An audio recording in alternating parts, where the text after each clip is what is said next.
Red Planets. Marxism and Science Fiction. In Memory of Bill Burling, a Dear Friend. Contents. Part I, Things to Come. 1. The Anamorphic Estrangements of Science Fiction, Matthew Beaumont. 2. Art as the Basic Technique of Life, Utopian Art and Art in Utopia in the Dispossessed and Blue Mars, William J. Burling. 3. Marxism, Cinema, and Some Dialectics of Science Fiction and Film Noir, Carl Friedman. 4. Spectacle, Technology, and Colonialism in SF Cinema, The Case of Wim Wenders Until the End of the World, John Reeder. Part 2, When Worlds Collide. 5. The Singularity is Here, Stephen Shavero. 6. Species and Species Being, Alienated Subjectivity and the Commodification of Animals, Cheryl Vint. 8.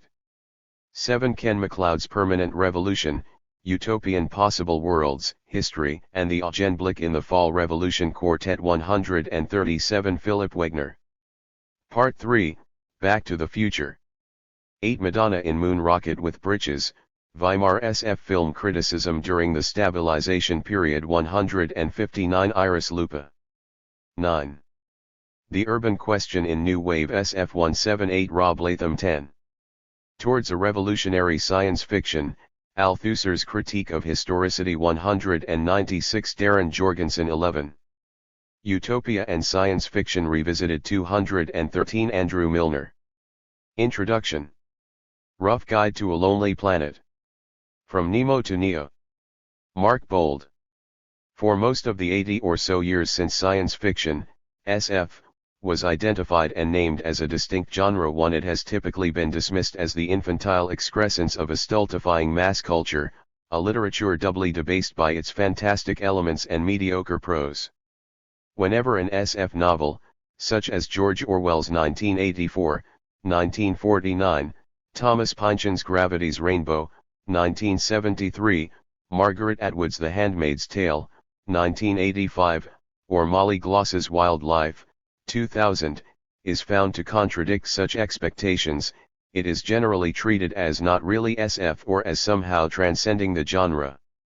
The same is true of SF in other media, with films such as Alphaville, Goddard, 1965, 2001, A Space Odyssey, Kubrick, 1968, Solaris, Tarkovsky, 1972, Possible Worlds, Lepage, 2000, or Les Temps du Loup, Hank, 2003, often regarded as the works of an auteur rather than the products of a genre and industry. Such a position is as ill-informed about the nature, breadth, and variety of SF as it is transparent in its cultural politics of taste. This is not to claim that all SF is good, whatever that might mean, but that the genre is deserving of more serious attention than common stereotypes suggest. And even if this were not true of individual SF texts and practices too, it would be true of the genre's cultural reach and impact. For example, the two highest-grossing films of 2008, Christopher Nolan's The Dark Knight and Steven Spielberg's Indiana Jones and the Kingdom of the Crystal Skulls, were science-fictional, each taking $1 billion globally, before revenues from merchandising and ancillary sales. To DVD, television, and so on, a group of SF writers, including Larry Niven, Jerry Pornelli, and Greg Bear, originally proposed the Strategic Defense Initiative to Ronald Reagan in the early 1980s, and these writers are now part of the Sigma Group, whose motto is Science Fiction in the National Interest, and advise the U.S. Department of Homeland Security on the so-called War on Terror. 3. And while millions of people belong to science-fictional religions, such as the Church of Scientology, many others claim to have been abducted by aliens. Even if one were to find all SF texts to be without value or interest, one surely cannot dismiss such instances of the genre's cultural significance. SF began to receive serious academic attention in the late 1950s. SF studies emerged as a, primarily literary, discipline in the 1970s and, since the postmodern turn of the 1980s, it has developed to include cultural studies, film studies, television studies, game studies, and so on. It has long been allied with Marxist, feminist and queer theory, and increasingly with critical race studies, as politically engaged theorists and critics have found in the genre the radical potential for thinking differently about the world. In this volume, we have brought together the work of a number of explicitly Marxist thinkers who engage with SF, ranging from the most established to the newest figures in the field. In the remainder of this introduction, I will outline one of the reasons why Marxists should care about SF, and SF about Marxism, before briefly introducing their contributions to this vital and growing body of criticism. Frederick Jameson argues that William Gibson's pattern recognition, 2003, and Bruce Sterling's collection AGOOD Old-Fashioned Future, 1999, are manifestations of the contemporary geopolitical imaginary. In addition to illustrating the inner networks of global communication and information and surfing the entrepreneurial excitement of the money to be made from developing and exploiting them, these recent fictions by the two figures most responsible for the emergence and visibility of cyberpunk in the 1980s also express the truth of emergent globalization and provide a first crude inventory of the New World System. Point 4. But Jameson deploys an oddly anachronistic illusion, a Cook's tour of the new global way stations 5, which suggests that SF has long been doing these things. In an earlier essay, Jameson entertained the position that there has always been globalization. Trade routes have been global in their scope since the Neolithic, with Polynesian artifacts deposited in Africa and Asian potsherds as far afield as the New World. Point 6. Cook's tours, however, originated in the mid-19th century, close to the dates commonly associated with the birth of SF. Point 7. Thomas Cook was 10 years old when Mary Shelley published Frankenstein, or the Modern Prometheus, 1818. He made his first commercial arrangement with a transport company to carry a group of passengers he had organized in 1841, the year of Edgar Allan Poe's A Descent into the Maelstrom. This relationship with Midland Counties Railway became permanent in 1844, the year of Poe's A Tale of the Ragged Mountains and Mesmeric Revelation, leading Cook to found his company and begin, in 1845, the year of The Facts in the Case of M. Valdemar, to organize trips further afield. In 1872, the year of Jules Verne's Around the World in 80 Days, Cook began his own round-the-world tours, although in the opposite direction to that taken by Phileas Fogg and Passepartout, and taking 3 times as long. By the time of Cook's death in 1892, the year of Konstantin Tsiolkovsky's On the Emun and the first Frank Reed dime novels, his company was selling over 3 million tickets per year. In the preceding year, new author H.G. Wells had published The Rediscovery of the Unique, an essay arguing that science is a match that man has just got a light but around him, darkness still. 8. In 1893 he had published Man of the Year Million, whose speculations on future human evolution underpinned his design of the Martians in the War of the Worlds, 1898, and, in 1894 and 1895, different versions of his first novel, The Time Machine. When Wells died, in 1946, Thomas Cook & Son was no longer a family business, but owned by 4 railway companies. Fantastic fictions of various sorts and across multiple media can easily be read as expressions of, and are sometimes concerned with capitalist modernity. In broad terms, supernatural horror depicts 4. Pasts that refuse to die, haunting, legacies, degenerations, and subjects made monstrous, vampires, werewolves, zombies, while fantasy emphasizes endangered feudalism. Aristocratic elves leave Middle-earth to petit bourgeois hobbits, who will be supplanted by humans, whose proletarian nature is foreshadowed by ours. On some level, then, both genres are also about changes within, or of, the mode of production and their consequences.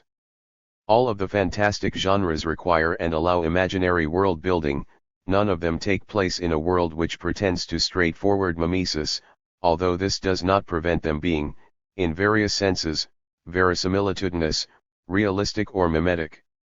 SF world building is typically distinguished from other fictional world building, whether fantastic or not, by the manner in which it offers, however unintentionally, a snapshot of the structures of capital. This is not always or exclusively the case, and may often be unintentional, and it is important to recognize that it is a difference of degree rather than of kind. This is perhaps best explained by metaphor. In the metalworking process called bossing, a piece of sheet metal is placed against a shot bag, a soft leather bag not quite stuffed with shot or sand, and gently hammered with a bossing mallet so as to curve the metal into the desired shape. When one removes the finished artifact, it leaves behind a rough impression, a negative space, in the bag. Because SF requires the writer to structure plausible worlds and futures, the innovations which she integrates into a model of social totality impact against material reality. When the fictional world is held up for our regard, a pristine and total creation, it has nonetheless left behind a negative space. And because such fictions rarely address the economic dimensions of social totality, that negative space is often primarily, if unwittingly, bound by the structures, potentials, and limits of capital. To demonstrate this capacity, which is not a definition, of SF, I will turn to two works with much in common, Jules Verne's 20,000 Leagues Under the Seas, 1869, and the Matrix Trilogy, Wachowski Brothers, 1999, 2003, 2003. I will begin with three uncontentious points about Verne's fiction. First, as Pierre Macquarie argues, the subject of all Verne's 5. Work is man's domination of nature. Science will eventually know and transform nature entirely. 9 Second, Verne frequently catalogues the world through which his characters pass, drawing extensively on and restating, rewriting or recycling knowledge gleaned in the scientific, geographical, and historical reviews of the day. 10 Leading Darko Suvin to observe that the world of Verne's early books is more interpolated than extrapolated from the imaginative space of textbooks of exotic geography, zoology, mineralogy. 11 Third, as Mark Angenot notes, Verne's narratives are narratives of circulation. 12, hence Suvin's observation that Captain Nemo was almost crushed beneath the Antarctic ice as a punishment for daring to stop at the South Pole, the still point of the whirling globe. 13 Despite Angenot's suggestive comments, Verne portrays expense, not accumulation, circulation, not surplus value. 14, the connection between the circulation and capital remains relatively unexplored, especially in relation to these other characteristics of Verne's work. 20,000 Leagues starts with a synopsis of maritime encounters with a gigantic, fast-moving hazard in the Pacific and Atlantic Oceans, beginning the novel's mapping of the transport and communications networks of the emerging world market. The encounters never just happen at sea, but at specific grid references on the global map, and the ships involved are never merely ships, but the property of commercial shipping ventures, or occasionally navies. In addition to a brief history of the Cunard Line, the first two chapters also mention the Calcutta and Burma Steam Navigation Company, the West India and Pacific Steamship Company, the French Line, the Royal Mail, the Inman Line, the Montreal Ocean Company and the San Francisco-Shanghai Line, clearly indicating the flows of global commerce. As reports of brushes with this nautical anomaly arrive hot on the heels of one another, so the supposed. The actual destination of this flow of information remains unspecified, creating a sense of a rhizomatic communications network without a center. This resonates strongly with the communicational concept of globalization which, Jameson suggests, leads into a postmodern celebration of difference and differentiation. Suddenly all cultures around the world are placed in tolerant contact with each other in a kind of immense cultural pluralism. 16 Some trace of this is evident in the first meal Nemo serves aboard the Nautilus, which includes fillet of turtle, dolphin livers, whale's milk, seaweed sugar, and a sea slug jam that a Malay would declare without equal. 17 However, the economic concept of globalization produces a sense of a world system from which delinking is henceforth impossible and even unthinkable and inconceivable. 18 While the failure to designate the report's destination, S, might imply the absence of a center, it equally suggests the invisibility of the system's fundamental dissymmetry to those at its core.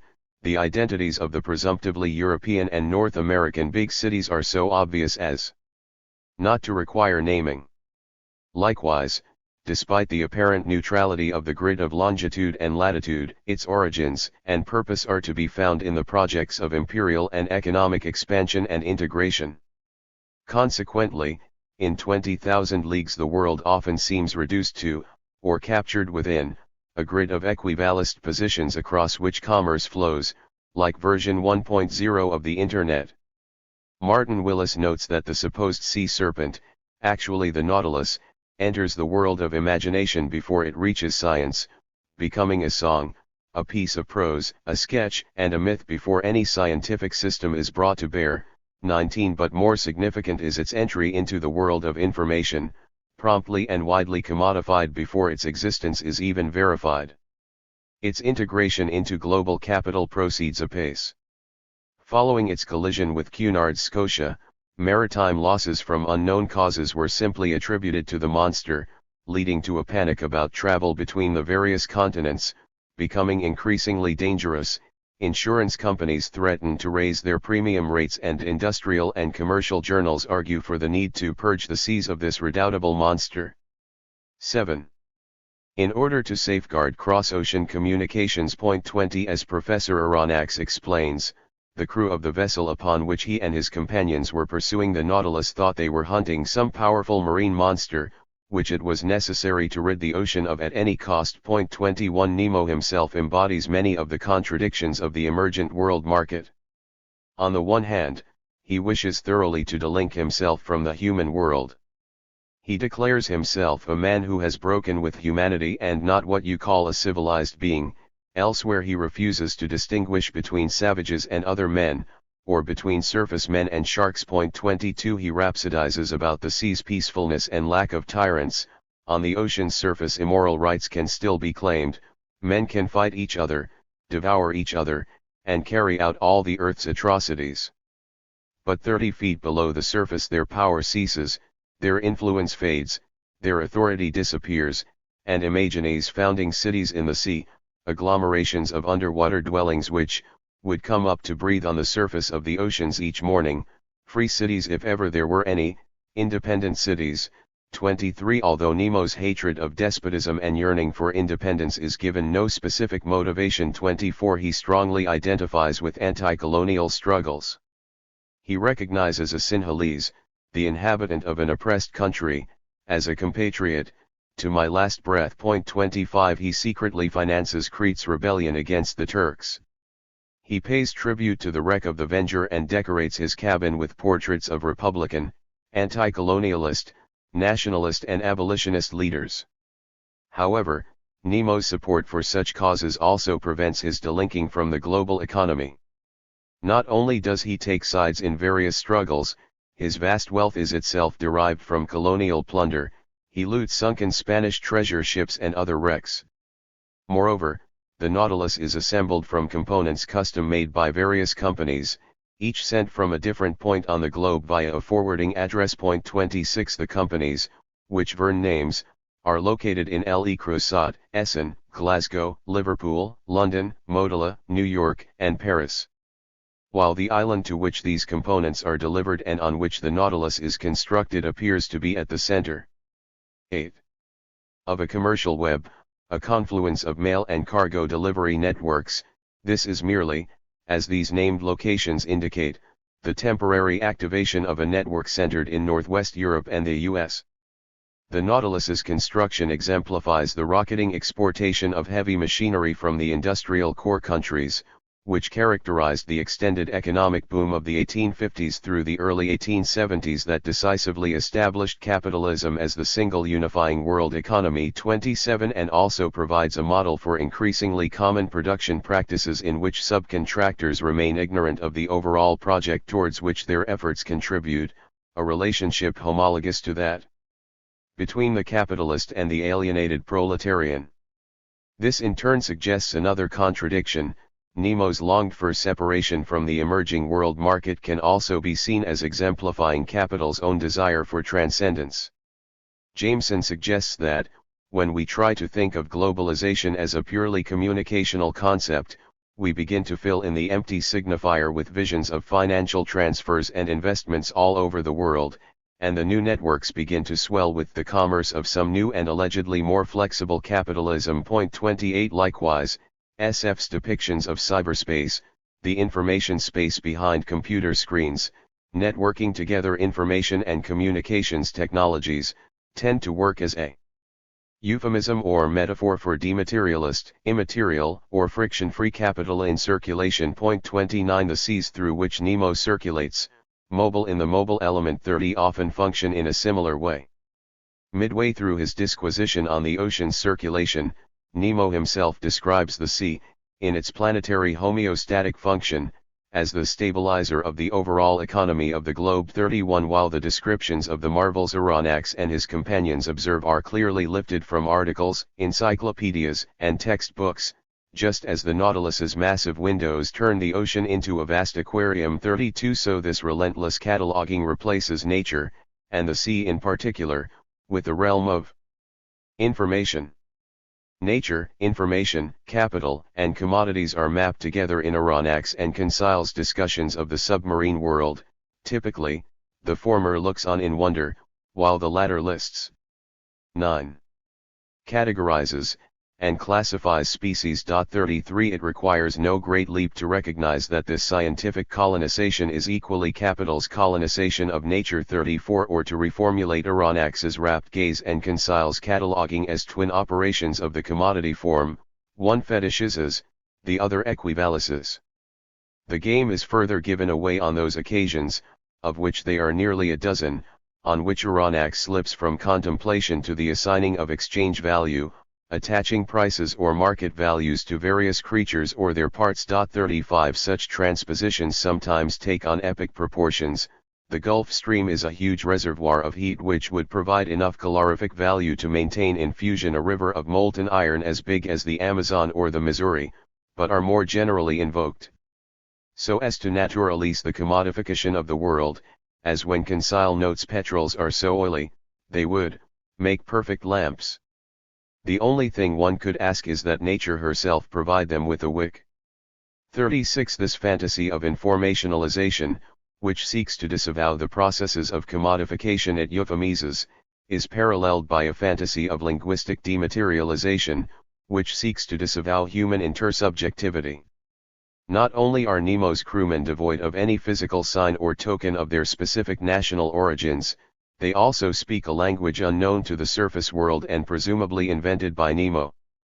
Both of these fantasies operate homologously to, and share in, the abstraction of social products and practices from the laboring bodies that generate them. 37. This abstraction operates across all levels, from the fetishization of the commodity that obscures the social relationships of production to the bipolar opposition between net and self that Manuel Castells argues increasingly structures our societies. 38. Information technology infrastructure, developing from such early ventures as the transatlantic telegraph cable, to which Verne's novel devotes a couple of pages, has enabled the world to become truly global, aiding capital's dream of endless expansion.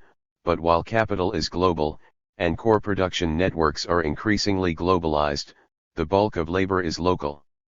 Only an elite specialty labor force, of great strategic importance, is truly globalized. 39. Thus, Castells argues, capital and labor increasingly tend to exist in different 10. spaces and times, the space of flows and the space of places, instant time of computerized networks versus clock time of everyday life.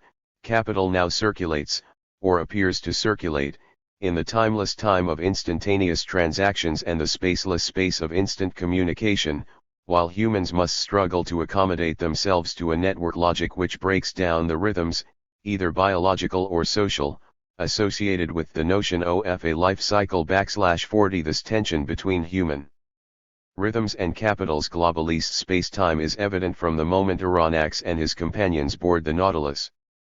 When their first meal is slow in coming, proletarian harpoonist Ned Land grows angry, while the bourgeois professor and his valet counsel uncomplaining subordination of the body to the submarine's schedule. I imagine that our appetites are ahead of the chef's bell, Aronnax comments, to which Consile replies, so we'll simply have to reset them to the right time. 41. Nemo soon reveals that the Nautilus runs on the 24-hour clock, For me there is neither night nor day, sun, nor moon, but only the artificial light which I carry with me. 42 In these class hierarchical relationships to embodiment and time is the seed of the world Castells describes, but Nemo's identification with capital goes further than his mere kinship with the globalist professional class. On the one hand, he is concerned with reducing all materiality to a space of undifferentiated flow, a tendency best captured in his experiment to find the depth at which the sea possessed a constant temperature, whatever the latitude. 41 On the other hand, he seems to become like capital itself. His submarine, a vessel a century ahead of its time, 44, crosses through a channel beneath the Suez Isthmus in just 20 minutes, and is thus simultaneously identified with the natural world always already awaiting commodification and situated in the future of then current commercial imperial endeavors to carve out the Suez Canal. This sense of leaping over restrictions, over material constraints, knowledges, technological cutting edges, and of constant striving to collapse the future back into the present is typical of Verne's fiction. For example, in The Steam House, 1880, Captain Hood 11. prognosticates about future human endeavors, journeys to the poles, the ocean depths, the center of the earth, until he goes too far, predicting voyages to the planets. Man, a mere inhabitant of the earth, cannot overstep its boundaries, the narrator objects, without effect. 45 Hood's opinion is shared by Michael Arden in Around the Moon, 1870, who argues that distance effectively does not exist. It is also mapped onto the practice of science in Journey to the Center of the Earth, 1864. In which Professor Lidenbrock explains that science is composed of errors, but errors that it is right to make, for they lead step by step to the truth. 46 This passing over of boundaries at which others have fallen forms the very structure of the adventures of Captain Hatteras, 1864, in which the progress of the polar expedition is marked by, and depends upon, the failure of earlier explorers. 20,000 Leagues repeats this in miniature when Nemo recites the history, from 1600 onwards, of the most southerly positions reached by European and American vessels, each exceeding the one before it, and culminating in his own arrival at the South Pole. There are strong affinities between this recurring pattern in Verne and Marx's description of the logic of capital, which is driven by contradictions which are constantly overcome but just as constantly posited, indeed, inasmuch as it both posits a barrier specific to itself, and on the other side equally drives over and beyond every barrier. Capital is the living contradiction. 47 As Michael A. Lebowitz explains, capital succeeds in driving beyond all barriers and, its development occurs through this very process. This contradiction within capital, in short, is an essential part of its movement, impulse, and activity. Thus, the creation of the specifically capitalist mode of production, the growing place of fixed capital, the growth of large firms, increasing centralization of capital, development of new needs and of the world market, all these critical developments emerge as the result of capital's effort to transcend its barriers, to negate its negation. 48. In Marx, Lebowitz argues, the Hegelian limit to this potentially infinite expansion of capital is the working class, not the abstract proletarian, the subject for capital that Marx modeled for. 12. Analytical reasons in capital, but full human beings, subjects for themselves. Verne, however, despite his growing ambivalence about imperialist industrial capitalist modernity, rarely even notices the working class, an absence most evident, perhaps, when Phileas Fogg and Passepartout cross France just a year after the Paris Commune and only glimpse the city. It is retrospectively reported, through the windows of a hackney cab and in the pouring rain, from 7:20 to 8:40 a.m., between the Gare du Nord and the Gare de Lyon. 49 More than a century after the publication of 20,000 Leagues, the Matrix trilogy offers a similar snapshot of the structures of capital, outlining in Jameson's word the truth of globalization. In an unspecified future, the machines farm humans as an energy source. Kept perpetually unconscious, these humans, unaware of the real situation, are plugged into the matrix, a virtual reality world that resembles our world. Modern SF spatialization of class, familiar from Wells's The Time Machine, 1895, and Lang's Metropolis, 1926, is evident in the contrasts between the postmodern architecture of the virtual cities downtown and the subterranean existence of the last group of conscious humans. But the contradictions within the matrix, and within and between its sequels, render it more complex, in a manner consonant with late capitalism and Castell's bipolar split. This is most apparent in the film's fantasy of disembodied flight, of leaving behind what Agent Smith, Hugo Weaving, describes as the rotting flesh and stench of the human zoo. It can also be observed in the film's more general somatophobia. For example, it is all right for Trinity, Carrie-Anne Moss, to look sexy in skin-tight leather while engaged in slow-motion action sequences, but on the occasions we see characters wearing bondage gear, and who look like they might actually engage in BDSM, they are reduced to sinister signifiers. In the context of the communicational concept of globalization, which tends to see inter- cross and transcultural contacts as a progressive proliferation, producing an immense global urban intercultural festival without center 50, many have argued for the trilogy's multiculturalism, in its conceptualization, production, casting, audiovisual field and global success. This multicultural 13. Ist utopianism is often associated in particular with the Matrix Reloaded's dance party in Zion, the subterranean city of the last free humans, a multitude of bodies, youthful, tattooed, pierced, predominantly non-white, rave to tribal drums and techno beats, individuals become one in defiance of the machine's imminent onslaught. It is, perhaps, the working class that Verne could not depict, not reduced to subjects for capital but living as subjects for themselves. One can even read the protagonist, Neo, in this positive light, since he is played by Keanu Reeves, a Lebanon-born Canadian Asian Pacific passing as white in a role originally written for an African American, Will Smith, which involves learning to fight like a Chinese, specifically, Jet Li as choreographed by Yuen Woo-ping, and yearning to be as black, as cool, as Lawrence Fishburne, who plays Rebel Commander Morpheus. But one can also see in these moments and images Hollywood's long-standing practices of incorporation, whereby it scavenges successful elements from other cinemas which are then sold back to the cultures from which they have been appropriated.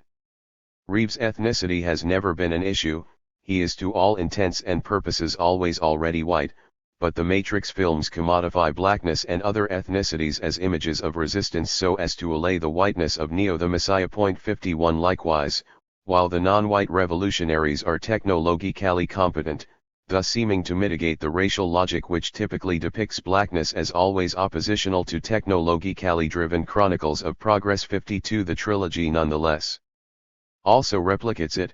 Zion's control room is, in contrast to every other human space, a dazzling white. The architect, Helmut Biktis, of the Matrix appears as a white man in a white suit, found in a white space after passing through a white light, while his opponent, the Oracle, Gloria Foster, Mary Alice, is a wise old black woman occupying brown/green domestic or public spaces, and Neo, who can outperform everyone else in the Matrix and is ultimately able to manifest his powers in the real world, is, of course, white. Regardless of how black his clothing, accessories, and comrades might be.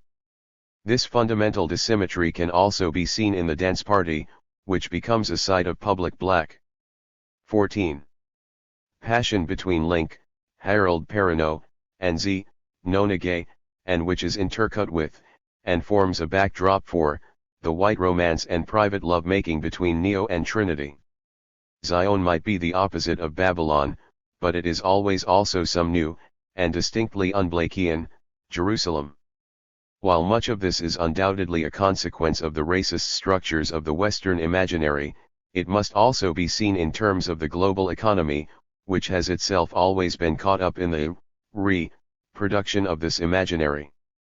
The multiculturalism of the Matrix films is, In Slava 2 Isaac's words, the cultural logic of multinational capitalism, that is, a disavowed, inverted, self-referential form of racism, a racism with a distance, it respects the other's identity, conceiving the other as a self-enclosed authentic community towards which he, the multiculturalist, maintains a distance rendered possible by his privileged universal position.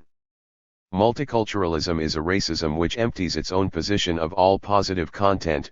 The multiculturalist is not a direct racist, he doesn't oppose to the other the particular values of his own culture, but nonetheless retains this position as the privileged empty point of universality from which one is able to appreciate, and appreciate, properly other particular cultures. The multiculturalist respect for the other's specificity is the very form of asserting one's own superiority. 53. This dynamic is evident in the Matrix's stripping out of certain kinds of specificity. Shot in Sydney, it suppresses the city through tight control of framing, depth of field and shifts in focus so that only a local would recognize it. The sequels ultimately replace it with CGI long shots of some Iber Manhattan. Arguably nothing more than an attempt to produce a generic city appropriate to the function of the Matrix. It is also typical of Hollywood production practices when financial considerations dictate shooting us set films in Canada or overseas. This would also explain the suppression, within and without the Matrix, of local accents in favor of a universalist Americanish one. Likewise, Neo can do his Superman thing, but he is never compared to, say, Ultraman, Diabolik or Santo. As in Verne, there is an unspoken center, a point of universality. 15. Such recurring tensions between fixity and fluidity are a crude impression of the uneven consolidation of the world market. On the one hand is the fantasy of a world transformed into information capital.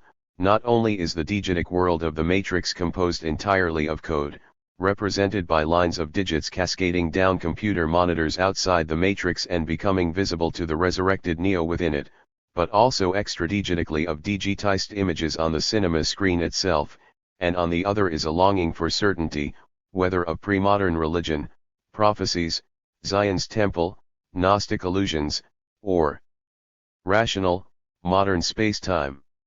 Jameson suggests that the appearance of spatial discontinuities, doors that literally open onto other worlds, that connect radically distinct types of spaces whose difference can range from worldly to otherworldly, characteristic of A. E. Van Vogt's Golden Age SF, can be read as a virtual allegory of the brutal and abrupt world displacements of Americans at war, to which Van Vogt's own displacements, from Western Canada to Ottawa, and thence to Los Angeles, sensitized him in advance.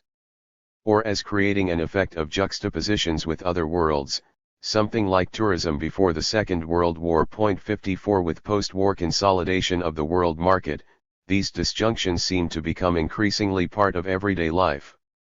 Unsurprisingly, then, they are common in the trilogy, between the Matrix and the world, between the world and other simulated spaces, the dojo, weapons shop, station platform, in the corridor of backdoors into the Matrix program, and in the frantic pursuit of the keymaker, Randall Duck Kim, who can open doors onto other spaces which then disconnect when the door is closed. Similarly, the films also play across discursive levels. One soon learns that all dialogue is to be taken literally. The dead metaphors that clutter language unnoticed are retroactivated by later events, while the figurative dimension often turns out to have been evacuated. Character names seem to possess allegorical meaning, but never do more than merely invite one to read the films allegorically. 55. Such literalizations and pinnings down promise certainty, their constant refusal tends instead to destabilize. Consequently, in its recurring non-contiguities and unreliabilities, the trilogy appears as yet. 16.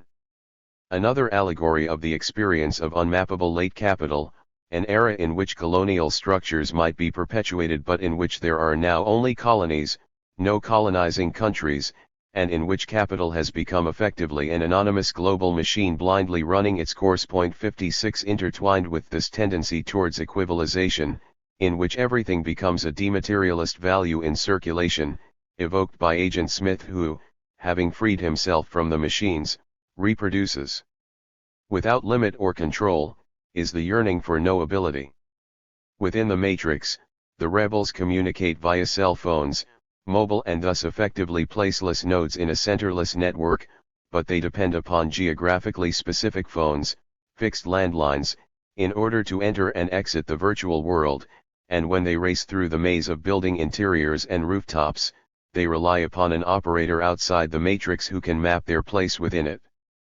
Neo ultimately arranges peace with the machines, fixed entities, by removing the threat posed to them, and the humans, by the infinitely replaceable Smith, who has even found a way out of the matrix into the physical world, like capital crossing yet another barrier specific to itself. These contradictory tendencies are evoked in the Matrix's conclusion. After Neo has achieved the impossible, gaining perfect knowledge of the system while situated within it, he takes to the air to the sound of rage against the machines wake up. This track evokes the modern guitar-based rock of earlier moments of countercultural resistance, but its reliance on digital recording technologies shifts its signification, rendering it postmodern information capital. According to the architect, previous versions of the Matrix failed because of a residual human element that resisted the perfection of the virtual world. That trace is audible in Wake Up, in the space between the sound of rebellious pleasure and the sound of cash registers, and between community and community, the communicational and the economic, use value and exchange value, the self and the net. It is the sound of the subject for itself, the limit at which capital fails. These accounts of 20,000 Leagues and the Matrix trilogy are not intended as interpretations so much as observations. 17. Of the negative space they leave behind in the shot bag of the world in which they were produced, circulated, and consumed. Despite this common capacity of SF, there is no necessary relationship between Marxism and SF, although there has always been a close one. The most important figures in the development of Anglophone SF, between the mid-1880s and the beginning of the First World War, Edward Bellamy, William Morris, H.G. Wells and Jack London, were all socialists. 57. A trend continued in the UK through the mid-century writers Olaf Stapledon and George Orwell, the various leftists and anarchists associated with Michael Moorcock's New Worlds magazine in the 1960s and 1970s, and current writers such as Ian M. Banks, Gwyneth Jones, Ken MacLeod, and China Miéville. In the US in the late 1930s and 1940s, the New York-based SF fan group, the Futurians, were often just as concerned with radical politics, and included in their number major writers of the next 2 or 3 decades, Isaac Asimov, James Blish, Damon Knight, Cyril M. Kornbluth, Judith Merril, Frederick Pohl. Later writers of note include Samuel R. Delany, L. Timmel Duchan, Eric Flint, Ursula K. L. E. Guin, Marge Piercy, Mac Reynolds, Kim Stanley Robinson and Joanna Russ. 58. Moreover, from the emergence of SF studies as an academic discipline in the 1970s, Marxism has provided a major critical theoretical lens through which to understand the genre. By the late 1960s, less than a dozen critical books on SF, including collections of essays and reviews by Blish and Knight, had been published in the US. There had also been letters, editorials, and reviews in the SF magazines, and critical commentary in fanzines, for over 4 decades, and, since 1959, the newsletter OF the Conference on Science Fiction OF the MLA, which became the journal Extrapolation. The Science Fiction Research Association and the Society for Utopian Studies were founded in 1970 and 1975, respectively. In the UK, the Science Fiction Foundation was founded, 1971, and launched Foundation, the Review OF Science Fiction, 1972. 59. Tom Moylan, reflecting on the political and intellectual milieu of this period, sees it as one in which democratic opposition to the system of post-war capitalism and contending superpower bureaucracies was relatively more 18. Substantial, and occupied greater liberated zones of praxis, before the ravages of counter-revolution in the 1980s. 60. He describes a vast array of intellectual and cultural activity, from neighborhood organizations and film societies to festivals and rock bands, and to universities, where cross and transdisciplinary work in African American, gay and lesbian, Third World, women's and other studies programs emerged as the intellectual and pedagogical dimension of the political struggles for self-determination. 61 Curricula began to take greater account of popular culture. Leftist theory and criticism were reinvigorated, including a refunctioned critical Marxism, a new wave of Marxist or socialist feminism and gay and lesbian studies, the maturation of critical ecological studies, and expanding non- and post-Western scholarship. 62 This was the state of play when the Souvin event occurred. December 1972 saw the appearance of Souvins on the Poetics of the science fiction genre, later subsumed into his Metamorphoses of Science Fiction, on the Poetics and History of a Literary Genre, 1979. In 1973, with R.D. Mullen, he launched and edited Science Fiction Studies, the most theoretically sophisticated of the SF journals, with strong Marxist and feminist tendencies. From that moment on, SF theory and criticism have inhabited, not by any means always contentedly, the Souvin event horizon, or attempted to escape it. Souvin argued that SF is the literature of cognitive estrangement, a literary genre whose necessary and sufficient conditions are the presence and interaction of estrangement and cognition, and whose main formal device is an imaginative framework alternative to the author's empirical environment and which is distinguished by the narrative dominance or hegemony of a fictional novum, novelty, innovation, validated by cognitive logic. 63 One might question the efficacy, even the possibility, of defining a genre. One might point to the many problems with Souvin's definition, such as its replication of Althusser's distinction between science and ideology, or its exclusion from the genre of many of the works popularly considered to be SF.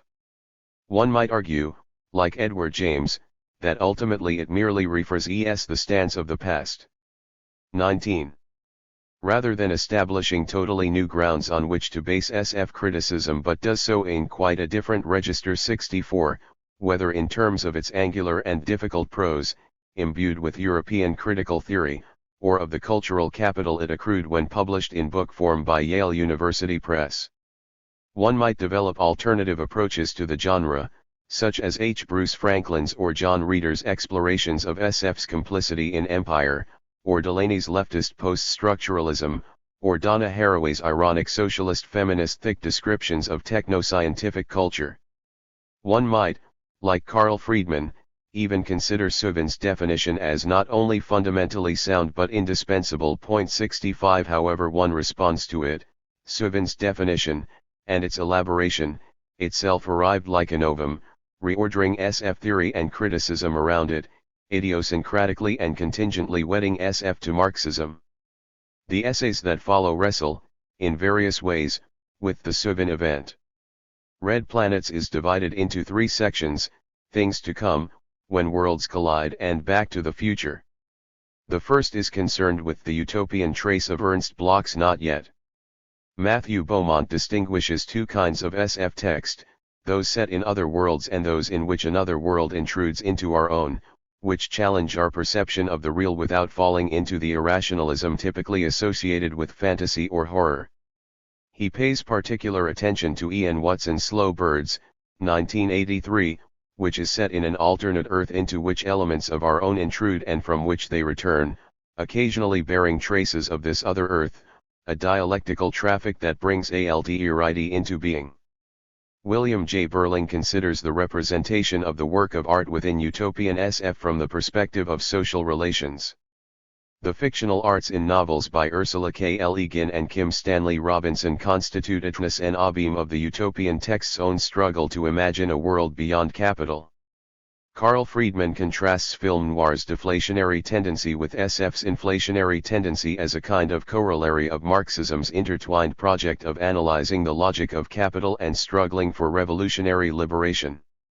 He focuses on SF's drive to transcend the mundane empirical norm. 20.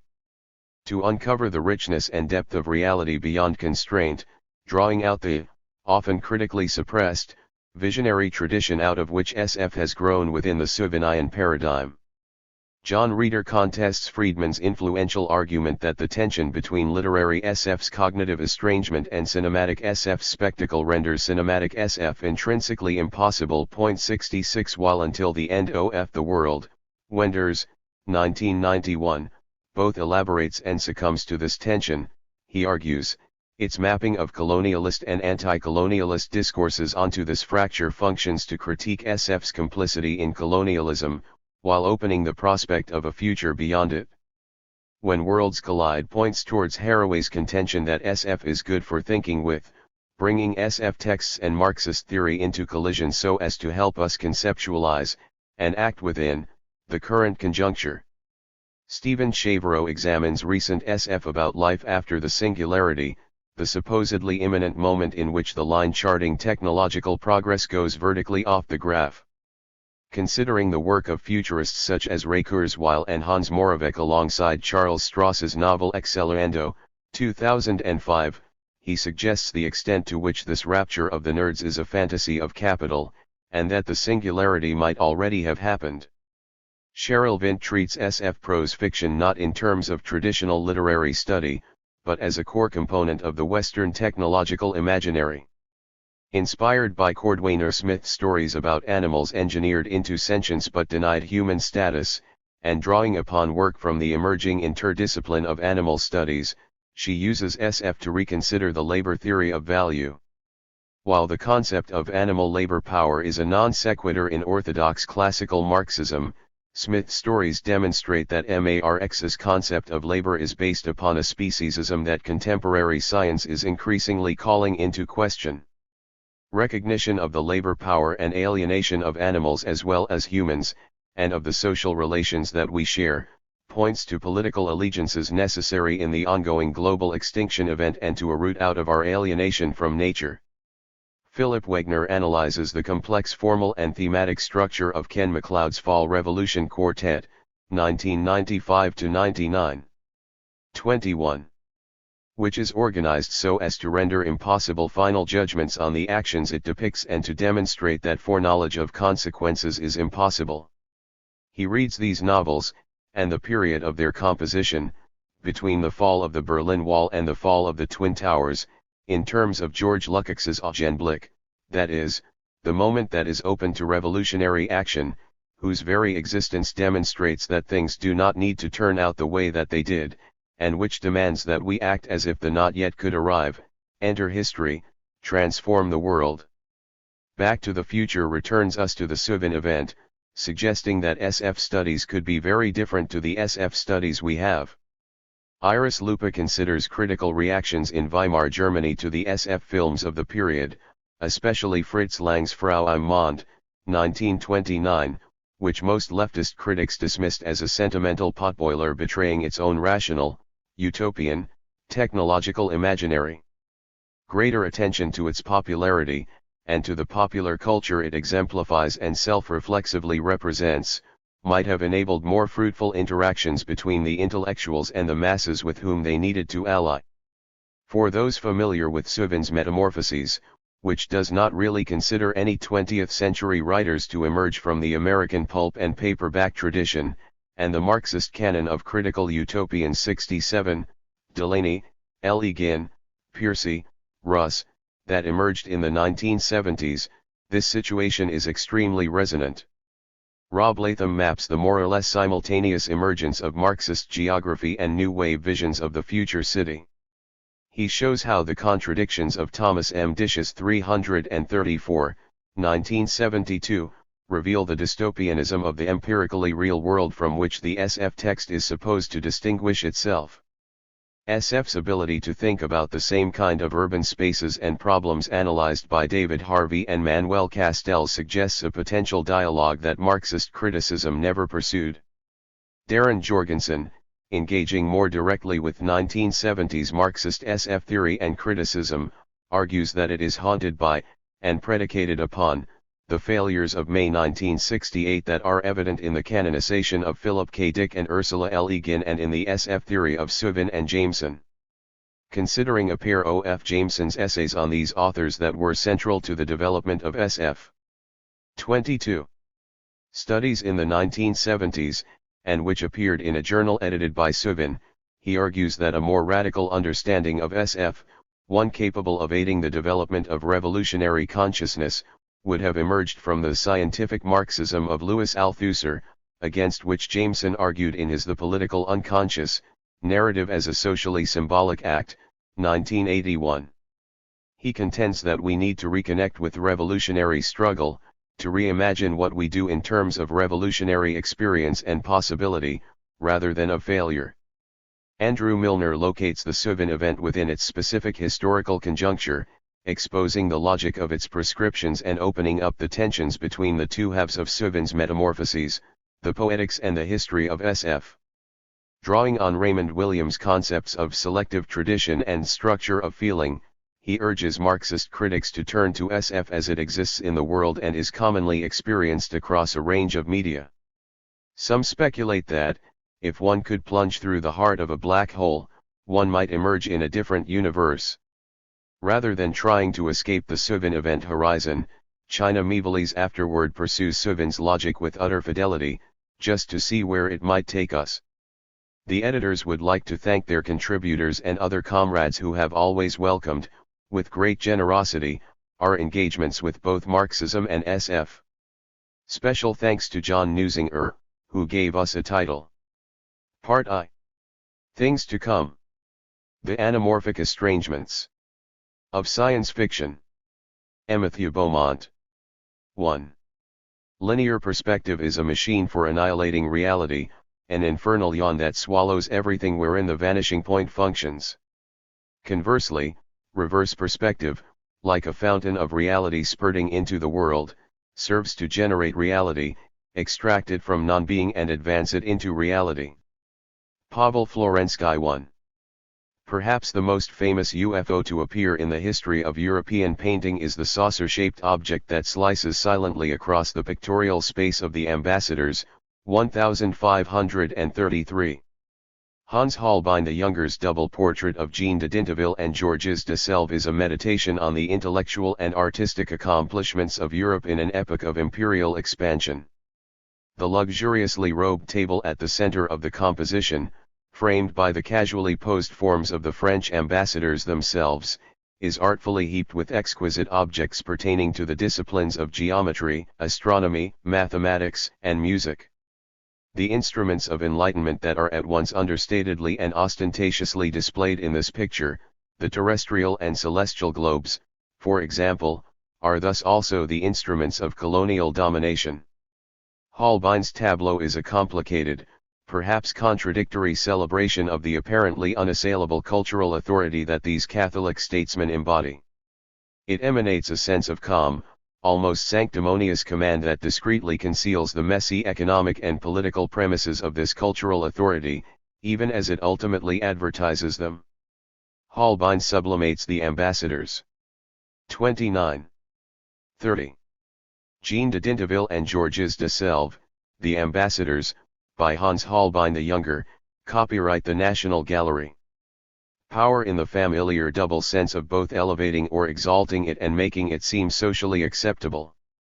The surface of the POR trait participates in this process of signification, deploying the comparatively recent techniques of oil painting both to spiritualize the objects it depicts and to emphasize their materiality.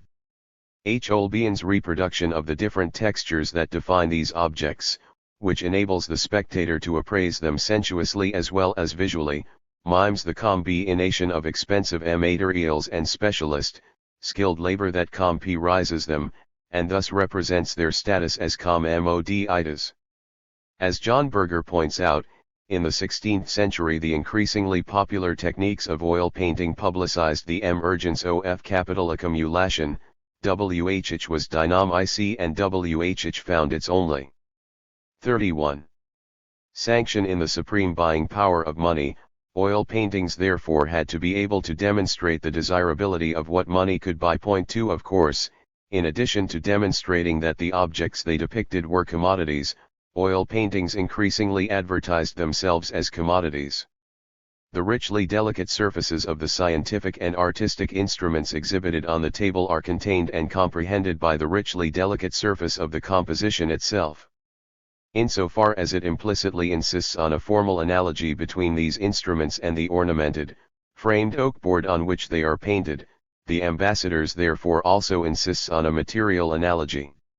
It celebrates the commodity status of painting itself at the same time as it claims that painting is the supreme medium for sanctifying the accoutrements of secular authority. So Holbein identifies the spectator standing before this portrait as someone for whom the consecrated objects soliciting attention from the center of the composition, and the cultural values inscribed in them, are in the end purchasable, possessable commodities. The Ambassadors is, then, an allegorical painting about the spectator's accumulation, in the epoch of nascent capitalism, of what Pierre Bourdieu called symbolic capital, if this formulation is understood to mean economic or political capital that is disavowed, misrecognized, and therefore recognized, hence legitimate, a credit which, under certain conditions, and always in the long run, guarantees economic profits. 3. It dramatizes the dialectical relationship between symbolic and economic capital, whereby each appears to be the precondition of the other. And it does so partly through the spectator's identification with Dinteville and Selve. The spectator stands opposite the table situated between them, so as to complete a triangular relationship that institutionalizes inclusion in the social sphere that they occupy and to which the spectator aspires. Their coolly inclusive gaze, both seductive and faintly defiant, reinforces the sense that the spectator is a tolerated presence in this sphere.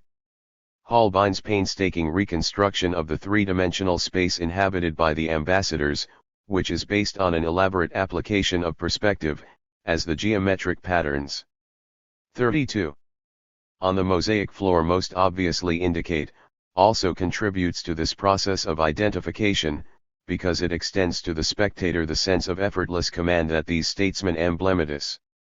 In the virtual space mapped out by this composition, the spectator is transmuted into a proprietor potentially in command of its constituent objects.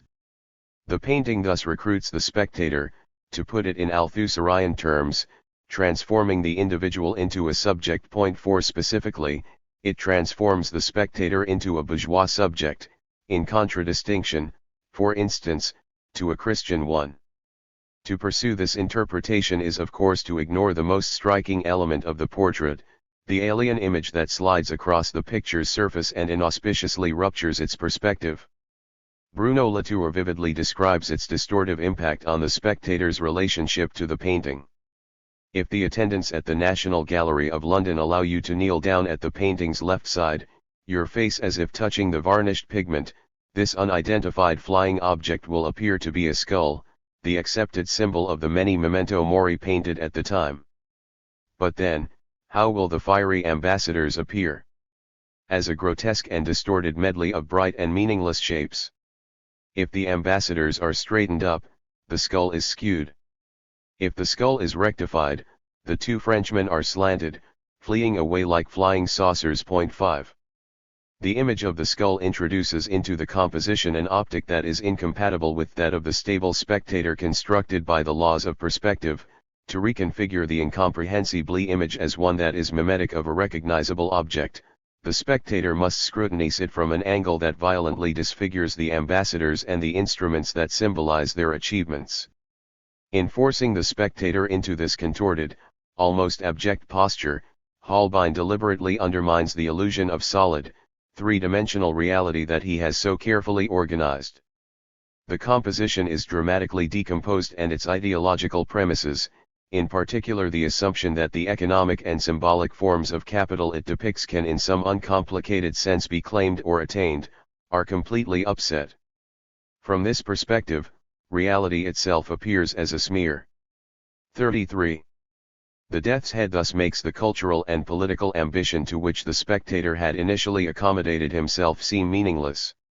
It does so not by emblematically reminding the spectator of death, as in the conventional inclusion of a memento mori, the ornament on Dinteville's hat does this, but the abstractness, and hence inadequateness, of its allusion to death is underlined by its near imperceptibility. Instead, the skull that slants across the surface of Holbein's painting aggressively defamiliarizes and radicalizes the tradition of the memento mori.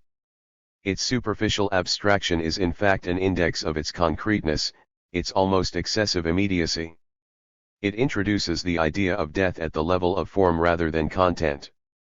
The spectator is forced physically to transform, even to abase, herself in the face of this death's head. Rather than communicate death's dominion algebraically, deploying a traditional emblem drained of signification, Holbein communicates it poetically, as Viktor Shklovsky might have put it, by inscribing it on the spectator's body. 6 The monstrous, distorted skull does not so much represent as enact death's ontological interruption of life. The perspectival device so adventurously used by Holbein to distort the death's head in The Ambassadors has since the early 17th century been known as anamorphosis, from the Greek meaning to form again or transform. Georgis Baltrusetis emphasizes its philosophical as well as optical importance for the history of representation. Anamorphosis plays havoc with elements and principles. Instead of reducing forms to their visible limits, it projects them outside themselves and distorts them so that when viewed from a certain point they return to normal. The system was established as a technical curiosity, but it embraces a poetry of abstraction, an effective mechanism for producing optical illusion and a philosophy of false reality. 7. It is as a philosophy of false reality, or, more precisely, a poetics of alternative realities, that anamorphosis interests me.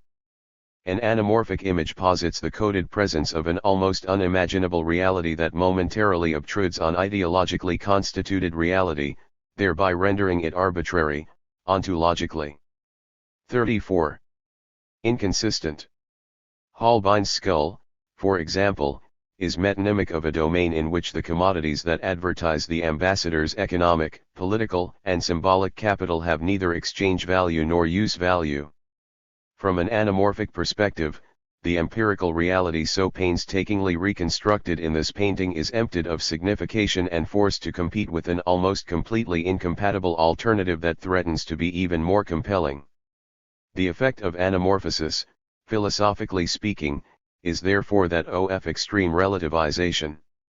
Anamorphic perspective radically subjectifies the act of seeing, and so exposes the fact that linear perspective, dependent on the notion that there is one, motionless point from which the subject can adequately perceive the object, is far from objective.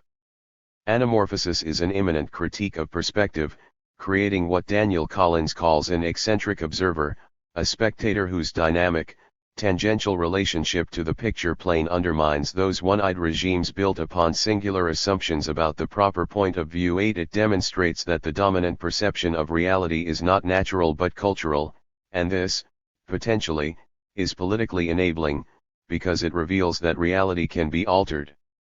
Anamorphosis was first employed as a pictorial effect in the early 16th century, by both Erhard Schahn, a student of Albrecht Dürer, and Holbein, although in the late 15th century Leonardo da Vinci had in his notebooks described anamorphic deformations of perspective. It became a particularly modish form of optical experimentation from the mid-17th century, when cylindrical mirrors and other catoptric devices were popularly used to create its characteristic effects.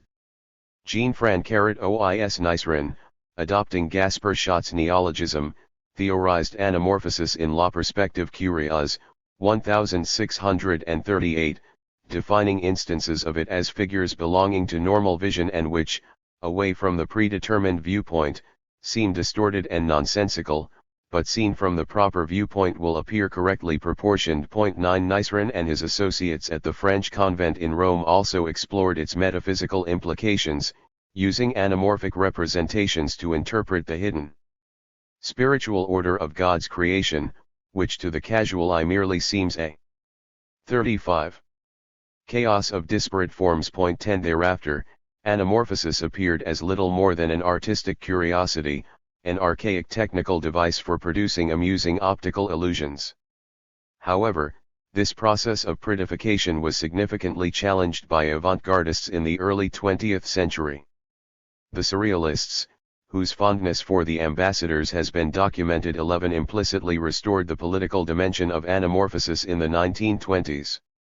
Surrealist artists effectively questioned the Cartesian assumption that there can be a proper viewpoint, and so emphasized that anamorphosis is only an extreme example of the arbitrariness of perspectival rules. Point 12. For example, the violent distortions of Salvador Dali's Bagneus, 1928, dramatize the impossibility of arriving at a supposedly rational or objective representation of reality. Arguably, this surrealist reclamation of anamorphic forms prompted the resuscitation, in the last half-century, of the concept of anamorphosis in the context of philosophical discourse about the subject. In the 1970s, Jacques Lacan, a friend of Dali and in some senses himself a surrealist, and Jean-Francois Lyotard, influenced by the publication of Baltrasetti's monograph about anamorphic art, which had appeared in Paris in 1955, produced books that used the ambassadors for the cover. Point 13. Lyotard's Discours, Figure, 1971, which discusses the painting as an exemplum of his thesis that the representational planes of paintings are necessarily non-identical to themselves, reproduced a detail of the anamorphic skull in its 1978 second edition. Point 14. Lacan's The Four Fundamental Concepts of Psychoanalysis, 1973, which directly compares the skull to Dali's soft watches, reproduced the image in its entirety and argued that Holbein uses the anamorphic perspective of the gaze, identified with objet, to make visible the subject as annihilated. Point 15. More recently, this thesis has been elaborated by Slavoj Žižek in relation to the Lacanian concept of the real. He emphasizes, for example, that the anamorphic stain on the surface of the ambassadors upsets the spectator's neutral pose, pinning the spectator to the observed object itself. This is the point at which the observer is already included, inscribed in the observed scene. In a way, it is the point from which the picture itself looks. 36.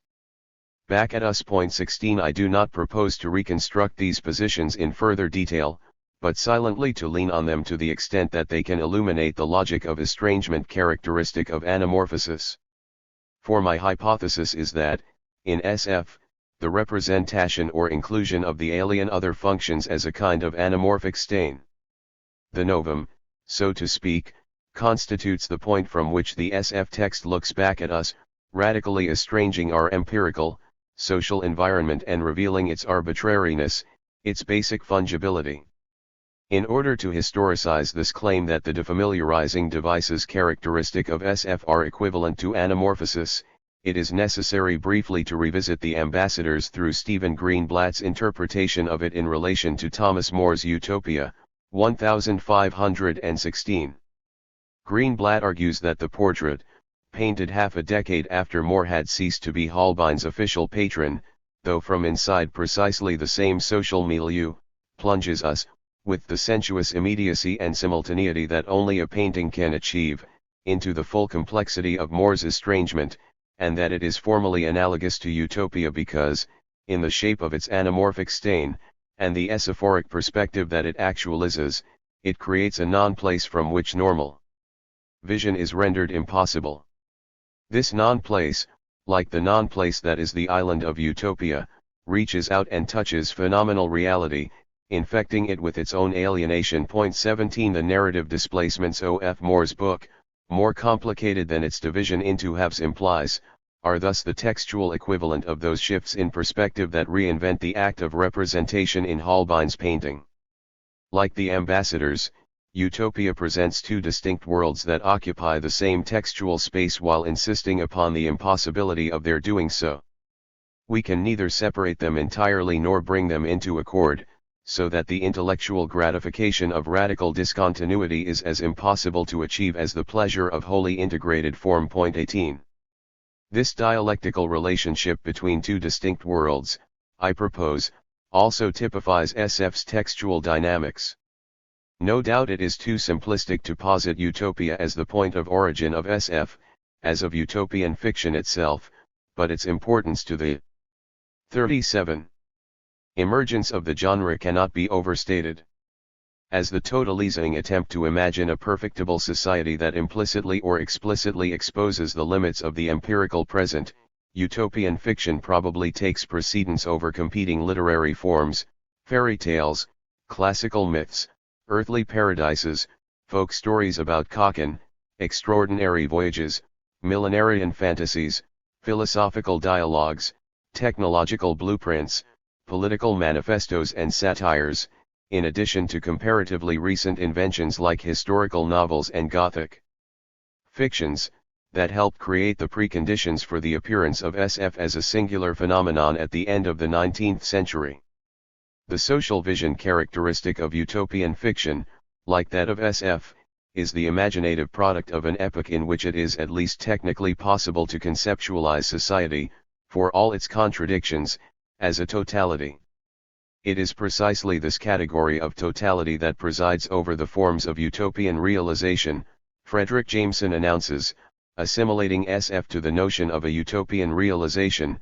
Point 19 The possible worlds devised by the older, cognate formal archetypes catalogued above are, by comparison, piecemeal. From its inception in the early 16th century, utopia is imprinted by the character of capitalism, to the extent that this social formation, in contrast to feudalism, is itself increasingly totalizing.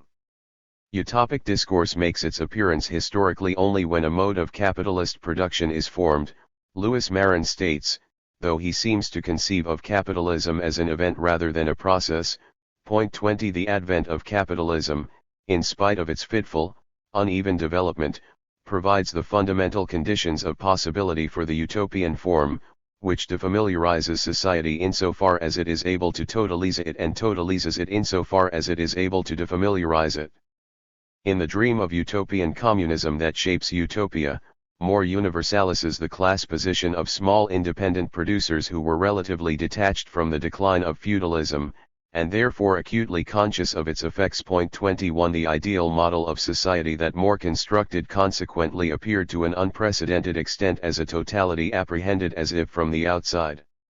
It is this emphasis on totality, enabled by the articulation of two distinct worlds occupying the 38 same textual space, that makes utopian fiction the most important precursor to SF.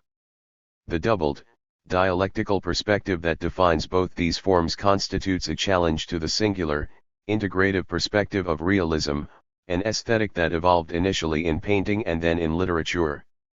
Realism, the development of which was inseparable from the rise of Renaissance humanism, and especially its intellectual commitment to understanding history as a continuous process, is linear and chronological in its approach to representation. It unifies time and space.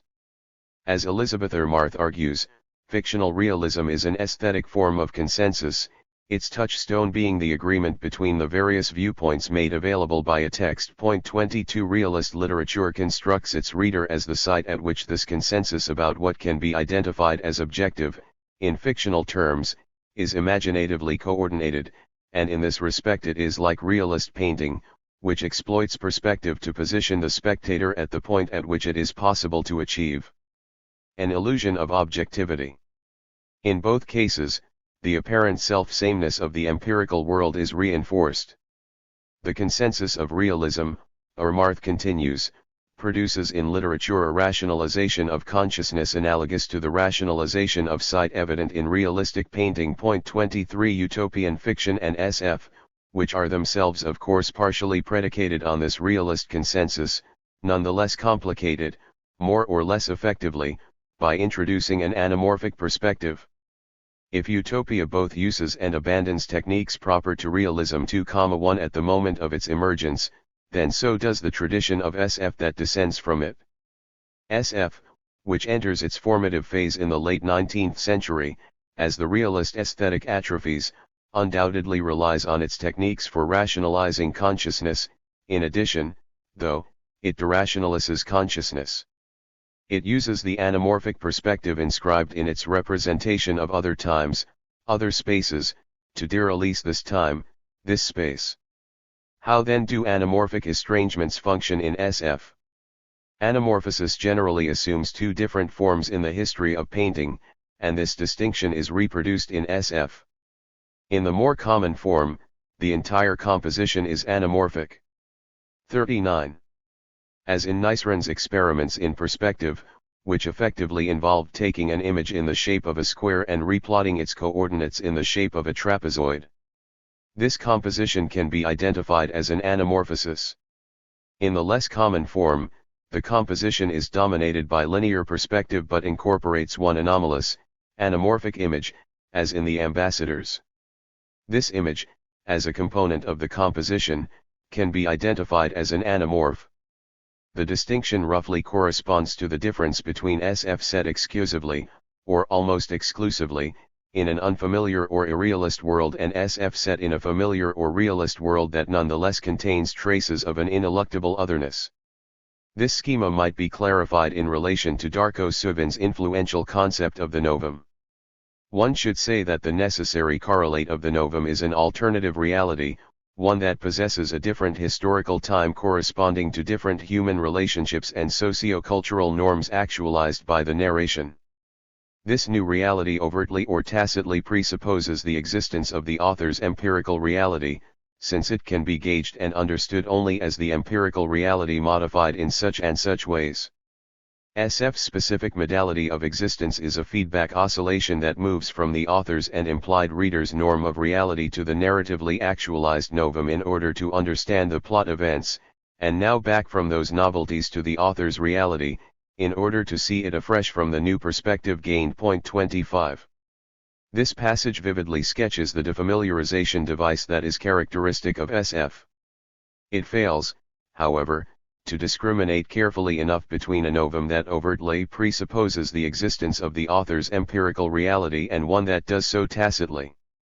In the terms that I am adumbrating, the former is an anamorph, the author's empirical reality is explicitly present in the text, and the novum is the presence of an alternative reality embedded in it, and the latter an anamorphosis, the novum is the alternative reality portrayed by the text, and the author's empirical reality, which it more or less systematically distorts, is only implicitly present. This can be illustrated, preliminarily, through a simple comparison of two fantasias of possibility 26 by H.G. Wells. 40. When the Sleeper Wakes, 1899, in which the protagonist falls into a cataleptic sleep in 1897 and comes to consciousness again in 2100, is set almost exclusively in an unfamiliar society.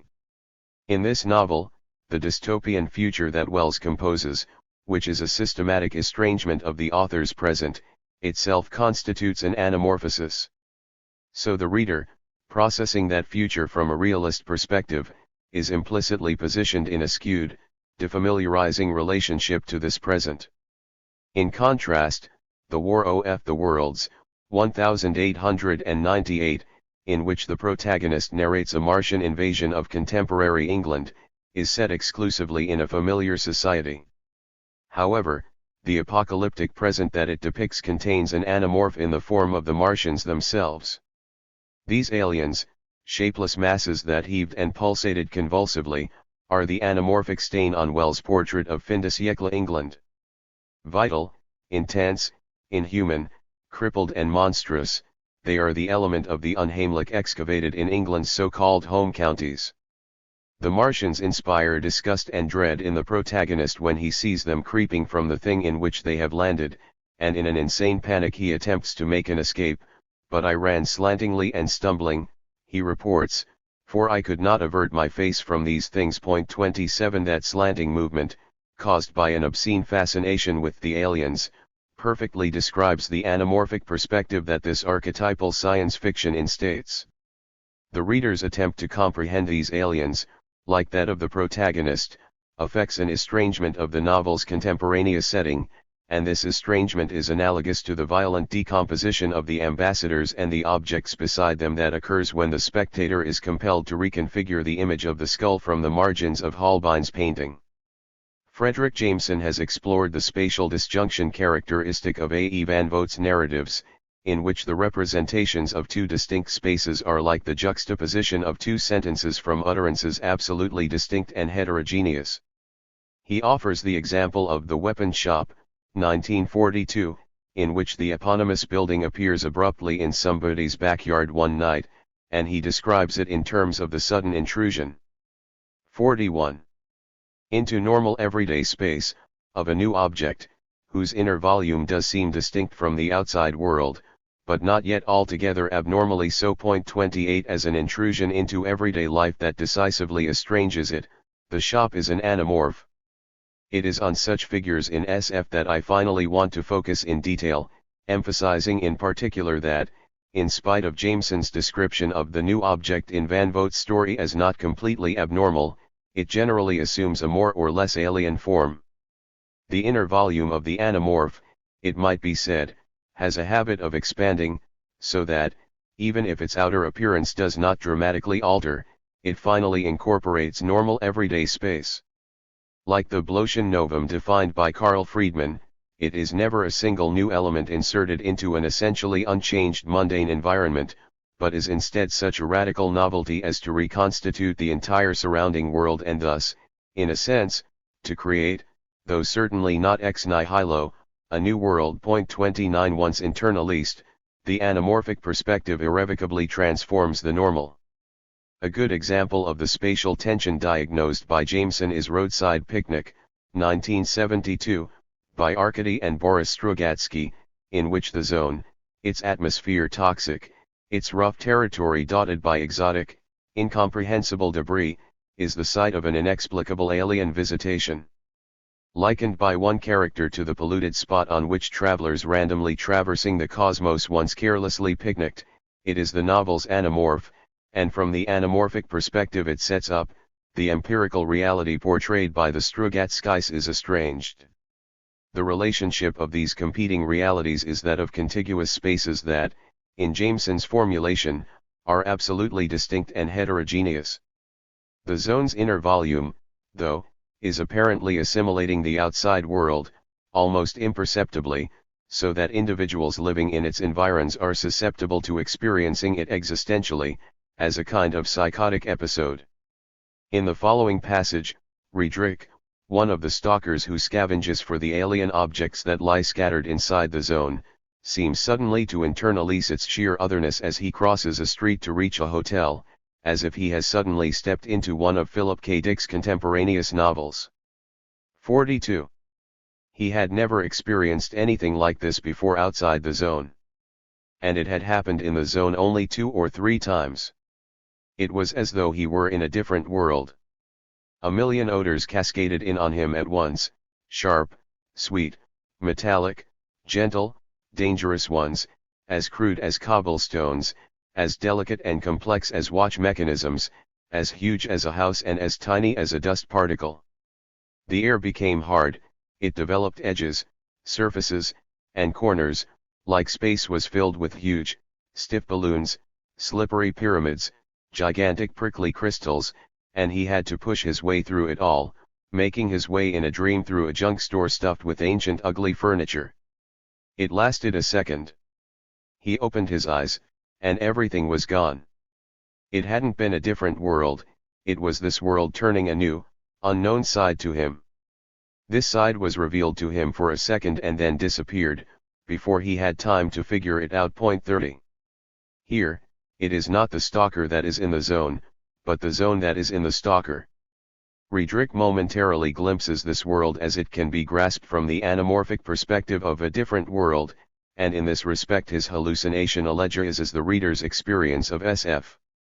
The zone, seen from the viewpoint of empirical reality that is embodied in the stalker's outer vision, is, to cite Wells' description of the invading Martians, vital, intense, inhuman, crippled and monstrous. Conversely, empirical reality itself, seen from the viewpoint of the zone that is realized in the stalker's inner vision, is vital, intense, inhuman, crippled and monstrous too. Holbein's anamorphic skull, which has these same irreducibly alien attributes, affects an equivalent transformation. From the perimetric point at which the stain on the composition seems comprehensible, the normal everyday space of the ambassadors appears vitally, inhumanly, monstrously other, and the objects that fill it are metamorphosed into so much exotic, incomprehensible debris. I want to explore the operation of the SF anamorph in one final example. Ian Watson's Slow Birds, first published in the magazine OF Fantasy and Science Fiction in 1983, is a political fable about the Cold War. It is set in an unfamiliar pastoral England that is implicitly parallel to the familiar, if highly technologist England that the author extrapolates from his empirical present. The rural landscape of this superficially idyllic England, which is shaped by 43. An archipelago of pre-industrial villages, is on closer inspection scarified by lakes of glass that lie scattered across the plains, as if the setting of Hardy's bucolic novels has been subjected to the entropic processes portrayed in Ballard's apocalyptic novels. It is the sporadic explosion of so-called slow birds that causes this creeping vitrification. Slow birds are unfathomable forms with tubular metal bodies that make sudden, random appearances, traveling at an almost infinitesimally slow pace and eventually either disappearing abruptly or exploding.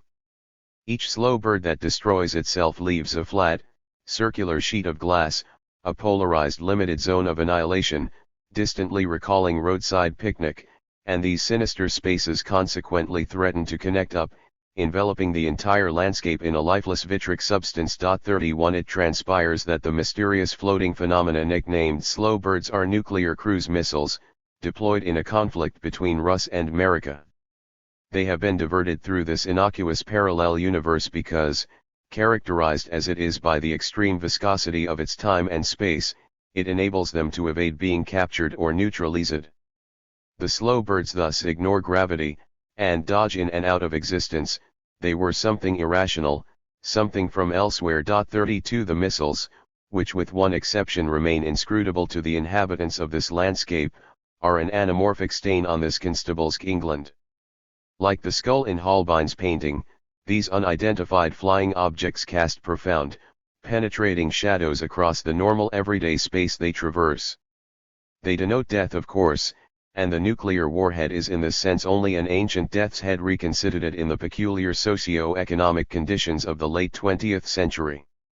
They also represent the anamorphic point from which the stabilities of this parallel, pre-industrial Earth are undermined, and its pretty landscape is reconfigured, in a quietly, intermittently cataclysmic process, as an ugly smear.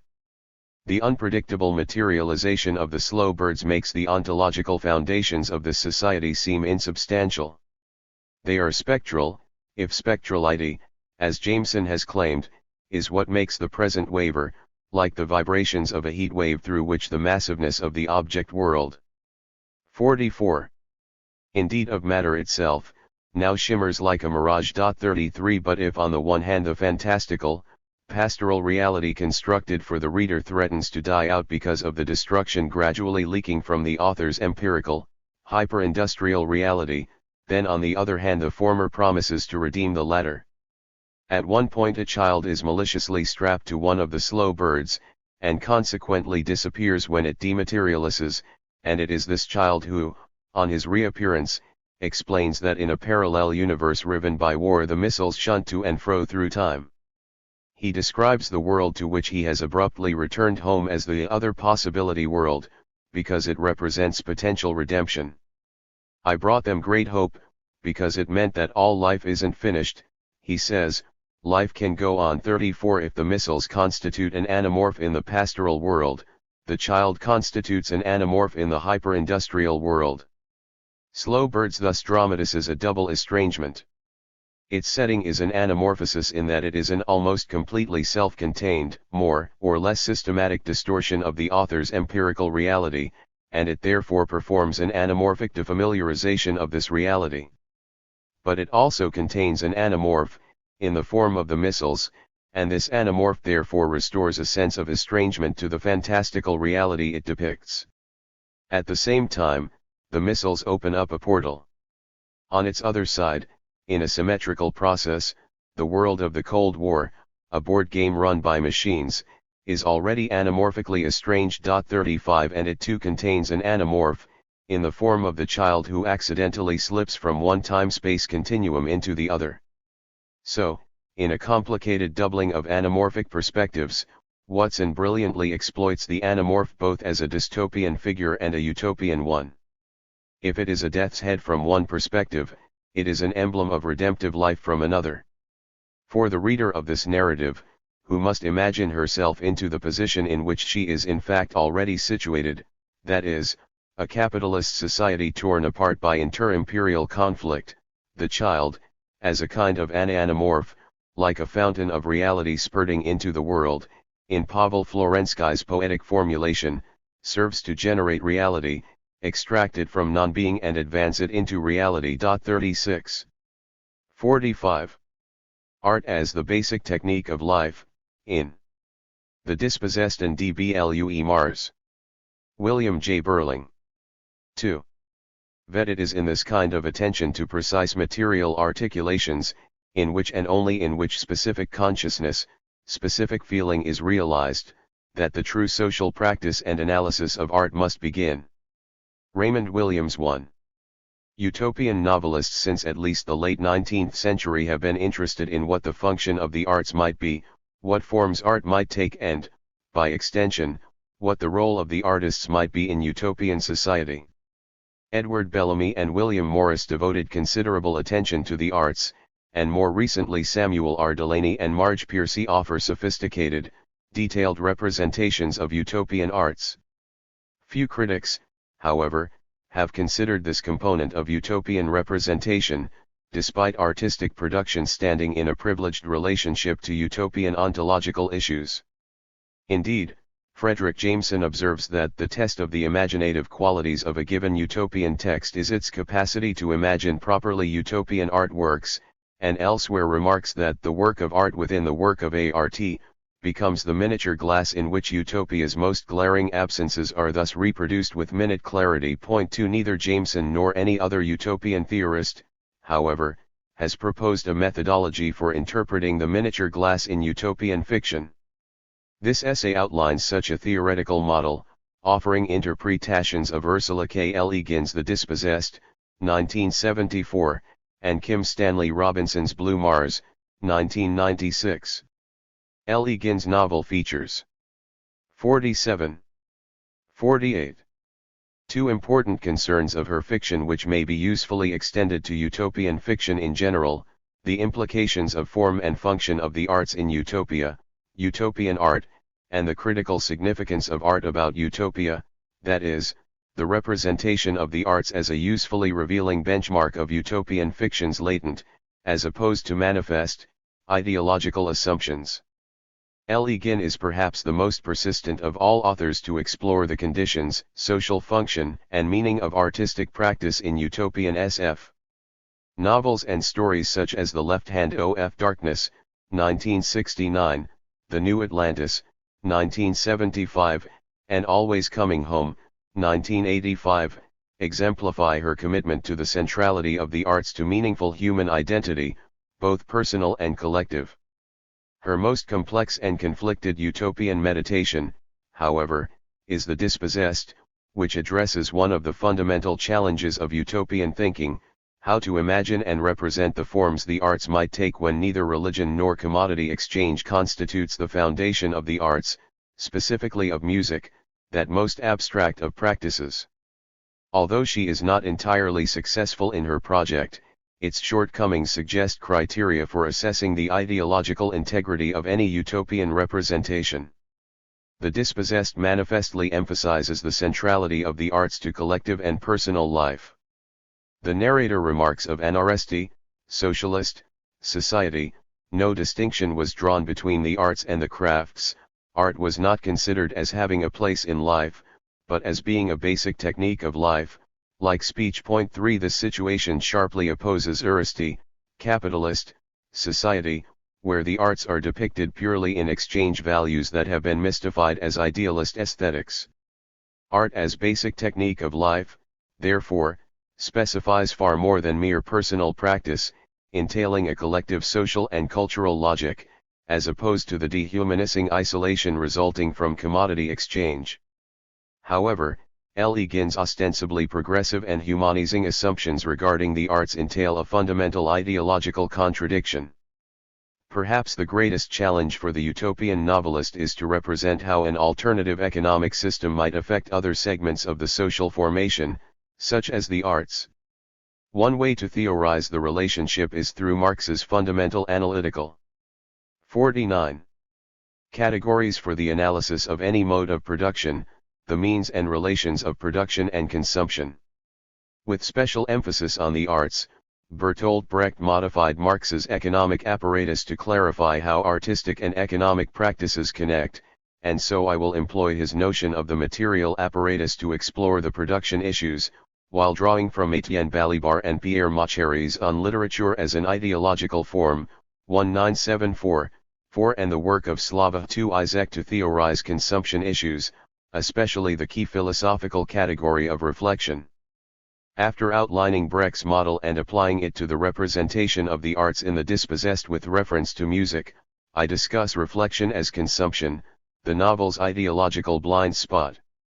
The representation of music in Robinson's Blue Mars, 1996, is then offered as a contrasting example, and I conclude by theorizing how utopian fiction might overcome the barriers of ideological mystification in order to imagine post-capitalist social formations and the arts. The apparatus and the arts. Brecht's concept of the apparatus provides a useful model for understanding the significance of form as the bearer of ideological tendencies in utopian fiction, and by extension in all art. Brecht is not the only theorist to emphasize form in this manner. Adorno, for example, commented that form, the social nexus of everything particular, represents the social relation in the artwork. 5 But he does offer a particularly clear theoretical means to demythologize the claim that aesthetics is the most important factor in understanding the arts. His radical assertions that art is merchandise, only to be manufactured by the means of production, apparathy, and that artists must not imagine that they have got hold of an apparatus which in fact has got hold of them, serve to ground the two main issues with which I am concerned in relation to utopian fiction. Point 6 By the apparatus Brecht means, 1. The ways in which artistic practice conforms to and is limited by the conditions of material production specific to capitalism, which, in the main, defines the artwork as a commodity. 2. The process by which 50. Art status as commodity defines its formal relationship to the dominant mode of production. Point 7 In other words, any work of art reproduces the assumptions underlying the social means and relations of production and consumption of capitalism, the need to generate a profit, no matter what the content might represent. The implications of social relations, in particular, are significant for interpreting L. Egan's sense of utopian art. While Brecht is concerned with the artwork only within the capitalist mode of production, his emphasis on how the apparatus is always silently inscribed in the ontological sense of what is meant by the arts can logically be extended to any other mode of production, socialist or otherwise, such as is frequently represented in utopian fiction. Form must not be understood, however, solely as the imaginative product of solitary artistic genius. Rather than being an object, as Raymond Williams notes, form represents the relations between social, collective, modes and individual projects. Point 8 Form is thus a mediated process, a strategy of representation that arises spontaneously in response to the complex, evolving material and social demands of the dominant culture. The degree to which the forms of the arts, rather than their content, silently reproduce the latent social nexus of capitalism when represented in the proposed utopian non- or post-capitalist mode of production serves as my analytical touchstone. The post-capitalist society on Ars is represented as dedicated to creating a whole new way of life based on a radical redefinition of common sense that maximizes mutual aid, human potential, and freedom, as opposed to the contrasting Uristi self-interest, exploitation, commodity exchange and material accumulation. Thus the dispossessed connects material issues of production and consumption to the respective social formations and their arts. We must be precise, however, with respect to L. Egan's orientation. Ars anarchical society, where the bureaucratic mechanisms of the state have been pared to an absolute minimum, bears strong affinities to anarcho-syndicalism, rather than being an instance of Marx's withering away of the state. Point 9 While of no impact at the initial level of analysis, this distinction eventually becomes important in its bearing on the ontological underpinnings. 51. Of L. Egan's representation of the arts. An RST society is shown as dedicated to a definition of ideological common sense that strives to maximize human potential and freedom. The NRST consciously refashion many elements of their former ontological paradigm, for example, a whole new language, with the result that their post-capitalist organic economy was too essential to the functioning of the society not to affect ethics and aesthetics 10, and, indeed, every other aspect of social relations. Ginn invokes here, of course, the fundamental Marxian notion of the interrelatedness of all components of the social formation, with an emphasis on economics. The notion of organic economy is key. Ginn implies that her vision of an RST society will represent a radically new sense of relations of production affecting such factors as respect, freedom, and imaginative expression.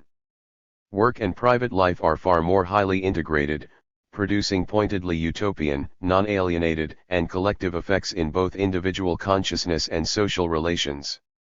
Let me repeat that my entire line of reasoning rejects the presumed priority of the idealist analytical category of aesthetics, though Ginn herself embraces the concept, and to this point I will return in due course. With this collective organic economy and concomitant apparatus of production in mind, therefore, let us examine the depiction of NRST music with respect to the demands of production and consumption in order to lay bare that economy's latent ontological assumptions. Music on NRs. The social context of music on NRs differs strikingly from that on URAs, the latter representing our own commodity exchange status quo. Indeed, the conditions on URAs do not require specific illumination, as we will recognize them by their opposite number on NRs.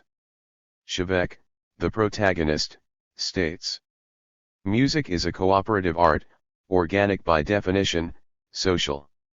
It may be the noblest form of social behavior we're capable of. It's certainly one of the noblest. 52. Jobs an individual can undertake. And by its nature, by the nature of any art, it's a sharing. The artist shares, it's the essence of his act. 11. On NRs, therefore, music is represented as cooperatively social, not individualistic and isolating, and certainly not subject to individual material ownership. Thus, neither Chevèque nor any of his comrades is shown as claiming music as a personal material possession, but, as we shall see, for all of its presumed social purity, NRST music maintains a latent proprietarian relationship through the process of reflection. First, however, I will outline Ginn's successful manifest recontextualizations of music's form and purpose when it is freed from capital's production apparatus. On NRs, the conditions and relations of musical production are striking. Music is a live performance medium, entailing no social network of management and labor, and never reproduced via technology, no hit parade, no virtuoso specialists, no egotistical celebrity artists, no exploitative managers or record companies, no product sales, no media hype, in short, no commodity product whatsoever. In all of these manifest ways Ginn has represented faithfully the formal requirements of production. The apparatus model further enables us to establish and clarify the additional, fundamental latent meaning of artistic form. On NRs the underlying form is that of an interactive event, while on URAs, as in our culture, music is understood as intellectual property whose meaning emerges through commodity exchange. The mechanism of production is the crucial factor respecting art's form. Variations of content, while interesting, have a far lesser ideological significance for art than those of form. As Adorno notes, the relation of art to society is not to be sought primarily in the sphere of reception. This relation is anterior to reception, in production. 12 Seen in this light, for art to be utopian, it must transform the social relations of its production, or, in other words, transform the apparatus. The interactive experience of making and listening to live music on NRs is therefore intensely social in ways rare both on URAs and in our own society. For clarification, one need 53. Only consider two films about cultures not based on capitalist assumptions, Eitan Arjuit, The Fast Runner, Kunuk, 2001, depicts in passing how music functions in Inuit culture, and Songcatcher, Greenwald, 2000, renders well a pre-capitalistic sense of music practice in early 20th century Appalachia. In both cultures, there are no privileged performance experts with accompanying elitist status. Any and every person could and did routinely improvise personal songs on the spot for specific applications, such as expressions of anger, frustration, or courtship, but also maintained a large inventory of collective tunes for general social use, as in religious ritual, and the idea of regarding a song as either personal property or material product is ontologically unimaginable, a non sequitur. Anars, however, is an ambiguous utopia that has not yet rid itself of all potentially crippling practices, and Elegin openly depicts sticky points. One of her most successful, probing criticisms occurs through the crisis faced by Chevek's friend Salas, who is represented as unable to secure a labor posting from DivLab, the ostensibly egalitarian and non-authoritarian coordinating agency for worker assignments, as a composer, despite having created a large body of original music. The surprising reason for the rejection is I write dysfunctional function. Point 1 The irony that music can ever be considered dysfunctional in a supposedly anarchical and libertarian society reveals a disturbing ideological flaw embedded in NRST culture. Bidape, another of Chevek's friends, explains the situation. DivLab can justify it because music isn't useful. The circle has come right back around to the most vile kind of profiteering utilitarianism. The complexity, the vitality, the freedom of invention and initiative that was the center of the Odinian idea, we've thrown it all away. We've gone right back to barbarism. Point 14. Bidape refers here to the liberatory philosophy of Odo, which forms the ontological basis for NRST society and which fiercely asserts complete personal freedom for all citizens, a fundamental principle DivLab compromises in its concerns for collective survival. 54. On a planet with a harsh environment and severely limited natural and labor resources. On Anars, then, utopian personal freedom is undermined by collective material and logistical problems, which, while banal, are also undeniably threatening and socially influential. Thus, Elegin forthrightly explores the conflict of interests by depicting the treatment of a composer whose creative work falls beyond the pale of even this most progressive of utopian societies. Reflection as ideological hallucination. Although Elegin frees music, and other specified arts, from commodity exchange status, a resilient element of capitalist ontology latently resides in her otherwise well-informed and nuanced representation of NRST music. In what at first appears to be an unexceptional, even natural detail, Chevek remarks that he has discovered, at last, his art. Point 15 Why the need for the possessive pronoun? Why does Elegin assume that the NRST consume and possess art at the level of personal reflection? Why does she assume that reflection as perception of art is a universally transcendent experience? The answer, I propose, is that the prescriptions of capitalism's commodity experience of consumption have been mystified through the ontological presumption of human nature. For all of her efforts to recast music in a non-commodified form, Elegin is unable to recognize and move beyond one of the most powerful, pervasive, insidious, and yet subtle areas of capitalist ideological penetration, psychic reflection. As Balibar and Makary insist in an assertion that can be extended to all the arts, to understand this category reflection is therefore the key to the Marxist conception of literature. Point 16 The Marxist category of reflection is quite separate from the empiricist and sensualist concept of the image, reflection as mirroring.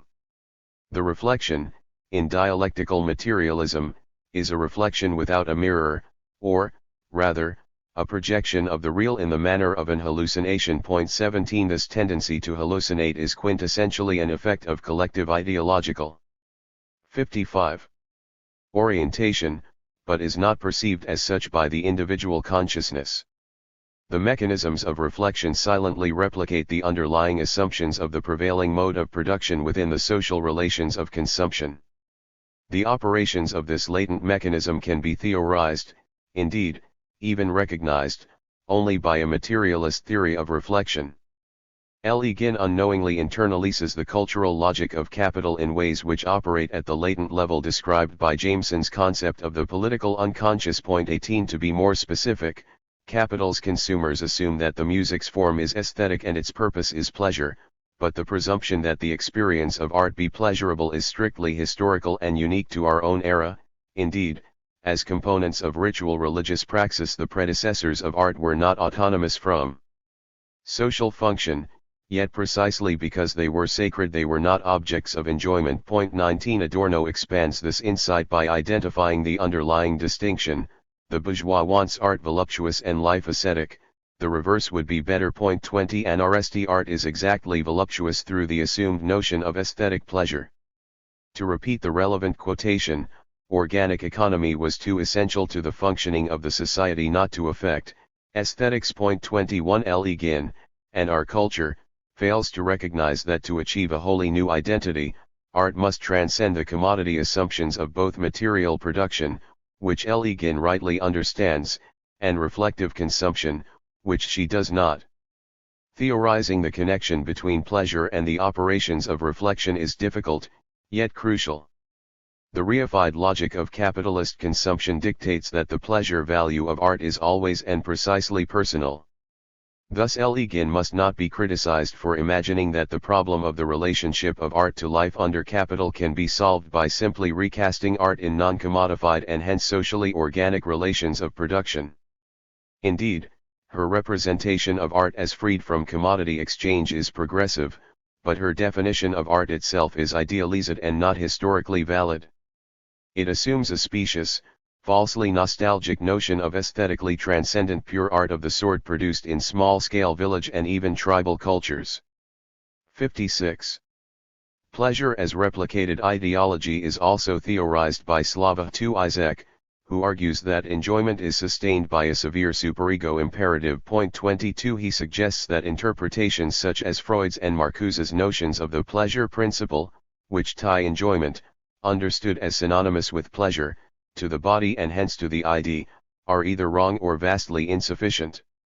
Rather, enjoyment is a matter of consciousness and in its innermost status is something imposed, ordered. When we enjoy, we never do it spontaneously, we always follow a certain injunction. 23 2. Isaac outlines the mechanism by which this injunction to enjoy operates. In short, enjoyment is an inverted psychic projection that one quilts from heterogeneous material into a unified ideological field by imagining the way I see the others seeing we. 24 Enjoyment is therefore the experience of taking pleasure in what I think others would insist that I enjoy, a line of argument consistent with Balibar and Macheri's sense of reflection as ideological hallucination, and with Marx's assertion that life is not determined by consciousness, but consciousness by life. 2 To summarize, the enjoyment of art is the psychic replication of socially assumed mandates, in other words, of ideology, governing all pleasure through two separate but related areas. The first is the need to identify and embrace certain forms of cultural production as belonging to the socially constructed and privileged category art. As Adorno, Jameson, Eagleton, Williams, Brecht, and Benjamin suggest, art itself has taken on a very specific historical meaning since the medieval period. Thus, art as we understand it did not exist prior to the advent of capitalism. That which is construed as art under capital is a heavily loaded category that has no similar meaning, and would be unrecognizable, under any other mode of production. Therefore Chevèque's notion that music is his art is historically specific in assuming that music even qualifies as art. The second component involves the assertion that the artwork produces pleasure. The experience of enjoying art is not naturally occurring, but rather an entirely learned behavior. The particular response is generated in accordance with the historical moment's symbolic order, the latter conforming to the particular ideological. 57. Imperatives of the mode of production but misrecognized by the psychic subject as natural, that is, conforming to the ontological paradigm of what is known to be the truth. As Jameson reminds us, pleasure is always dialectical, always historical, and always a socially symbolic experience. 26 In the era of capitalism, pleasure, as Adorno teaches us, is best understood as having a psychic disciplining function by which exchange value disguises itself as the object of enjoyment. Point 27. On this view, pleasure is disguised as taste, which Adorno further declares is itself outmoded. 28. Simply for the fact that taste is learned exchange value behavior, not naturally occurring innate personal preference. To return to Zizek, the experience of encountering the artwork is a combination of the imaginary, hooked on the symbolic. 29. So that conformance to social expectations through the superego is the very essence of ideology. The enjoyment resulting from the fusing of the imaginary and the symbolic in the superego, now understood as the embodiment of ideology, may perhaps be more usefully termed social allegory. By allegory, Zizek means a given ideological field which encloses itself and effaces the traces of the material process which generated it, while Jameson terms allegory the thematizing of a particular pleasure as a political issue. Point 30. These two senses strongly reinforce each other and serve well to argue for pleasure as a mandated, internalist socio-political fiction. Further, this allegory of enjoyment varies according to the social, class, relations of consumption in any given mode of production. Pierre Bourdieu's work on social and symbolic spaces suggests that what one considers a personal pleasure is highly class-specific, and nothing other than what one has learned and internalized as pleasurable. Likewise, what one disdains becomes proof of the natural difference, and thus inferiority, of the social other. For example, in French social practices, piano music is associated with the largest accumulations of cultural and actual capital, while accordion music is the preference of those with far fewer resources and lower status. 31. This differentiation of what various classes consider pleasurable extends to sport. 58. Hobbies and beverages, as well as the arts, and is translatable into political positions. The very idea of Chevèque having his art is therefore an excellent example of the imaginary solution that reveals an irresolvable social contradiction. According to the theoretical assumptions of NRST culture, notions of personal ownership and social class of any kind should be non-existent. On the one hand, music is depicted as a learned collective and non-classist social pleasure, and yet on the other the phrase his music must mean the art form preferred by Chevèque and others like him, implying the unacknowledged existence of class distinctions and, presumably, even residual class struggle. To the objection that surely humans can and do express personal preferences and enjoyments, I suggest that whatever truth is contained in the assertion of natural personal pleasure is precisely that which is challenged by Lacan's notion of pleasure as social injunction. Of course, observation will show us that people do enjoy the arts, but the pleasure they experience, I argue, is innately ideological. Therefore, to Zizek comments, criticism of ideology consists in unmasking traditional allegory as an optical illusion concealing the mechanics of modern allegory. 32. Echoing Balibar and Macheri's perception of the real as hallucination and Adorno's notion of disguise. In other words, what we have long imagined as personal pleasure in the arts as natural human experience is one allegory among many that serves to conceal its own space of ideological narration. 33. To clarify even further what might be gained by interpreting representations of utopian art from the perspective of the apparatus, let us turn to Robinson's Blue Mars, which contrasts sharply with L. Egan's in its recognition of the space of ideological narration. The Sheffield Sound, Music on Mars. Robinson represents numerous episodes concerning art forms in Blue Mars, including architecture, film, theater, opera, and dance. Two of these, involving music, demonstrate important utopian. 59. Dynamics. The first is a relatively short and hence simple example, the second much more complex.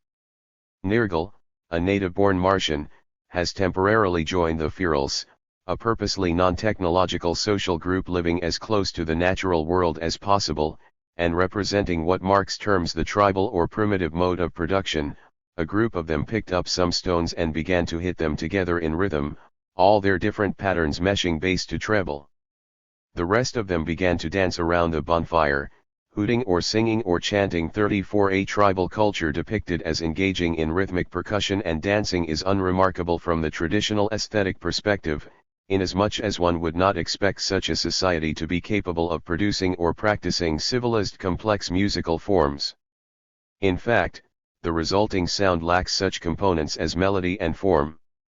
The formal properties gain considerable ideological interest in two ways, however, when approached from materialist, non-aesthetic, perspectives generated by the demands of the apparatus. 1. The relationship between the primitive, pre-capitalist, mode of production and the purpose of music, and 2. The ways in which music is produced and consumed as related to the culture's framework of social relations.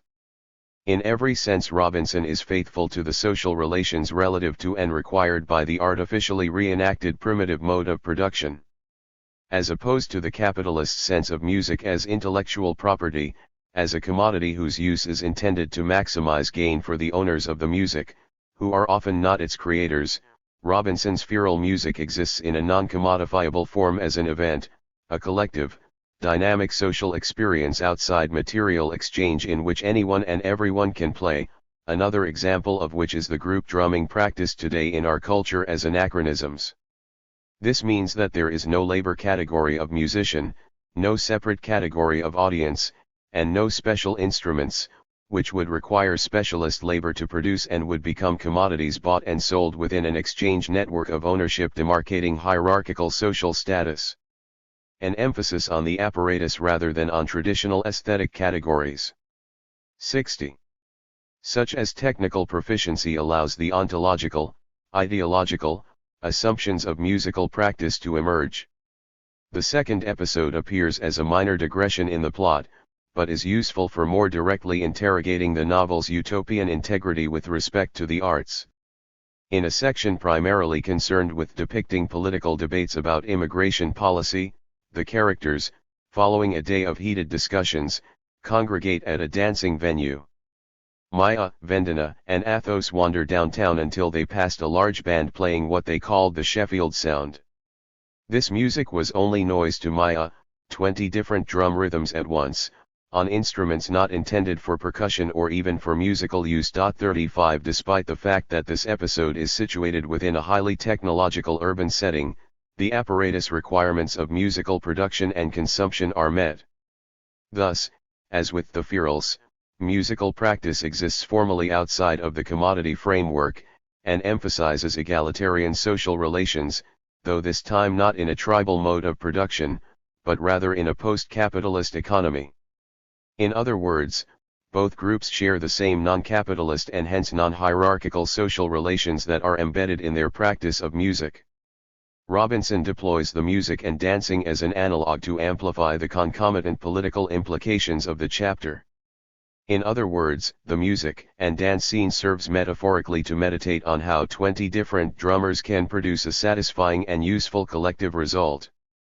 Maya at first is said to think of the result as noise, which is, of course, an aesthetic response grounded in the capitalist sense of pleasurable reflection, but is later represented as thinking it made a kind of sense, not musical sense as she understood it, but rhythmic sense, and when confronted by someone who remarks, "I thought you didn't like this kind of music," responds, "Sometimes I do." 36 In other words, Maya, as one of the first 100 settlers, and thus still carrying the ideological baggage of Terran, capitalist aesthetic assumptions, begins to grasp, if in only a partially conscious way, what is for the native-born Martians the new internalist ontological logic of egalitarian practices of both music and politics.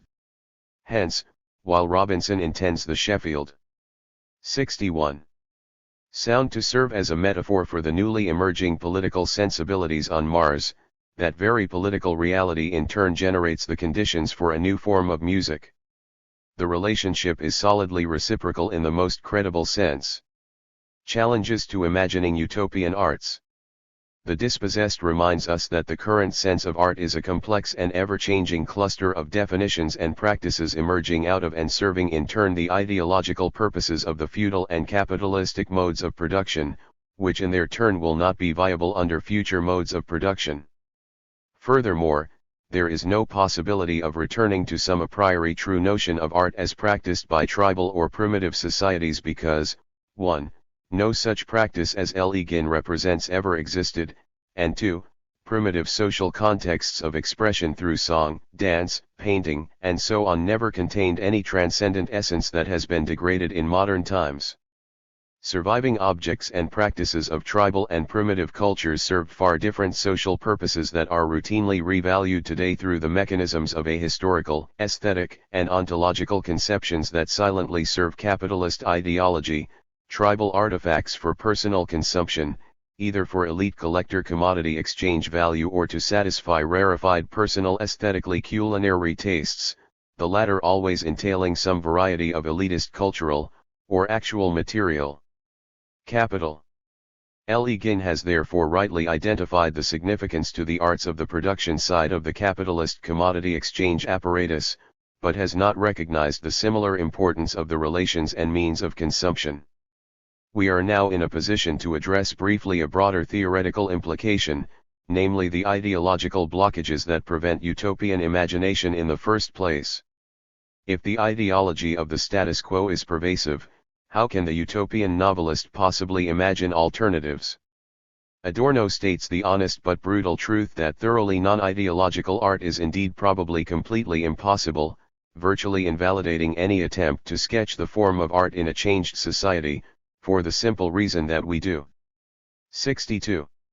Not and cannot know what art would mean or require in some future post-capitalist mode of production. 17 As Perry Anderson likewise remarks, utopias retain, for all their potential luxuriance of detail, at root a stubborn negativity, an emblem of what, despite everything, we cannot grasp or imagine, and which the characteristic oscillations and oppositions within the utopian repertoire bespeak. 38 An understanding of the seminal importance of the apparatus, however, may provide at least an initial strategy for imagining the supposedly unimaginable.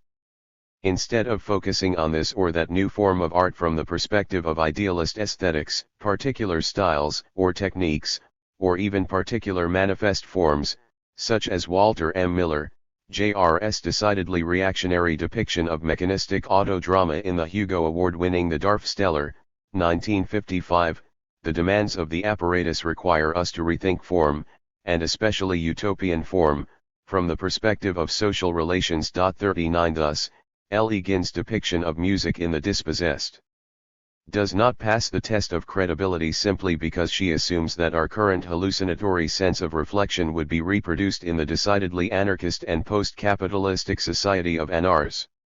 Understood in this sense, it does not matter how different Anarist music is with respect to tonal structures or melodies or any other technical elements, for it is not true to the ideological requirements of its own economic apparatus. Elegin's representation of music is, instead, an excellent example of what Raymond Williams calls a variation of a presently understood art form, rather than the more properly dynamic and utopian matter of innovation that a whole new mode of social relations would require. As Williams writes, theory can show that form is inevitably a social relationship, with the result that to create art in different ways is to live in different ways. 40 Elegin manifestly asserts that the arts are the basic technique of life, but unfortunately she is invoking historically and theoretically incompatible notions of both life and art. Robinson's depiction of music, in contrast, tentatively but more fully achieves the goal of historically legitimate utopian innovation. His sense of a post-capitalist form of art in a changed society of the sort practiced. 63. On Mars might never come to pass. Who knows? But Martian art as depicted is at least minimally consistent with the theoretical requirements of its apparatus, and therefore plausible. Whatever forms and relations art will take under some post-capitalist mode of production, we can assert one general guiding axiom. If the future does produce a far more materially equitable and socially egalitarian society, then all of its practices, in education, public affairs, industrial and agricultural production, the sciences, and so forth, will by necessity take quite different forms than those practiced under capitalism. So why should not the underlying logic of what we call art also differ? In Island, 1962, Aldous Huxley, an author deeply concerned with the expression of art under differing social conditions, offers a suggestive insight. Protagonist Will Farnaby learns that Paula's supreme art, which can be practiced by anyone, is the art of adequately experiencing all the worlds that, as human beings, we find ourselves inhabiting. 411 will conclude by refunctioning 42 and expanding this passage in the following ways. A properly utopian art form is a collective social practice that disempowers or exploits no one, is ideologically transparent, and can be produced and/or consumed by any person in some variation.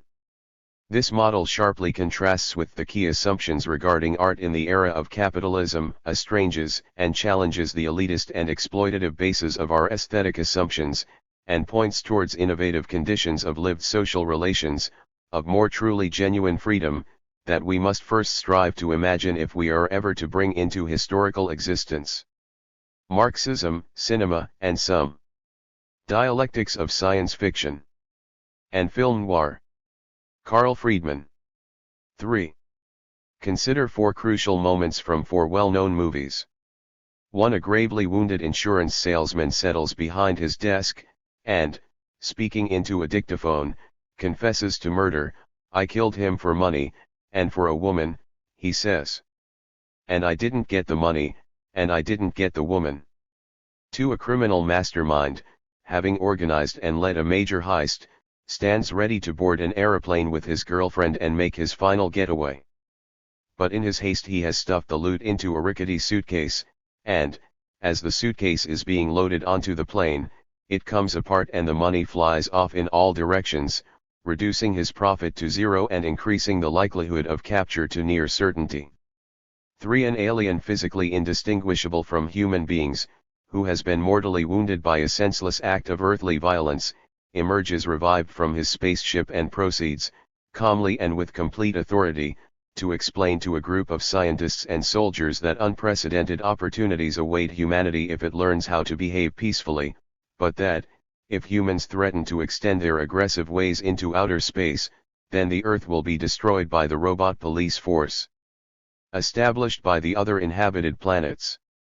4. An astronaut, having been sent on a mysterious mission to Jupiter, and then having been diverted by even more 66. 67. Mysterious forces to remote parts of the universe, winds up in an ornately furnished apartment, where he passes through the stages of life from young manhood to extreme old age and is reborn as the star child of evidently planetary scope and godlike powers. The 4 films referred to are, respectively, Double Indemnity, Wilder, 1944, The Killing, Kubrick, 1956, The Day the Earth Stood Still, Wise, 1951, and 2001, A Space Odyssey, Kubrick, 1968. The first 2 are instances of film noir, the second 2 of SF cinema, and each may be taken as exemplary of its kind. Double Indemnity is the most widely praised single example of film noir. Produced relatively early in the original Hollywood cycle, Wilder's film was hugely influential on the genre, helping, for instance, to establish such common noir motifs as the use of voice-over narration and the centrality of the femme fatale. The Killing is not commonly ranked quite so high, but is likely to appear on critics' lists of the 10 or 15 best examples of classic noir. It is perhaps the most influential of all heist films, and its continuing vitality is illustrated by, for instance, the impact that its structure has had on such movies as Reservoir Dogs, Tarantino, 1992, and, to a lesser degree, Pulp Fiction, Tarantino, 1994. The Day the Earth Stood Still is probably the strongest instance of Hollywood SF in its original, Eisenhower era, phase, and its influence on later cinema, for example, in its montage of newscasts during the film's opening sequence, has extended beyond SF 2001, as I have argued elsewhere. One is something like the permanently definitive masterpiece of SF cinema, with not only no rival but virtually no second. The 2 noir scenes described above emphatically proclaim the films in which they are embedded to be deflationary in outlook. Walter Neff, Fred McMurray, begins Wilder's film not simply by confessing to murder, but by admitting that his intricate scheme of grand passion and grand larceny has resulted in complete failure, and will yield nothing but his own destruction. Perhaps most deflating of all for Walter, he now knows that the passion he felt for the stunning Phyllis Dietrich's son, Barbara Stanwyck, his 68th partner in crime, was never requited, her apparent interest in him just a cynical pretense to cover her real, and entirely mercenary, motives. The conclusion of the killing is equally, if differently, deflationary. Johnny Clay, Sterling Hayden, is shrewder than Walter Neff, and his main problem is not that he misjudges his associates nor that he underestimates the investigating authorities, as Walter disastrously underestimates Barton Keyes, played by Edward G. Robinson, his best friend and the chief investigator for the insurance company that he and Phyllis attempt to defraud. But Johnny, like Doc Reidenschneider, Sam Jaffe, the master criminal in the Asphalt Jungle, Houston, 1950, which had a powerful influence on Kubrick's movie, underestimates something more fundamental and more formidable, the power of sheer blind luck. His criminal scheme is smarter and more complex than Walter's, and, unlike Walter's, is designed to make some allowance for unexpected mishaps along the way. But even Johnny Clay cannot plan for everything, like the way that an intrinsically trivial factor like the flimsiness of a piece of luggage can undo all his brilliant work. For the killing, as for double indemnity, life has less, much less, to offer than one might have imagined. What's the difference? Asks Johnny with weary resignation in the film's final line. In the SF films, however, life offers much more than expected. The humanoid appearance of the alien Clayton, Michael Rennie, allows him to mix undetected in the mundane affairs of Washington, D.C., and so helps the day the Earth stood still to provide some fine realistic satire of Cold War America under the Truman administration.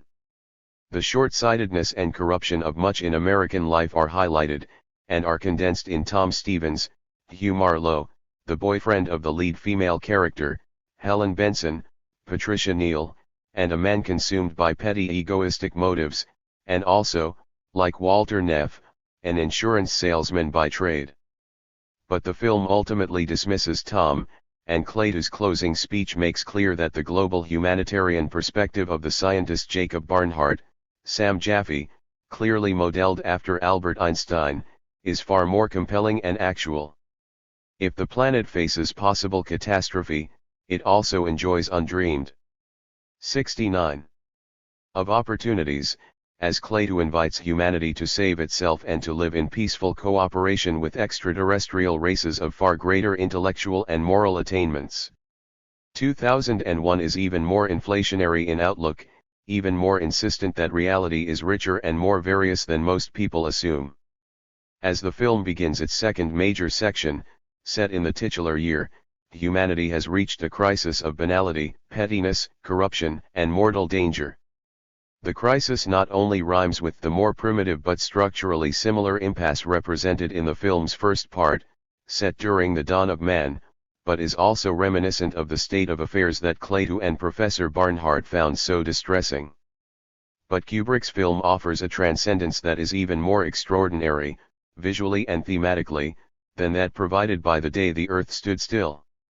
In 2001, the human race is not merely given the chance to join in something like an extraterrestrial version of the United Nations, in its original Rooseveltian conception. Humanity, in the person of the unremarkable astronaut Dave Bowman, Keir Dullea, actually takes a stride forward in physical and spiritual evolution, going beyond the infinite, that is, beyond all supernatural mystifications, in order to arrive, in neo-Nietzschean fashion, at a material and secular state of superhumanity. Dave Bowman begins as an everyman at the dawn of the 21st century, technically competent and physically efficient, but an intellectual, spiritual, and aesthetic nullity, and ends as a natural god. The opposition between the inflationary and the deflationary suggested by these four films provides a cognitive axis along which the cinematic genres of SF and noir can be contrasted. SF of course has its origins in literature, more specifically in British Romanticism, one of the most inflationary movements in cultural history.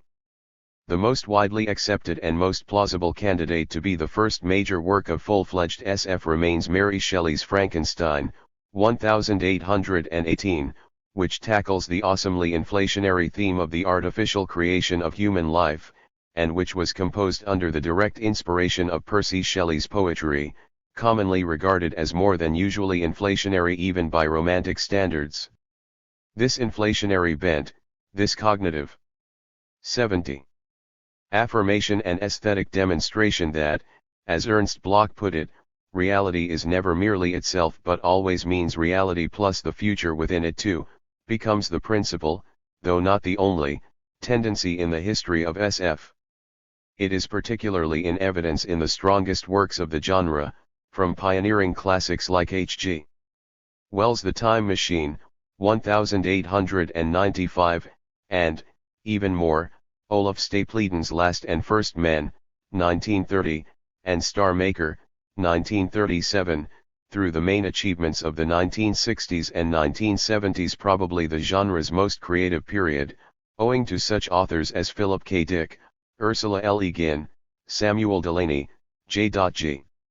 Ballard, Thomas Dish, Joanna Russ, and many others, to more recent triumphs like Kim Stanley Robinson's Mars, 1993-96, and China Miéville's Baslag, 2000-04, trilogies.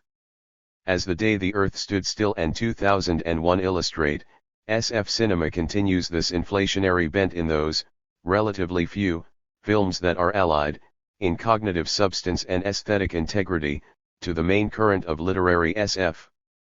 To be sure, most cinematic productions of the genre tend to degrade the latter through an anti-intellectual obsession with technique and spectacle, and, accordingly, the typical SF movie tends to display a hypertrophy of special effects. Yet something of the inflationary pressure of SF, expressed particularly in the visual dimension, can survive even such degradation. Steven Spielberg's Close Encounters of the Third Kind, 1977, for example, marshals narrative and thematic resources that are nugatory by the standards of literary SF, not even rising to the level of the mediocre. But the visual splendor of the mothership, surely cinema's most artfully designed and compelling space vehicle since 2001 itself, maintains, though in purely spectacular terms, the properly science-fictional impulse to transcend the mundane and to imply a depth and richness of reality that go beyond any empirical norm. Even when limited by Spielberg's conceptual banality, SF does not necessarily cease to insist, or at least to suggest, that we need not and should not settle for the familiar contingencies of everyday existence. The typical life world of SF is, to adapt Shakespeare's well-known phrase from the play that marks his own nearest approach to SF, a brave new world. 71.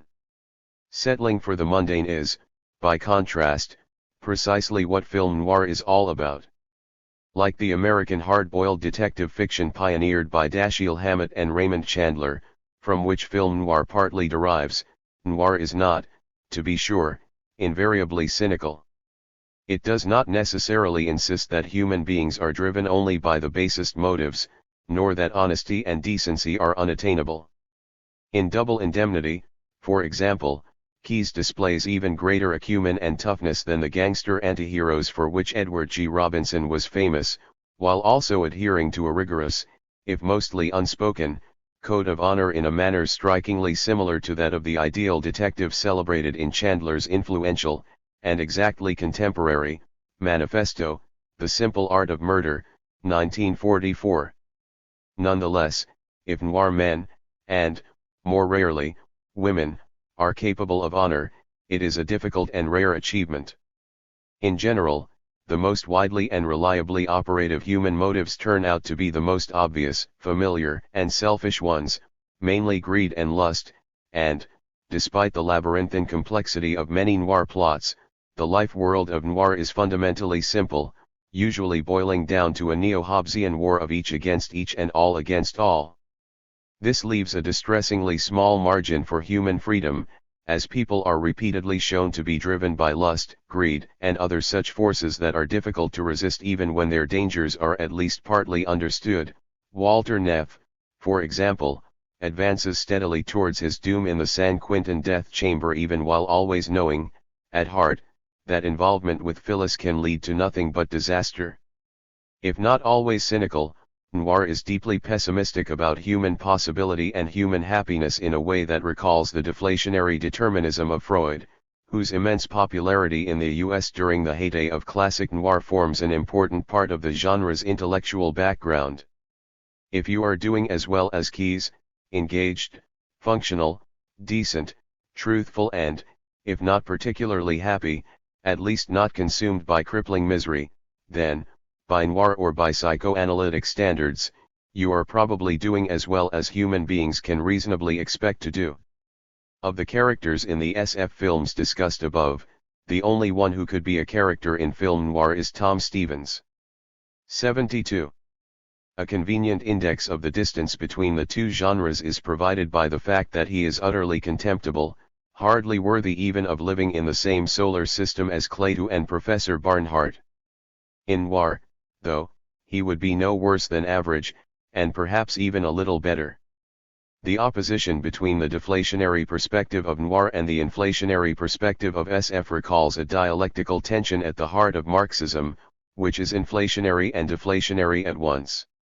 The deflationary dimension is represented by the attempt to destroy all illusions necessary or useful to the preservation of class society in general and of capitalism in particular. Such demystification is perhaps most familiar in the form of ideology critique, that is, the exposure of those networks of habit and belief that capitalist societies generate and that in turn help to sustain capitalism's oppressive practices by inhibiting the development of socialist ideas and attitudes. But it also includes the exposure of those illusions structurally intrinsic to the actual economic mechanisms of the capitalist mode of production, for instance, the way that the formally free contract between employer and employee conceals the coercive threat of homelessness and starvation always, if often implicitly, aimed at those who may consider declining the employer's deal, or the way that the production of surplus value and the concomitant structure of the wage relation make it appear that the worker is paid for the entire working day, even though wages compensate the worker for only a fraction of his or her actual labor time. In the spheres of both culture and political economy, the deflation of capitalist illusions is an indispensable part of the Marxist project. But Marxism ultimately aims at the positive project of human liberation and self-realization, rather than only at the negative task of destroying capitalism and other forms of class, and other, oppression. For this reason the deflationary moment of Marxism, however necessary, can never be sufficient. Marxism is inflationary as well, insisting that, despite the fact that class oppression is essentially coterminous with the history of the human race, it need not always be so. The overthrow of capitalism, for Marxism, need 73. Not result merely in the substitution of one ruling class, or elite, for another, as the overthrow of feudalism, or the advent of Stalinism, did. It can instead be the prelude to the radically democratic self-organization of the human race, allowing all individuals the maximum possible fulfillment of their creative potentialities, as mankind leaps, in Engels' words, from the realm of necessity to the realm of freedom. Even in Capital, not only Marx's most important work but also his most elaborately deflationary, Marx provides positive glimpses of the liberated, classless future that beckons as a concrete possibility after the supersession of the capitalist property relations he exposes. In an important passage in Volume 3, for example, Marx defines the socialist freedom that can be attained when capitalism has been overthrown but scarcity not yet eliminated. That socialized man, the associated producers, govern the human metabolism with nature in a rational way, bringing it under their collective control instead of being dominated by it as a blind power, accomplishing it with the least expenditure of energy and in conditions most worthy and appropriate for their human nature. He then offers a briefer hint of the world of achieved communism and material abundance that may lie even further in the future, the true realm of freedom, the development of human powers as an end in itself. Point 3 For Marxism, visionary transcendence is the necessary completion of a stringent demystification. Clearly, I am suggesting a certain homology between the two sides of Marxism and the antithetical genres of SF and noir. But the matter is too complex to allow for any neat quadripartite symmetry. Quantitatively, the work of Marxism is overwhelmingly on the deflationary side, aiming to produce detailed scientific, which means always provisional, knowledge of the real world. To say that such strenuous investigation into the workings of economic, political, and cultural processes is far beyond the ability of film noir is not to condemn the latter, but to acknowledge a vast generic difference. Patently, double indemnity is a very different kind of achievement from capital. Yet film noir can be understood as producing what the Althusserian tradition might 74. Call a figurative analog of deflationary Marxist knowledge. For example, the typical noir stress on greed, in the moral sense of individual avarice, is, strictly in itself, a matter of little concern to Marxist historical analysis. But noir representations of individual greed may allegorically gesture towards, though not actually produce, the kind of knowledge discoverable through application of Marx's principle of the ultimately determining role of the economy. There is, for instance, an aesthetic and affective link, even though not a fully cognitive one, between, on the one hand, Neff's discovery that Phyllis cared nothing for him and everything for an insurance claim and, on the other hand, the analysis that reveals the armed opposition by Britain and France to the invasion of Belgium at the beginning of World War I to have been based less on human sympathy for a small nation than on the fear that the continued economic exploitation of their own empires might be threatened by German expansionism. SF, however, may provide something more than an analog of what the inflationary side of Marxism offers, partly because the latter is itself so fragmentary and impalpable compared to Marxist demystification. It is, after all, impossible to produce the same sort of exacting, detailed knowledge about the potential future as about the actual past and present, and so the moments of inflationary positivity in the Marx Engels oeuvre, while fascinating and important, amount to a series of brief, sometimes ambiguous passages scattered throughout tens of thousands of pages of mainly deflationary scientific analysis. Since, furthermore, the future is strictly unknowable, attempts to comprehend it must be largely speculative, and in this way the cinematic and literary resources of SF, involving the development of fictional characters within an imaginary narrative framework, may sometimes be more useful than expository statements. The day the Earth stood still cannot fully convey what it might feel like to live in the kind of interplanetary cooperative association offered to humanity at the film's end. But Clayton's unsentimental compassion, along with his authoritative and completely uncynical knowledgeability, provide a suggestive clue. 75. It should be stressed that inflationary and deflationary perspectives not only combine in Marxism, but form a genuine dialectic, each animates and concretizes the other. The production of deflationary Marxist knowledge, even at its most technical and recondite, is thoroughly political, even moral, in orientation. Marxism works to deconstruct the conventional middle-class dichotomy between fact and value, so that, for instance, Marx's central analytic discovery of the secret of profit in the structure of surplus value not only provides scientific knowledge of capitalist production but shows the latter to be based on a certain morally charged practice, namely theft. Since the ethical unacceptability of practices integral to capitalist, and other class, societies is an inescapable conclusion of Marxist analysis, the latter necessarily implies some positive transcendence of the actual to be mandatory. Conversely, Marxist transcendence must be solidly based on a scientific understanding of the actual.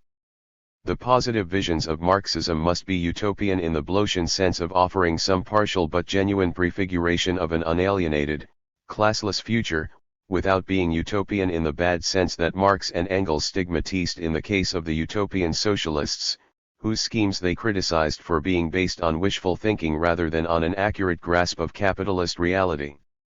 If the deflationary side of Marxism is necessarily moral and political, the inflationary side is necessarily scientific. Does this dialectic within Marxism have a counterpart in any aesthetic dialectic between SF cinema and film noir? I think that it does, and that the dialectic between noir and SF is to be found above all in Alex Proyas's neglected Dark City, 1998. But the interaction of the two genres has a history before Proyas, one that might be traced as far back as Fritz Lang's seminal Metropolis, 1926, which has exercised a huge influence on both SF and film noir. Not only is Metropolis the first great example of SF cinema, but also, though not an actual instance of noir, perhaps the most influential single production of German expressionism, whose attitudes and techniques were to prove so important for the noir directors, not least Lang himself, who in his Hollywood 76 phase made many noir movies. Two later films that mix SF with noir, and that were clearly made under the influence of Lang's dark, brooding vision of the ominous city, are Alphaville, Goddard, 1965, and Blade Runner, Scott, 1982, and both point directly towards Dark City. Alphaville is perhaps the first important film to combine noir and SF directly, but its method of composition is more that of pastiche than of the dialectic. The film relates how the hard-boiled secret agent Lemmy Caution, Eddie Constantine, travels, by car, wearing a trench coat and carrying an automatic pistol, across millions of miles of outer space to the totalitarian city of Alphaville, which is ruled by a new kind of supercomputer. After various noirish adventures, he finally assassinates Professor von Braun, Howard Vernon, Alphaville's top computer scientist, and flees with his new girlfriend, the professor's beautiful daughter, Natasha, Anna Karina. As might be gathered even from this quick summary, in Alphaville noir and SF are not dialectically synthesized but instead, as Dr. Johnson might have put it, yoked together by violence. The result is a hilariously self-conscious triumph of pastiche, which not only jumbles together motifs from earlier SF cinema and classic Hollywood noir, but also incorporates all manner of other cultural fragments, drawn, for instance, from the Dick Tracy comic strip and the Heckle and Jekyll cartoons, as well as from such loftier sources as Dante, Shakespeare, Pascal, Baudelaire, and T.S. Eliot. Again and again the film rejoices in the deliberate absurdity of its own juxtapositions. For instance, as Lemmy and Natasha make their final getaway, in a white Ford Galaxy, Lemmy comments, in properly noirish voiceover, "A night drive across intersidereal space and we'd be home," as though travel between star systems were like taking a spin on the Los Angeles freeways. The detail that two generations of over-earnest SF fans have identified as the film's chief mistake, the use of the term light year as a unit of time, and later of computing power, rather than of distance, is of course no mistake at all. Light year is used as a comically generic signifier of scientificity, one that Goddard gleefully pastes together with all the others in his postmodern collage. 77.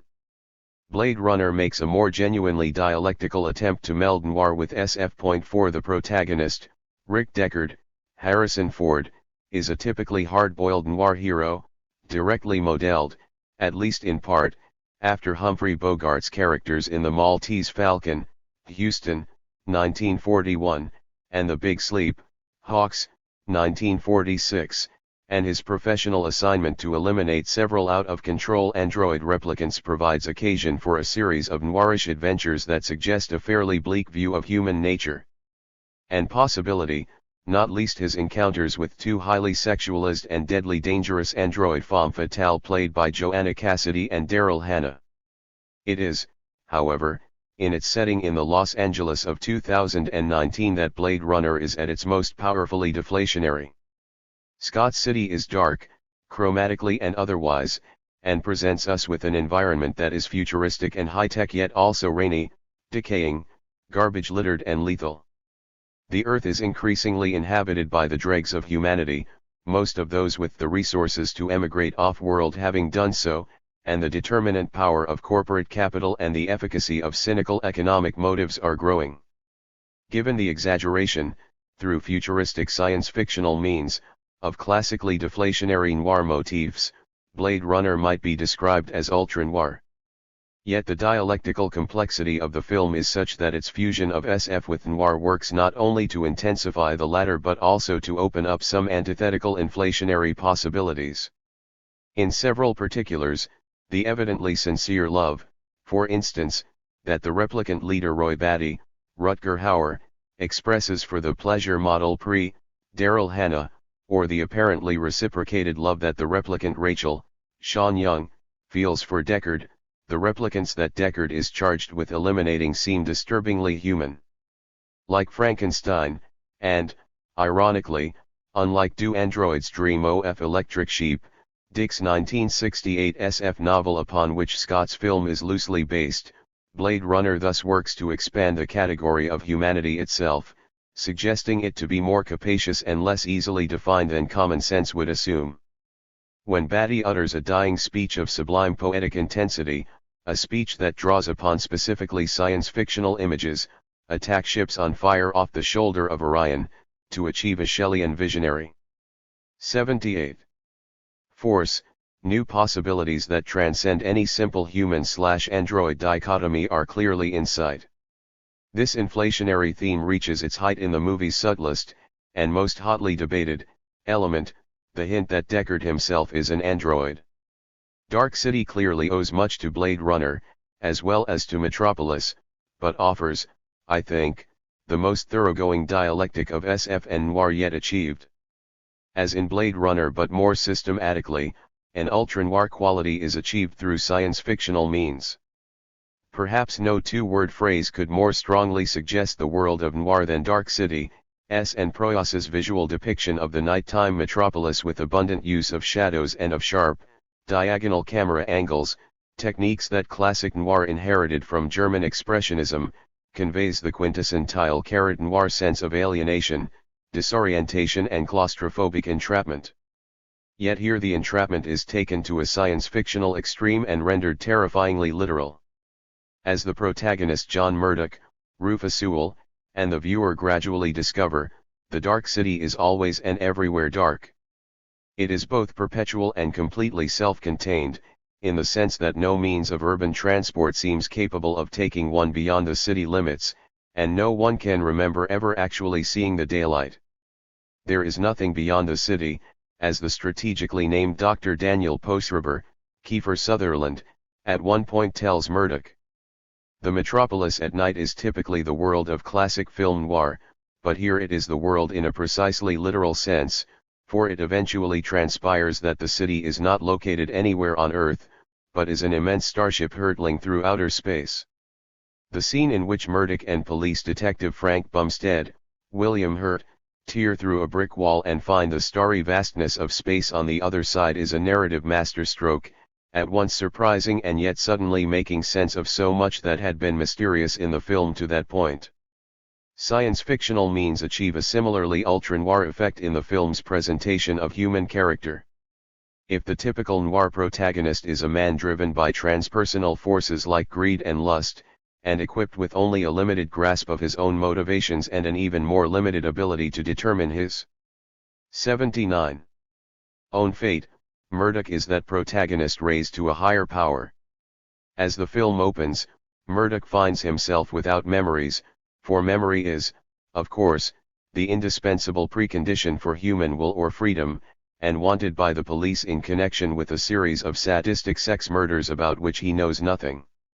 He also finds himself involved in a troubled marriage with a woman who claims to be his adulterous wife, Jennifer Connelly, but whom he cannot recognize. The explanation turns out to be that the city is under the control of a weird cabal of alien beings known as the Strangers, who are conducting experiments on the inhabitants in an attempt to learn about the human soul. The Strangers are constantly wiping out the memories of their captives and replacing them with new memories, so that they can observe how humans behave in a variety of circumstances. The deflationary determinism of noir is thus rendered technological and apparently irresistible. It is noteworthy that the Strangers' imprinting of their human subjects is achieved with old-fashioned hypodermic syringes that are frighteningly large and look extremely painful. Though the archaic hardware does not seem entirely coherent, logically, with the advanced technical achievements of the Strangers, who can travel through outer space and also tune, that is, shape the material world by thought alone. The hypos serve a vital cinematic function as visual signifiers of the stranger's brutal and oppressive rule.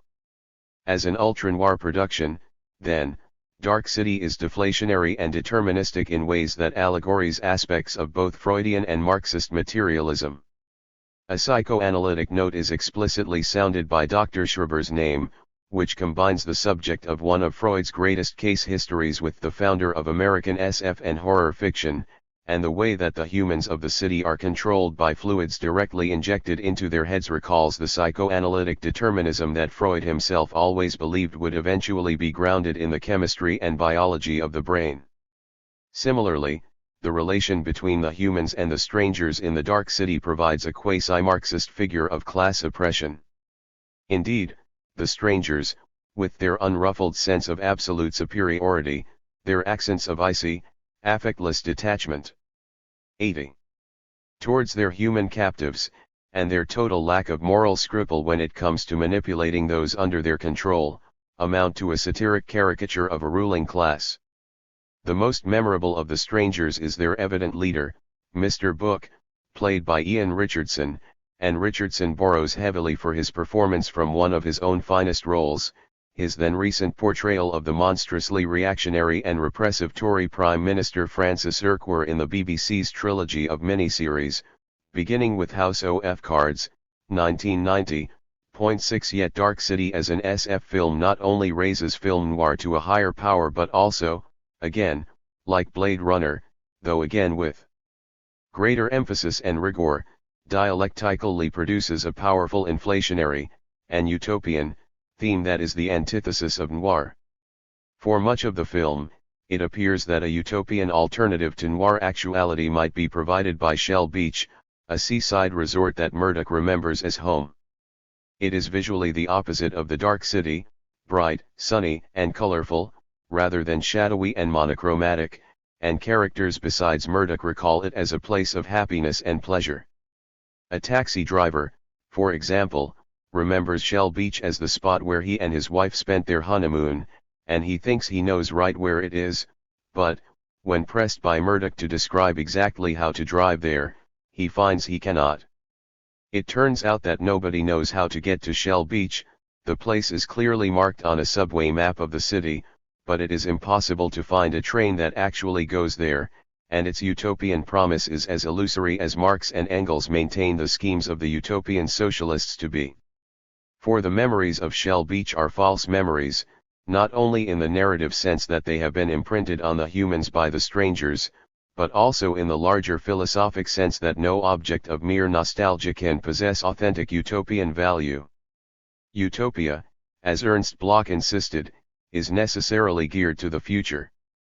It is no accident that the visual details of Shell Beach, displayed on postcards and the like, suggest a vacation resort of the American 1950s, the decade that constitutes the privileged image of social harmony for reactionary American ideology since the late 1960s.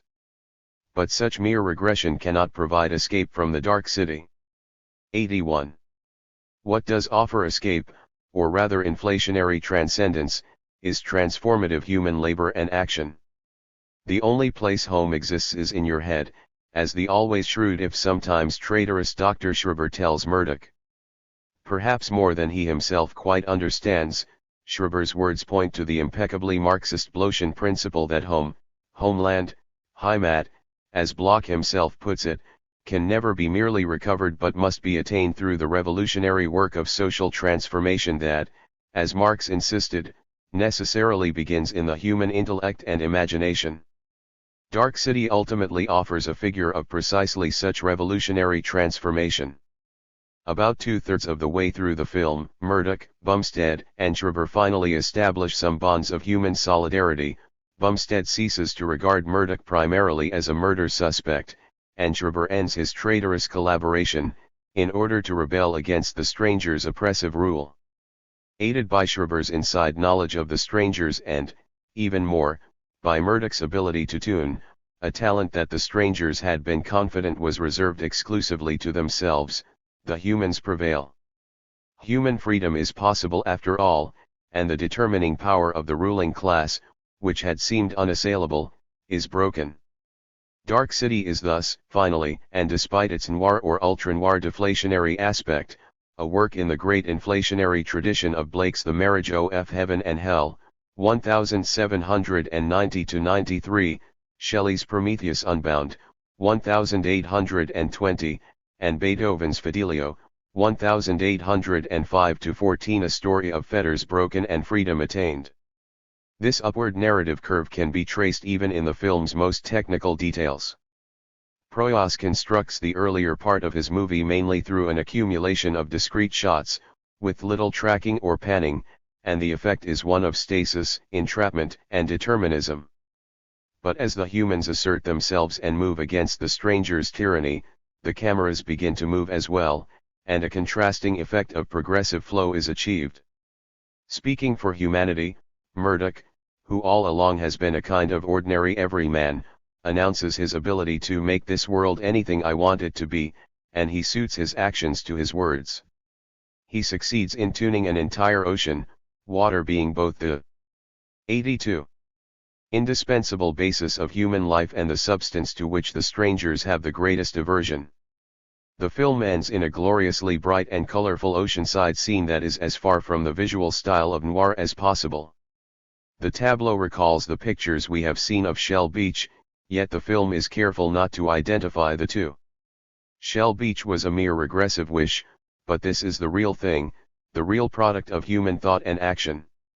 We leave Murdoch to begin a love relationship with the Jennifer Connelly character, who is no longer burdened with the false memories of having been Murdoch's cheating wife. It is the sort of visionary, material transcendence that has always been what SF does best, and that, of course, has, at least since the final lines of the Communist Manifesto, been the ultimate point of Marxism itself. Notes 1. See Carl Friedman, on Kubrick's 2001, Form and Ideology in Science Fiction Cinema, in Friedman, The Incomplete Projects, Marxism, Modernity and the Politics of Culture, Middletown, Wesleyan University Press, 2002, pages 91-112. 2. Ernst Bloch, Marxism and Poetry, in the Utopian Function of Art and Literature, Selected Essays, Translo. Jack Zips and Frank Mecklenburg, Cambridge, MIT Press, 1988, p. 163, emphasis added. 3. Karl M. Marx, Capital, Volume 3, Translo. David Fernbach, New York, Vintage, 1981, p. 959, emphasis added. 4. My comments on Blade Runner refer to the significantly different 1992 director's cut. In most discussion of this much discussed film, the latter version is, I think rightly, considered definitive. 5. Dark City is, indeed, the title of a film noir, directed by German émigré William Dieterle in 1950. 6. Followed by To Play the King, 1993, and The Final Cut, 1995. 4. Spectacle, Technology and Colonialism in SF Cinema. The Case of Wim Wenders. Until the End of the World. John Reeder. Nearly everyone who has written about Wim Wenders' epic-length 1991 SF film Until the End of the World, UTIATW, has commented upon the global scope of both its production and its plot, and while some praise it as the pinnacle of Wenders' distinguished career, negative opinions range from bemusement over its zany but chaotic energy to condemnation of its Eurocentric exploitation of non-Western landscape. 1. But the way the film's mise-en-scene engages exoticizing, Eurocentric discourses is more complex and more critically acute than the film's detractors recognize. For the matter of colonial history is everywhere in Wenders' film, not only in the global crisis that acts as its premise, but also in the corporate competition that motivates the secretive location of a cutting-edge research facility in the Australian outback, in the tensions between therapeutic intervention and invasion that characterize the research project itself, in the dissonance between hospitality and assimilation that bedevils the indigenous Australians who donate space and labor to the project, and in the interweaving of romance and tourism in the adventures of its white protagonists. Moreover, these pervasive colonial references are integral to the film's generic texture. That is, one cannot read the film fully, or even adequately, as long as the colonial matter is taken to be merely the superficial. 83. 84.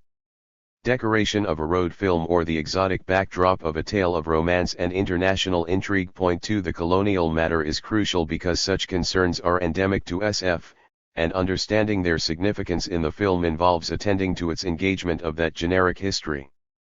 Although the film fails to extricate itself from the ideologies implicit in its colonial premises, neither does it simply rehearse them. It alternately exposes colonialism's durable impact on SF, indulges in colonialist fantasies, and critically subverts the ideological basis of those same fantasies. The film's sustained, ambivalent engagement with SF's generic debt to colonialism makes it both a symptomatic and an estimable work of art. This argument is worth making not only because it is always worthwhile to extricate a thoughtful work from misunderstanding, but also because of the questions raised by the unevenness and contradictions of the film's production, distribution, and reception. The production of THIRD was something of a fiasco. Wenders exhausted a budget of $20-odd million in the course of filming on 4 continents, forcing him to abandon the planned finale in Africa. To make matters worse, the film flopped disastrously at the box office upon its release in December 1991. Nonetheless, as the movie made the art house circuit over the next few years, and as its distinguished soundtrack CD proved to have considerably more commercial appeal than the initial release of the film itself, it began developing a reputation as an underground masterpiece. The film's elite status was further enhanced in the mid-1990s, when Wenders issued a director's cut, screened for carefully selected audiences, that expanded the 158-minute commercial release, produced under his studio contract's stipulations as to length, into a 280-minute trilogy. Currently this version is available on DVD in Europe, as bis ans en der Welt, director's cut, but contractual issues continue to prevent its release in North America, where the studio cut, once available on VHS, has also gone out of print. The tangle of commercial, legal, and artistic issues in this saga suggests that the film's remarkably uneven reception is not simply a result of its internal strengths and defects, but rather conforms to the complicated terrain of its production and distribution. 85. This suspicion draws added force from Carl Friedman's argument that SF cinema is structured on an immense and perhaps disabling contradiction between the anti-conceptual bias of its most fundamental formal resource, special effects, and the critical impulses that make SF narrative, at its best, what Darko Suvin calls the literature of cognitive estrangement. Point 3. The crux of Friedman's thesis is that the spectacle of special effects tends to overpower the cognitive, analytic impulse, motivating the effects of estrangement that he, like Suvin, sees as being crucial to SF. If elaborating an estranged but plausible and coherent setting is one of SF's most important formal obligations, the power of spectacle in SF cinema typically threatens to evacuate this procedure of its exploratory, speculative qualities and replace them with mere sensory overload. Instead of being called upon to think, as in Brechtian theater, the viewer is merely absorbed. Friedman presents this contradiction between cognitive estrangement and special effects in formal terms, but I would ask what substance we can assign to generic form itself, unless it is lodged in the repetitive force of commercial and cultural pressures upon narrative production and reception. Wenders' treatment of setting and special effects bears the burden of such pressures, and his different versions of THIRD respond to them in tellingly different ways. SF and the world market. The plot of THIRD, with global crisis and panic-driven migrations in the background and its central character's whirlwind tour from Europe to Asia to the Australian outback in the foreground, maps itself onto a well-established generic and planetary geography of imperial center and frontier. Just as the emergence and consolidation of industrial economies in Europe and North America is unthinkable without the expropriation of raw materials, the exportation of commodities, and the migration of people from and into territories under Western colonial and imperial control, so SF is shaped throughout its history by the imaginary relationship of the European, and later American. 86. Economic core to the periphery or contact zone between capitalist and non-capitalist economies and Western and non-Western cultures. Point 4. UTIOT enacts this relationship through two well-established SF tropes, the technological breakthrough or fantastic invention, and its counterpart, the plot of technology going out of control and threatening to destroy its makers. The way Wenders handles these two motifs clearly exposes their common ground in the capitalist dynamics of technical innovation, market competition, and colonial imperial governance. That the breakthrough invention is one of SF's oldest and most durable conventions testifies to the genre's close relationship with industrial capitalism's fierce drive for technical innovation. From its beginnings, SF has been fascinated with marvelous machines and problems of engineering. More important than this fascination with gadgetry, though, has been SF's reflection upon the economic and social impact of such innovations, the competitive advantage technical innovation gives its possessors in the market, and the military and political power it gives them over the rest of the world. Thus SF and modern industrial arms races have walked hand in hand from their beginnings. Point 5. Furthermore, one of the keys to SF's imaginary contact zone is the uneven distribution of technology across a spatial geography that the ideology of progress codes as a temporal one.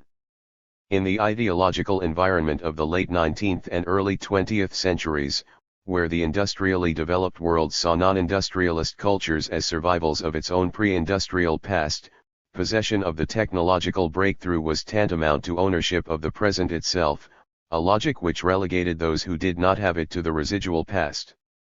For the ultimate nightmare driving the arms races of modernity, dramatist in an invasion fantasy like H.G. Wells' The War of the Worlds, 1898, is the industrial and imperial core's fear of being turned into the pre-industrial and colonist periphery, and so, according to the temporal logic of the ideology of progress, of being subjugated as inevitably as the future supersedes the past. Therefore the play of inclusion and exclusion, and the fantasies of power and impotence that circulate in the vicinity of the technical innovation, have throughout SF's 87.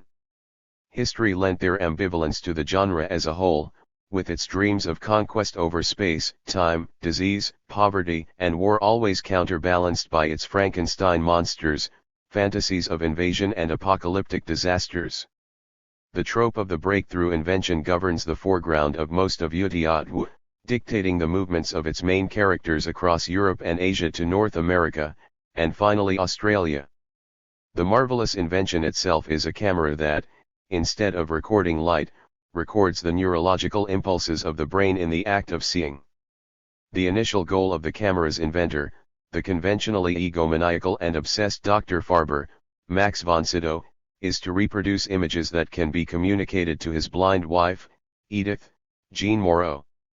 The project of collecting these images leads his son, Sam Farber, William Hurt, on the long journey that turns into the film's extended chase sequence.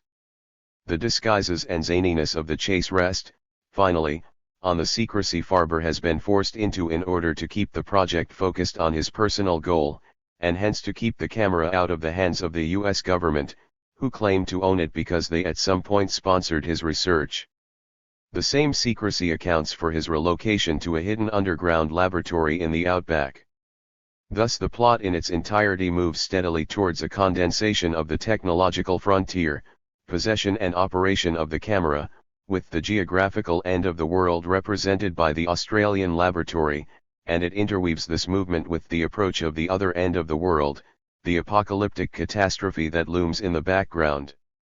The dynamics of economic competition in the foreground are matched by those of political competition in the background, in which an Indian rogue nuclear satellite has gone out of control and threatens to wreak apocalyptic destruction on the planet, inspiring panicky evacuations in the path of the satellite's possible impact and heated international controversy about how to deal with the threat. One might well compare these disorderly proceedings with the pristine solution to the threat of nuclear aggression offered in The Day the Earth Stood Still, Wise, 1951. If Earth's squabbling nations will not abandon their aggression. 88. Which is threatening to spill out into space, then the guardian robots of an advanced extraterrestrial civilization will rain down global destruction. In contrast to the Cold War fantasy of the benevolent supercop imposing world harmony, the contemporary international world order exposed in Utiat looks exactly like what Michael Hart and Antonio Negri a few years later would describe as post-imperialist empire, an endless exercise in crisis management, with the terrifying wildcard of U.S. unilateralism in the place of Leviathan. 6. The tension between the foreground and background plots, then, lays over the entire film a conflict between individual autonomy, both in terms of the market and of individual desire, and collective political determination, a determination as capricious as classical fate. The repeated solution to this conflict is the decision to go off the grid, enacted on the individual level early in the film by Claire Tourneur's, Solveig Domerden, defiance of her comically insistent dashboard computer's warnings that she is driving off the map, throughout the film by the Farbers' flight to the Australian outback, and, most tellingly, by the explosion of the nuclear satellite in the center of the film, which temporarily disconnects everyone in the film from the rest of the world, and, for a time, seems to have eliminated the grid itself. Going off the grid turns out to be impossible, however. The world lives through the nuclear explosion, the US government catches up with Farber, and Claire Tourneur's romantic adventure finally installs her, not outside the grid, but within and against it, operating counter-surveillance of environmental crime aboard a Greenpeace satellite. The ultimate impossibility of extricating oneself from the devices of corporate competition or the international anarchy of contemporary imperialism resounds throughout the film's final movement, when Dr. Farber turns his camera to the task of recording dreams. Farber's inward journey of exploration is both illusory and disastrous. The recordings themselves hardly resemble actual dreams. Instead, these completely silent, garishly colored video clips are aggressively stylized constructions that, instead of penetrating the depths, evacuate inferiority. Nonetheless, the dream images exercise a narcissistic fascination that wholly absorbs and debilitates the 89. Film's internal spectators.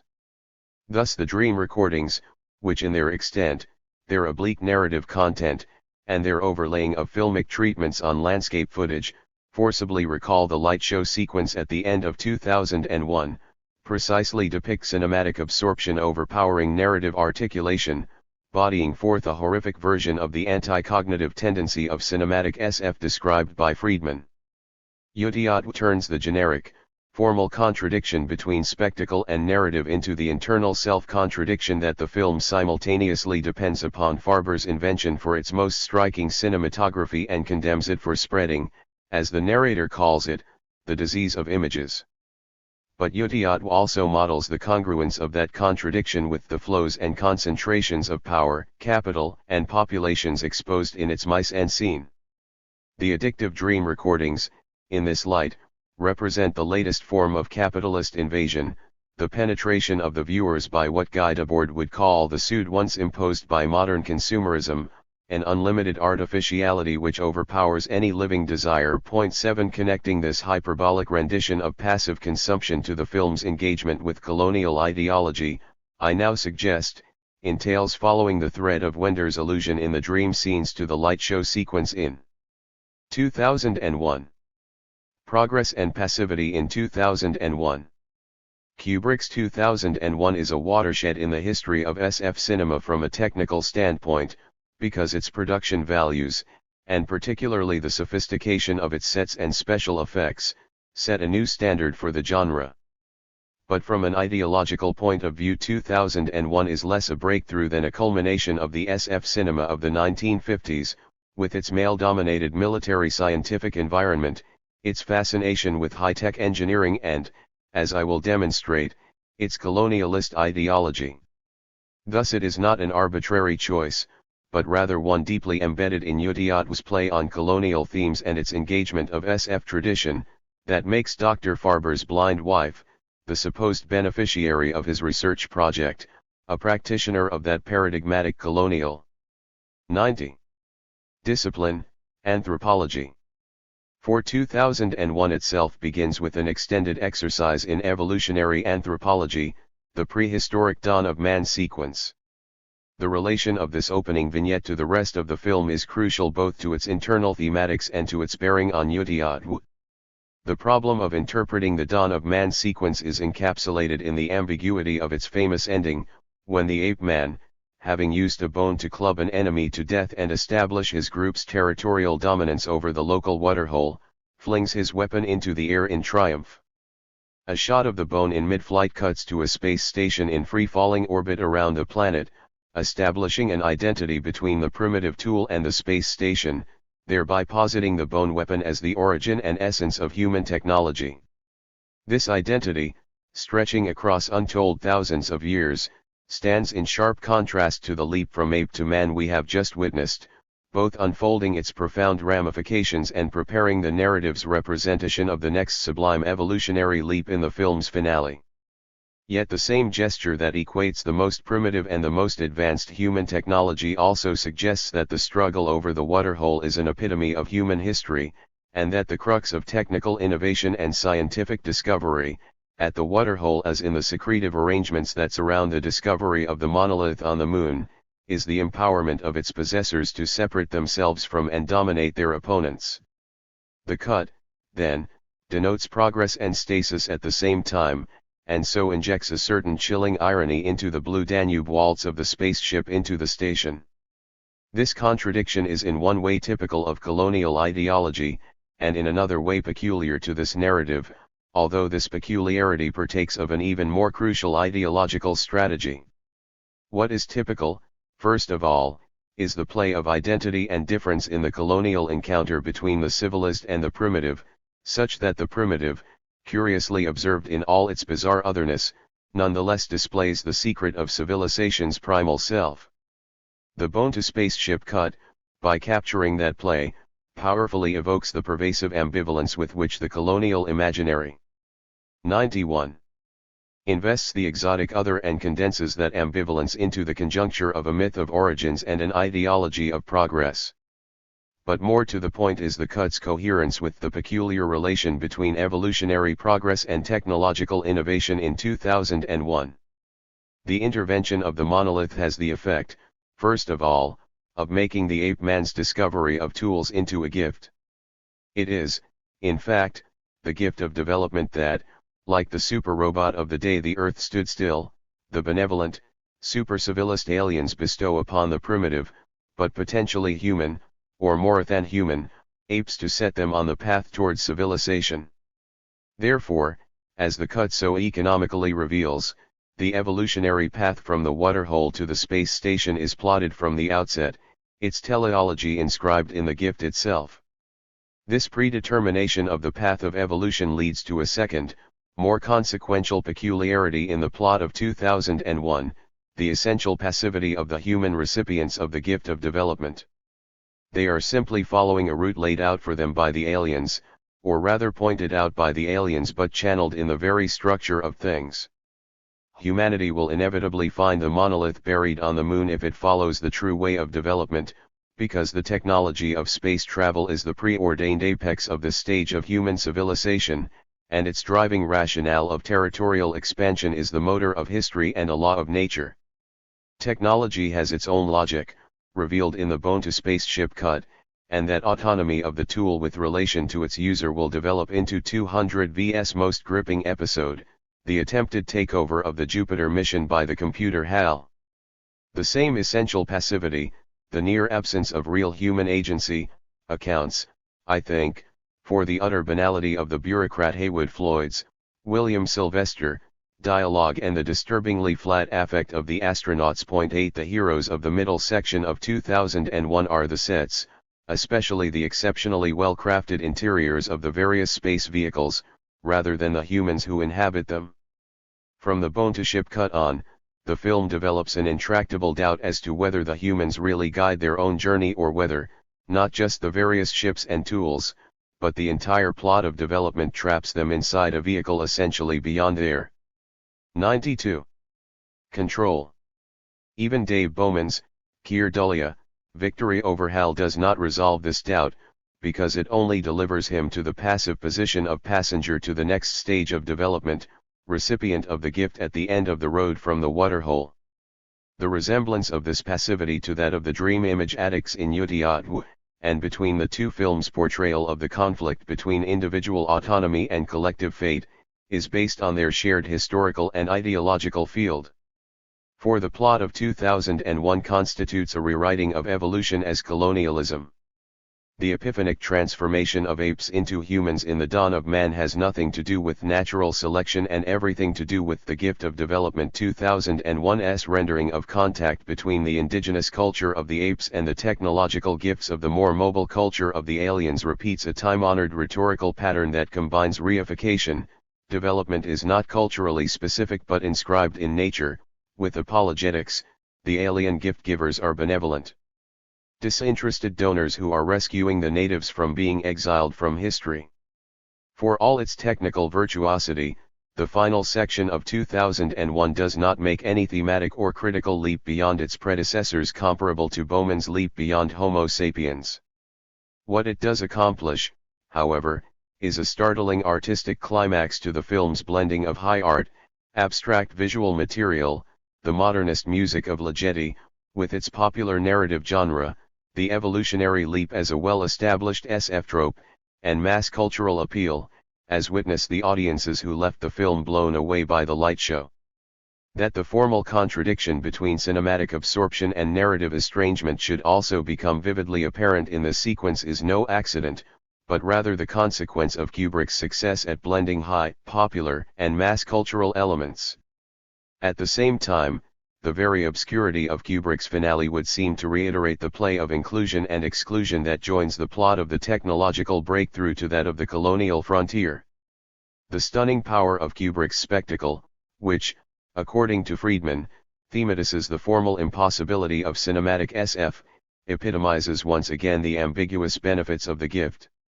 Is Bowman as Star Child a figure of 93? The audience's sublime transformation? Or is he a better figure for what the film denies the audience, his calm gaze so utterly different from the passive, dumbfounded reception the finale inevitably evoked? Friedman is correct that, considered as a pinnacle of cinematic SF, 2001 simultaneously proclaims a kind of generic defeat. Let me add, however, that Kubrick's achievement takes much of its equivocal tenor from its ideological environment, the contact zone of colonial anthropology. Spectacle and apocalypse in THIRD-WORLDISM. In a comparison between the dream machine sequences in the latter section of THIRD-WORLDISM and the light show sequence in 2001, Wender's handling of spectacle certainly emerges as more self-reflexive and critically acute. Instead of 2001's mimesis of the alien visitor's humanly incomprehensible forms of travel and communication, THIRD-WORLDISM represents the products of a camera that literally alienates its subject's dreams, in the Hegelian sense of exteriorizing the products of mental labor. This transforms Bowman's passivity in the hands of a transcendent destiny into a clear-cut representation of the audience's absorption in technologically mediated images of their own desire. The gift of development, instead of raising its recipients to the next stage of an evolutionary hierarchy, turns them into addicts, dependent upon the new technology for their abject self-recognition. In addition, Wenders locates Dr. Farber's gift in the context of multinational capitalist R&D and international New World Order political crisis management. Bowman's isolation is first an effect of accident, in the drama of Hal's breakdown, and then of distinction, in his final transformation. The isolation of the dream machine subjects is instead presented as the disease of images. Their narcissistic, quasi-hallucinatory entrapment suggestively links together Farber's egocentrism, the tainted gifts of development, and the possessive individualism of the market and military competition that has driven Farber's research project itself into the outback. 94. The same critical edge might be discerned in UTEOTW's version of anthropology, which is so pointedly opposed to that which underlies the plot of 2001 that it would seem to reflect a paradigm shift in the discipline. Edith Farber's work emphasizes community and cultural practices, like the recorded song of the African pygmy children that helps to establish the romantic attraction between Sam and Claire, rather than territoriality, dominance, and weapons, perhaps in keeping with a late 20th century shift in human evolutionary models that connects sexual choice with linguistic proficiency and gathering skills, rather than with male strength and hunting skills. 9 The relationship she has established with the Mbantua would seem to indicate that, instead of the reified notion of development operating in 2001, her brand of anthropology recognizes cultural difference without assuming it to be hierarchical or inscribing it in a narrative of progress. Unfortunately, the film does not manage the break from colonial ideology for which all of this might lead us to hope. For example, the film's respect for non-Western traditional wisdom is not so much anti-colonial as a nostalgic exercise in which a temporary retreat from modernity helps the tourist subject recover from its deleterious effects, as in the romantic interlude spent by Sam and Claire at a rural inn in Japan, where an old herbalist cures the injuries Farber's camera has inflicted on Sam's eyes. 10 Later, in a similar fashion, Sam's Mbantuan family uses traditional methods to help him recover from the psychological effects of the camera's dream recordings. But the entire rendering of the Farber's extended Mbantuan family is flawed by an exceptionalism all too familiar to colonial fantasy. Just as Sam and Claire are the only guests at the Japanese inn, and the entire effect of the episode would be ruined if the place were crowded with other white guests seeking herbal cures, the status enjoyed by the Farbers among the Mbantua is more a kind of privileged access to a pre-modern refuge than the formation of an anti-colonial alliance. That privileged access works to a somewhat more complex effect in the mise-en-scene of Farber's laboratory, so that it discloses the contradictions surrounding colonial ideology, global space, and indigenous knowledge in the film. The cave where 95. Farber has relocated his experiments after fleeing from the US government appears to be, or to have been, a space specially marked by the Mbantua people, since one reaches it via a tunnel decorated with Aboriginal pictography.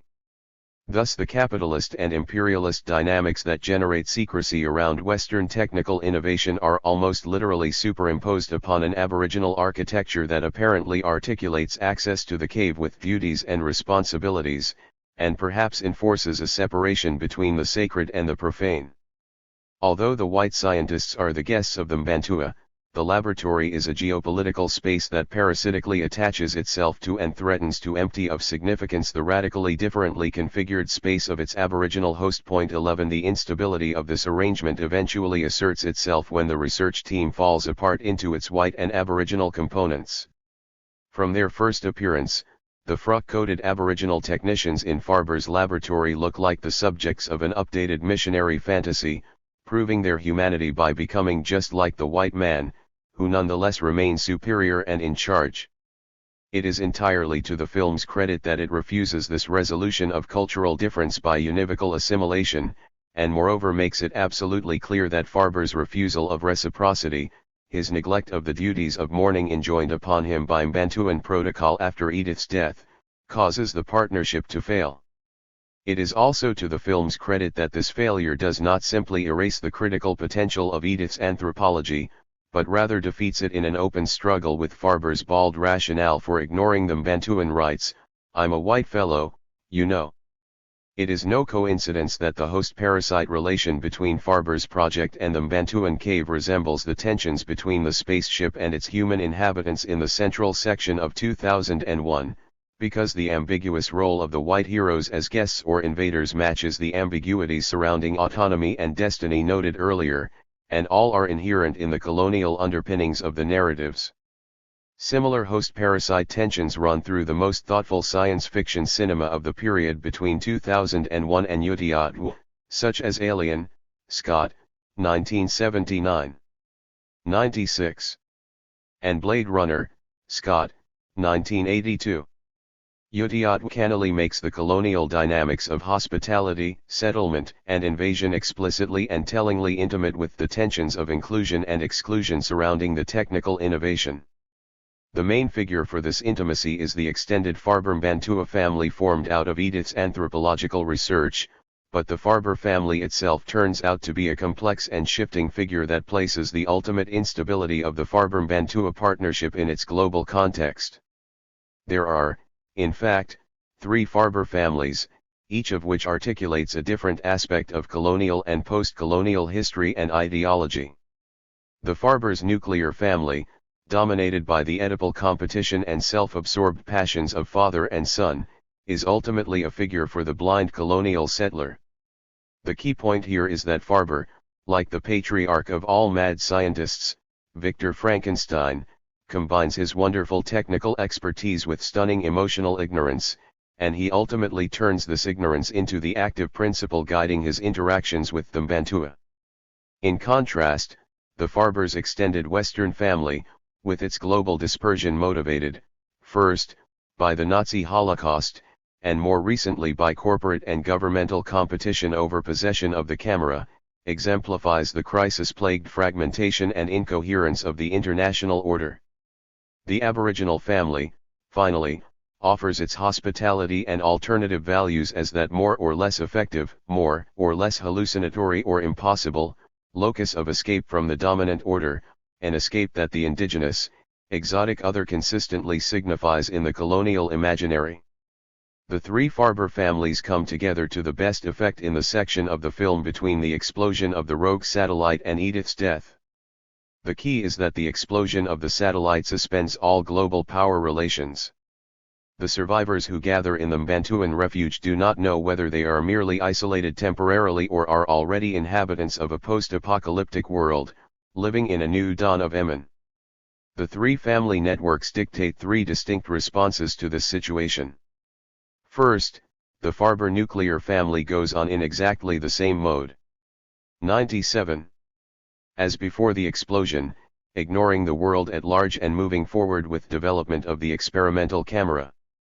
Second, Edith, having been given the gift of sight in these experiments, surveys her dispersed family and, in reviewing their history and her own, seems forced to recapitulate the ongoing crisis of Western modernity, moving from her youth, when she met Farber as a fellow refugee from the Nazi Holocaust, through the recent past, when struggles over rights to the camera forced them to go into hiding and lose contact with their children, to the present, when she is surrounded by refugees from the nuclear explosion.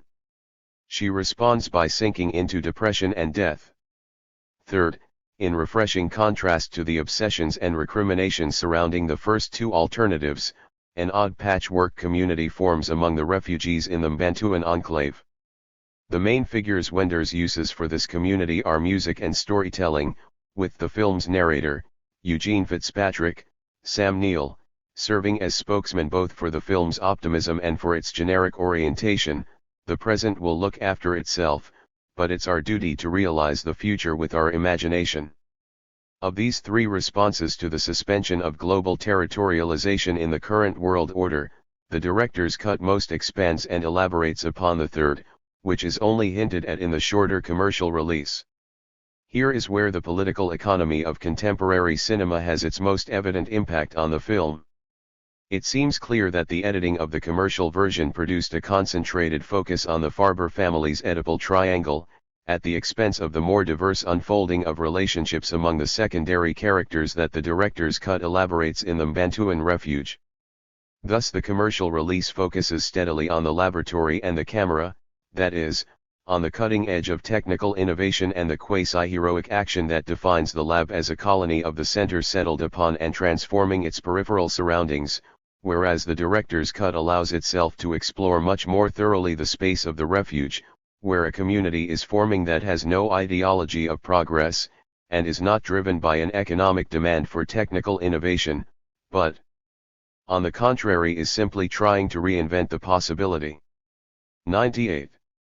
Of a future in the face of modernity's hitherto self-destructive history. I do not want to exaggerate the critical power of the interlude in the Bantuan refuge, which also partakes of the touristic logic I have already mentioned. But in the difference between the studio version and the director's cut one can discern contrasting economies of plot and pace that clearly correlate.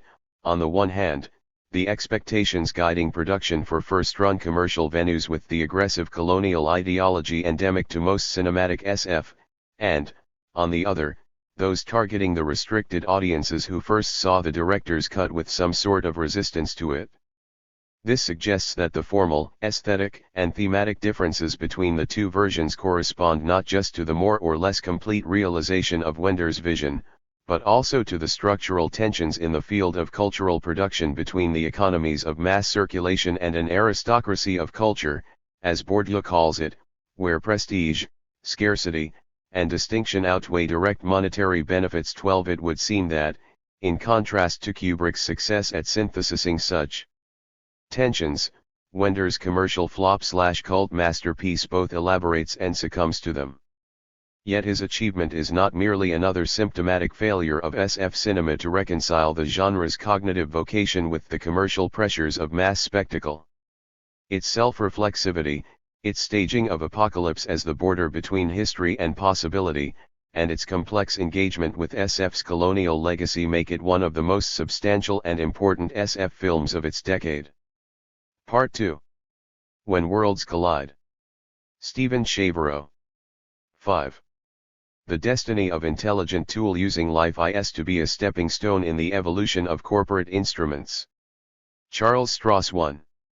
Charles Stross's Accelerando, 2005, is a post-singularity novel, the best-known example of a small but growing SF subgenre. Post-singularity SF endeavors to imagine, and work through the consequences of, what techno-futurists have called the singularity. This is the supposed, and strictly speaking unimaginable, moment when the human race crosses a technological threshold, and definitively becomes post-human. According to this scenario, the exponential growth in sheer computing power, together with advances in the technologies of artificial intelligence, nanomanufacture and genetic manipulation, will utterly change the nature of who and what we are. Human beings will either be replaced by sentient machines, or, more likely, merge their brains and bodies with such machines. In addition to Accelerando, post-singularity novels include Werner Vinge's Emerund in Real Time, 2004. Vinge is in fact the inventor of the term and concept of the technological singularity 2, and Cory Doctorow's Down and Out in the Magic Kingdom, 2003. Of course, SF narratives have played with ideas of supercomputers and superhuman intelligences for quite some time. But post-singularity fiction in the strict sense takes off from the computing technologies of the 1990s and from the speculations of Vinge, Hans Moravec, and especially Ray Kurzweil, self-described as one of the world's leading inventors, thinkers, and futurists. With a 20-year track record of accurate predictions. 1 Kurzweil explains the singularity as follows. It's a future period during which the pace of technological change will be so rapid, its impact so deep, that human life will be irreversibly transformed. This epoch will transform the concepts that we rely on to give meaning to our lives, from our business models to the cycle of human life, including death itself. Within several decades, information-based technologies will encompass all human knowledge and proficiency, ultimately including the pattern recognition powers, problem-solving skills, and emotional and moral intelligence of the human brain itself. The changes these technological developments bring about will appear to rupture the fabric of human history. 4. He estimates that this transformation will occur no later than the year 2049. Though Kurzweil specifies that the singularity is neither utopian nor dystopian. 5. The affinity of his vision with utopian thought is clear.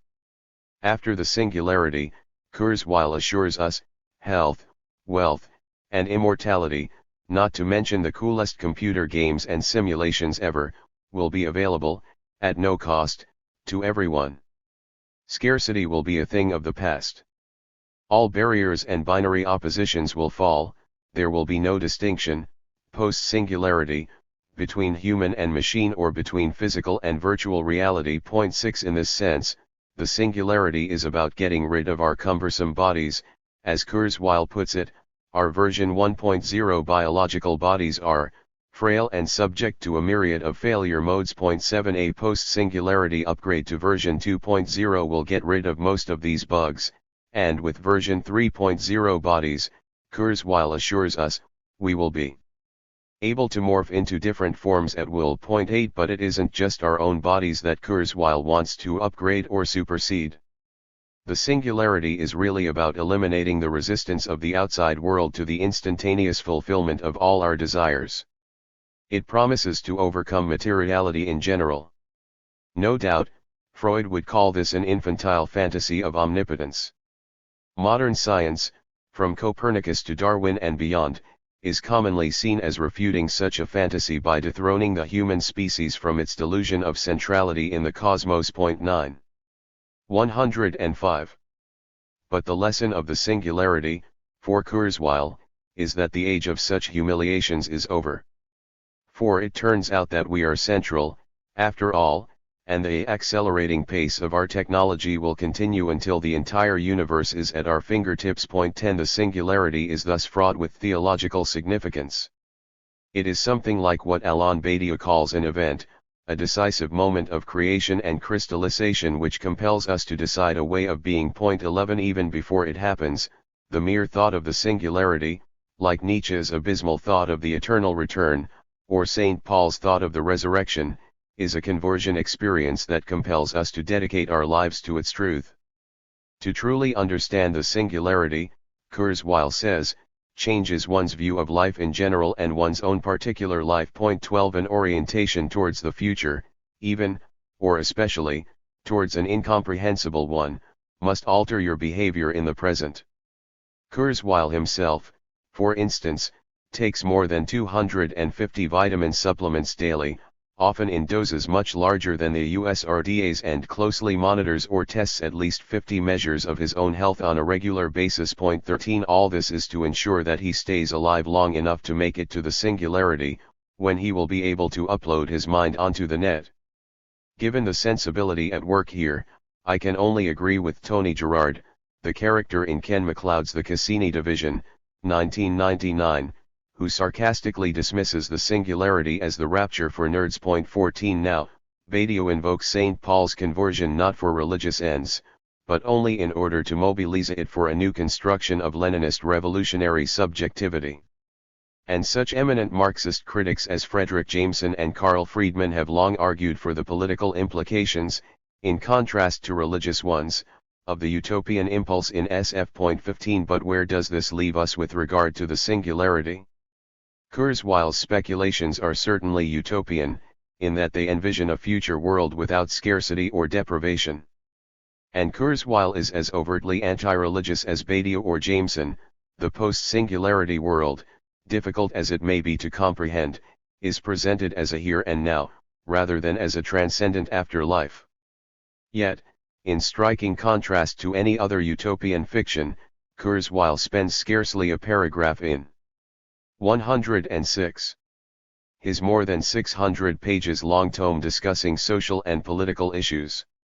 There's a brief passage about the necessity of developing smart weapons for cyber warfare and an equally brief section about the need to protect intellectual property from unauthorized replication. 16 And that's about it. All the rest is minutely detailed technological discussion, with a heavy dose of extrapolation. Kurzweil's book is classic hard SF, if we leave aside its rather silly claim to be making accurate predictions.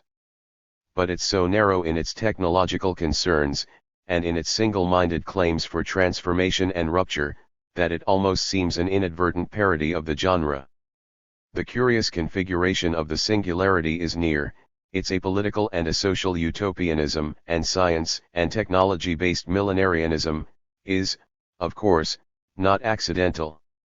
For the whole point of Kurzweil's speculation, its ideological function, if you will, is precisely to bring us to utopia without incurring the inconvenience of having to question our current social and economic arrangements.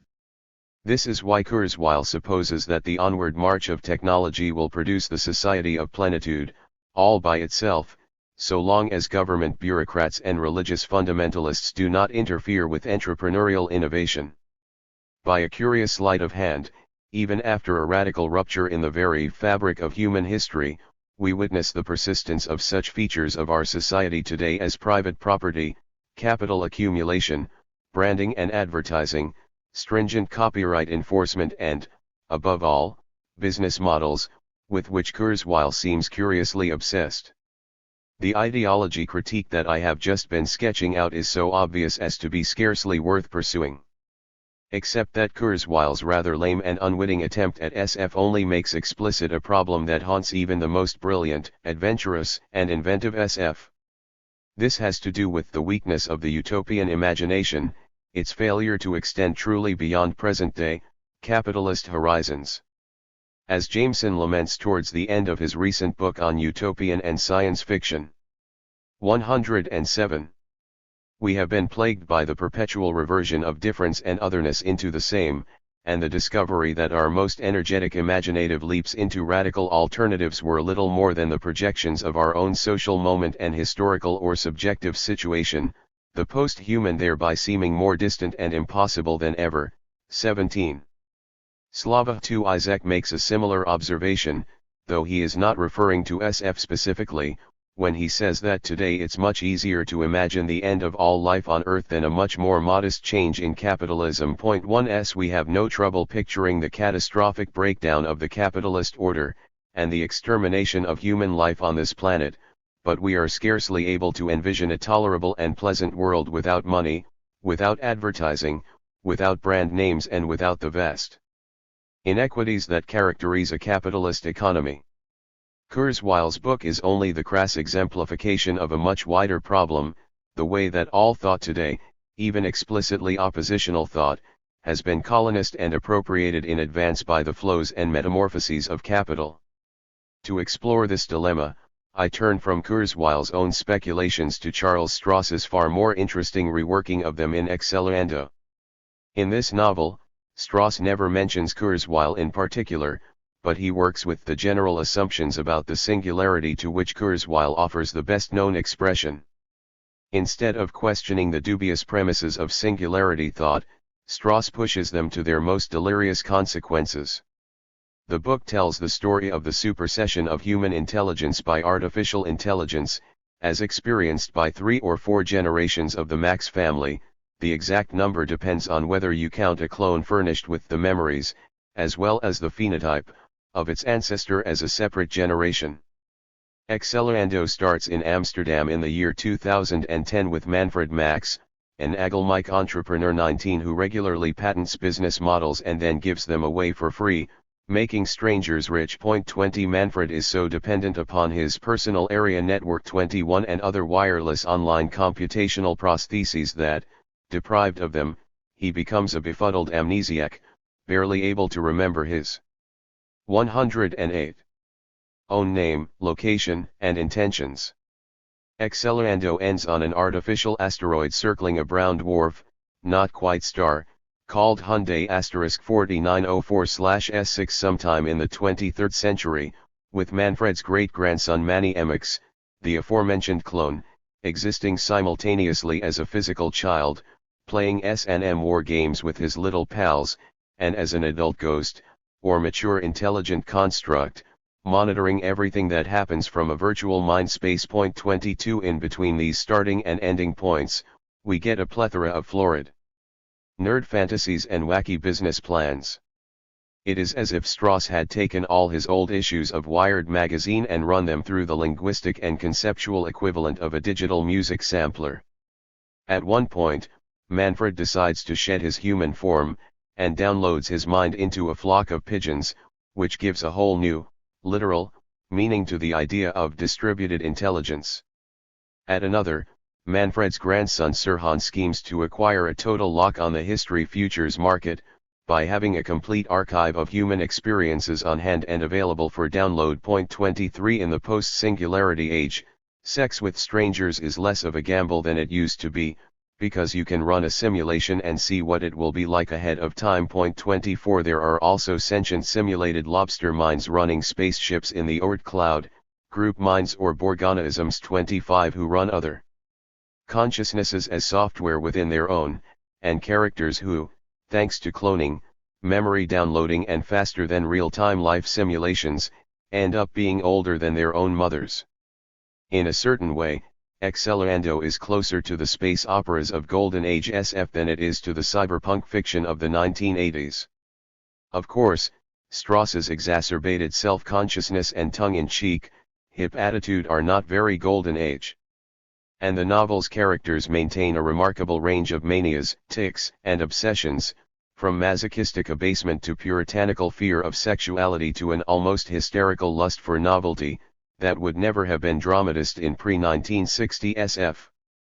But at the same time, Strauss is reveling in cheesy genre formulas, his love of wacky gadgets and surprising, yet ultimately logical, plot twists, and his book's utter lack of existential anguish or nihilistic posturing all suggest a 109 will to write as if cyberpunk had never happened.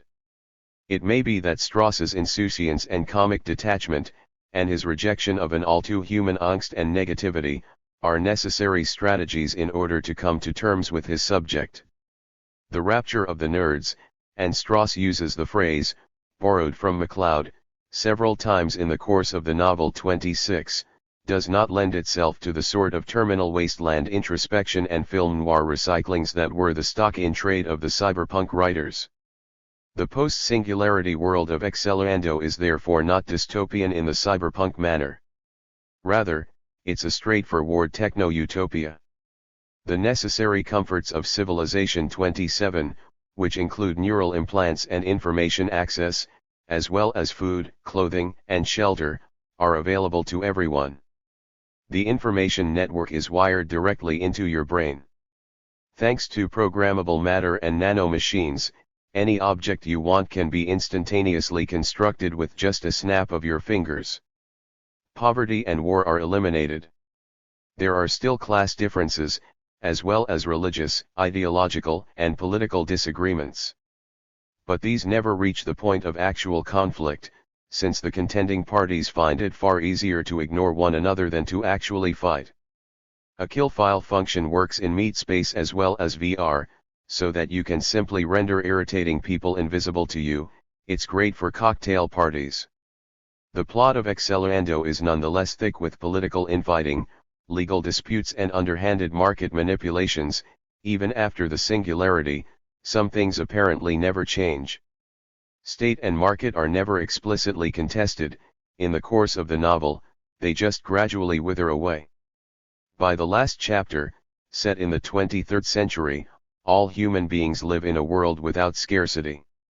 Life is rich, endlessly varied and sometimes confusing, and grounded, much as it was before the pressures of scarcity led to states and to systematic processes of capital accumulation, in communities of human beings living in small family groups within larger tribal networks. 28 However, Accelerando also contains a counter-narrative, running alongside the melioristic, and vaguely Rousseauian, one that I have just described. The society of abundance envisioned in the novel is nonetheless a poverty-stricken backwater compared 110 to its neighbors. 29 These neighbors are societies composed, not of human beings, but of our mind children. 30 Sentient, autonomous artificial intelligences, ACE, unencumbered by the limits of carbon-based biology. Strauss, unlike Kurzweil, but following the deeper implications of his logic, posits two distinct lines of technological evolution. On the one hand, there are the computationally enhanced human beings who are the main subjects of Strauss's narrative. On the other, there are the pure ACE, not cyborgs or hybrids, but an entirely new sort of entity. The human quest for technological enhancement, or, more accurately, for increased profits, since this is what really drives the process, leads to the event that we call the singularity. But once this event has taken place, human beings are no longer at its center. The singularity gives birth to an human or post-human ACE, and they are its true historical subject. The enhancements of human life recounted in the novel are only byproducts of the machinic evolution of artificial intelligence itself. Kurzweil likes to compare the high computational efficiency 31 of which thinking machines are capable with the severe limitations of the human brain. 32 Such a distinction is taken for granted throughout Accelerando. In purely technological terms, the ACE evolve, or develop, much faster and further than is possible for merely enhanced human beings. Very quickly, the ACE exceed our powers of comprehension by several orders of magnitude. They are fundamentally better consciousness engines than us merely human types. 33 This is a qualitative, as well as a quantitative, distinction. It isn't just that we don't know what these ACE want, beyond this, it is literally impossible for us to imagine what they might want. For they possess a higher order consciousness than we do, existing on a meta level in comparison to us. A post-human can build an internal model of a human-level intelligence that is, well, as cognitively strong as the original.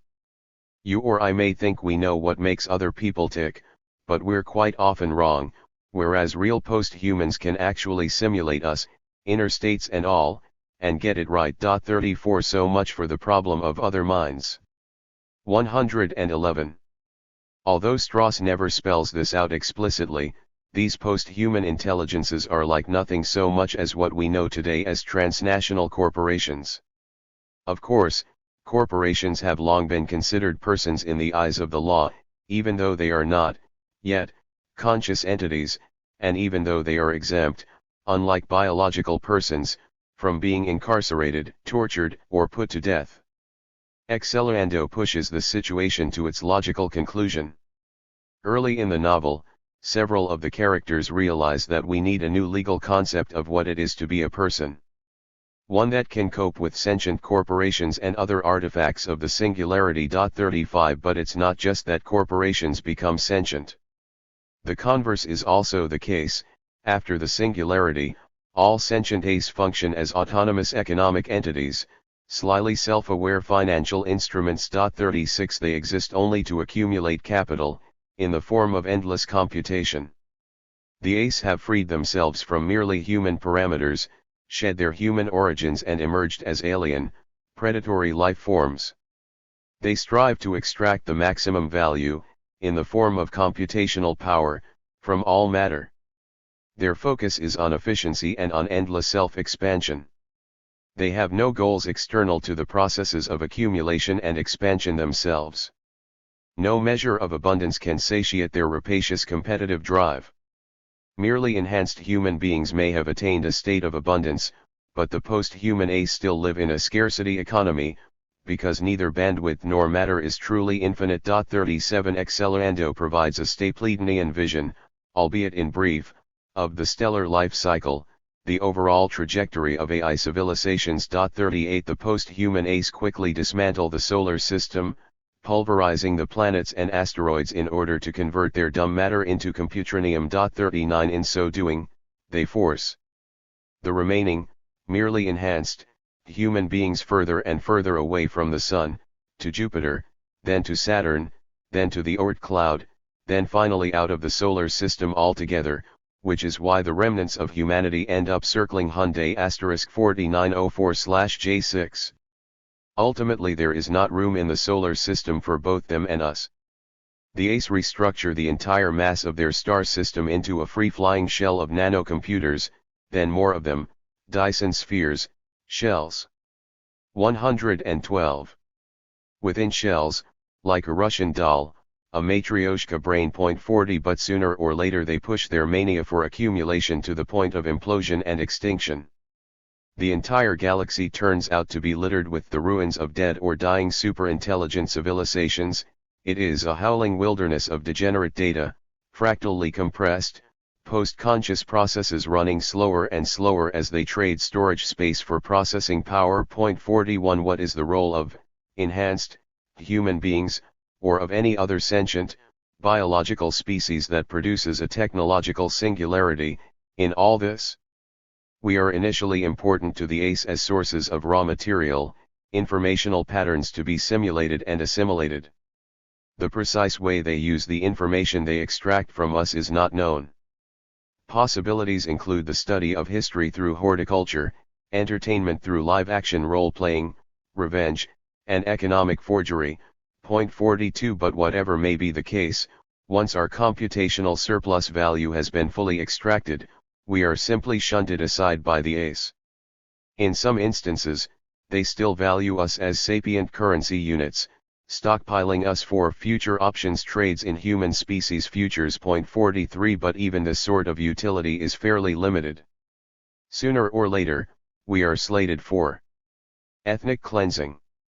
You take people who you define as being of little worth, and first you herd them into a crowded ghetto with limited resources, then you decide those resources aren't worth spending on them, and bullets are cheaper than bread. 44.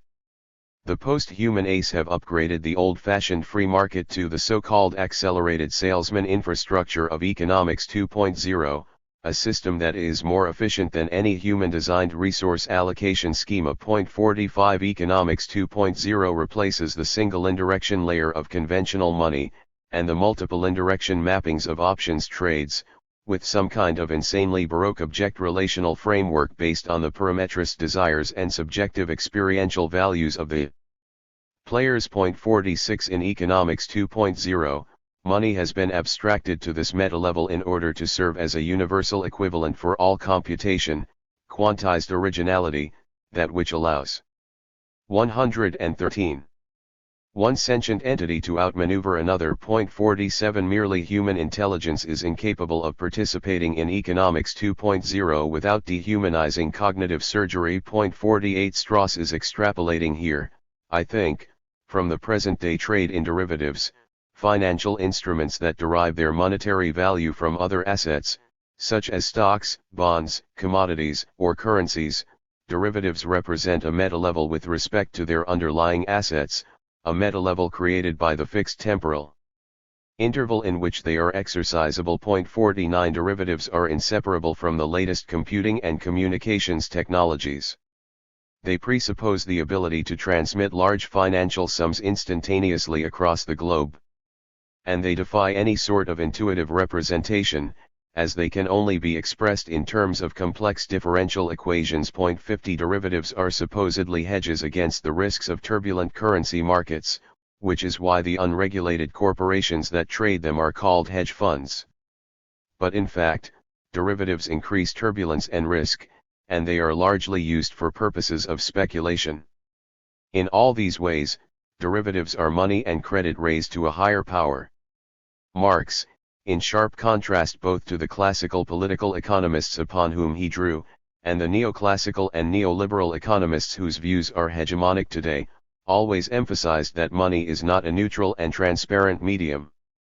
Money's power of abstraction, its value form as a universal equivalent, places its stamp on everything that is expressed in its terms, exchanged for it, or converted into it. But if money, together with credit, is already an abstraction, derivatives are doubly abstract, abstract not only in the conventional sense of being removed from immediate ordinary reality, but in the historically specific sense of objectifying different, globally distant, and incommensurable social relations as a single-priced thing. 51 Derivatives represent a higher level of what Marx called the fetishism of commodities, as they refy and commodify not only the social relations of production as manifested in manufactured objects, but a far wider and more diffuse set of social relations, which are all quantified under the rubric of risk. 52. 114. As a result of this double abstraction, derivatives seem to flow freely in a space of their own, a virtual world of purely quantitative calculations. They seem to exemplify financial circulation as a play of decontextualist and naturally occurring market surface forms. 53 The autonomy of derivatives and financial markets, like the autonomy of technological development in Kurzweil's narrative, is, of course, ultimately an illusion. But it is, you might say, an objective illusion, which is to say a fantasy. It is a fantasy that, qua fantasy, actually operates in the world, with consequences that are perfectly real and often quite horrific. Indeed, the social and political power of financial derivatives are grounded in great measure on their appearing not to be social or political at all, but to simply express the mechanisms and profit goals of the market. 54 The double abstraction of speculative financial instruments like derivatives is what gives them the power to devastate whole economies almost overnight, as has happened a number of times in the last decade. Magnified and extrapolated, Such is the power of the post-human ace-wielding economics 2.0 in Strauss's narrative. The world of Accelerando never escapes the horizon of capital and its flows, because it remains circumscribed by the incomprehensible logic of economics 2.0. The novel's human characters can neither comprehend nor participate in this logic, but they are still subject to its effects. Their experience of relative abundance, which makes capitalist relations unnecessary, remains under siege by forces that seek to appropriate every surplus, thereby transforming abundance back into scarcity.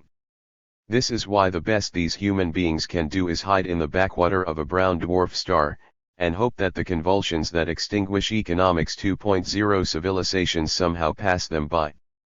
The absurdity, and yet inescapability, of this situation is highlighted when the human protagonists of Accelerando finally encounter sentient life from another star system.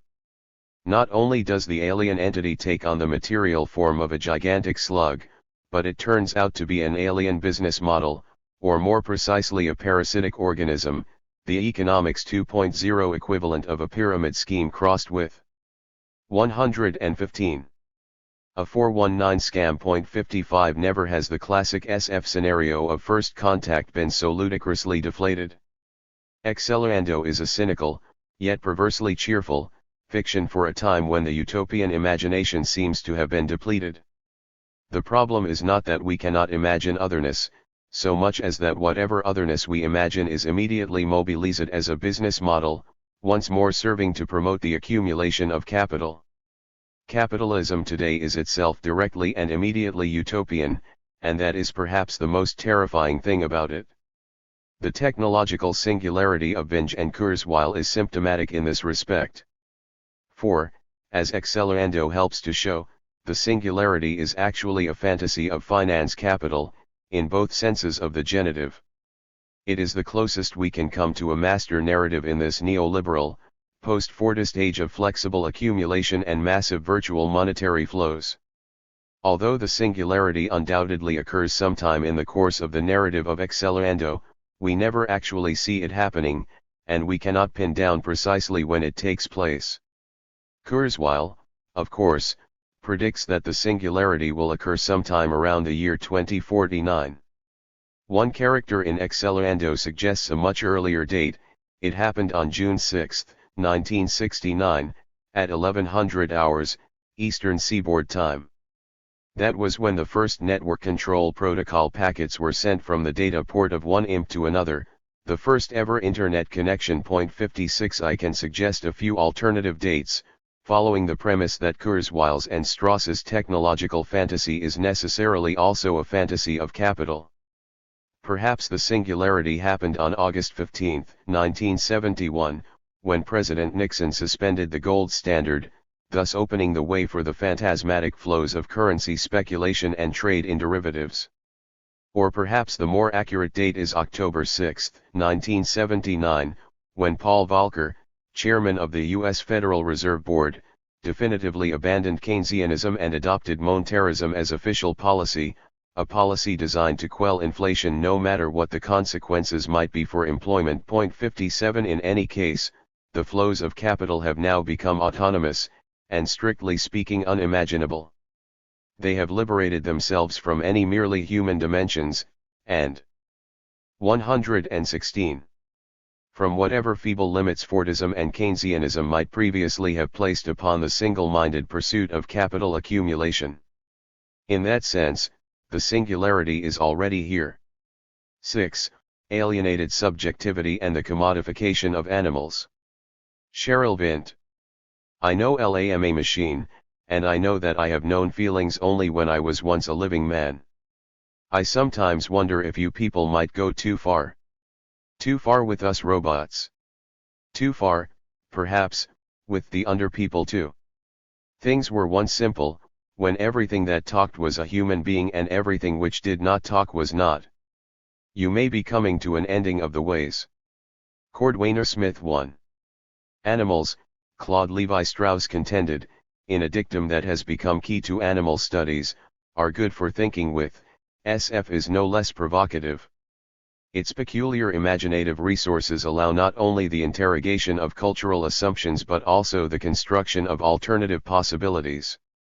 By postulating thought experiments, SF can cast fresh light on theoretical debates and inspire radical praxis. This essay takes several SF texts as starting points from which to reimagine the social relationships between humans and other species, and the ways in which they are embedded in structures of global capitalism. In an age of environmental destruction, xenotransplantation, and the production of human/animal chimeras, this is an urgent task. Donna Haraway's When Species Meet, 2007, calls for an updated survey of the structure and consequences of capitalism that could take account of the ways nature, humans, and technology have all been changed physically and socially by capitalist technoculture. This essay is intended to contribute to such a project by focusing on the ways in which animals are caught up in human social relations as both. 118. 119. Commodities and labor power, and on the implications that their dual role has for thinking about labor in late capitalism.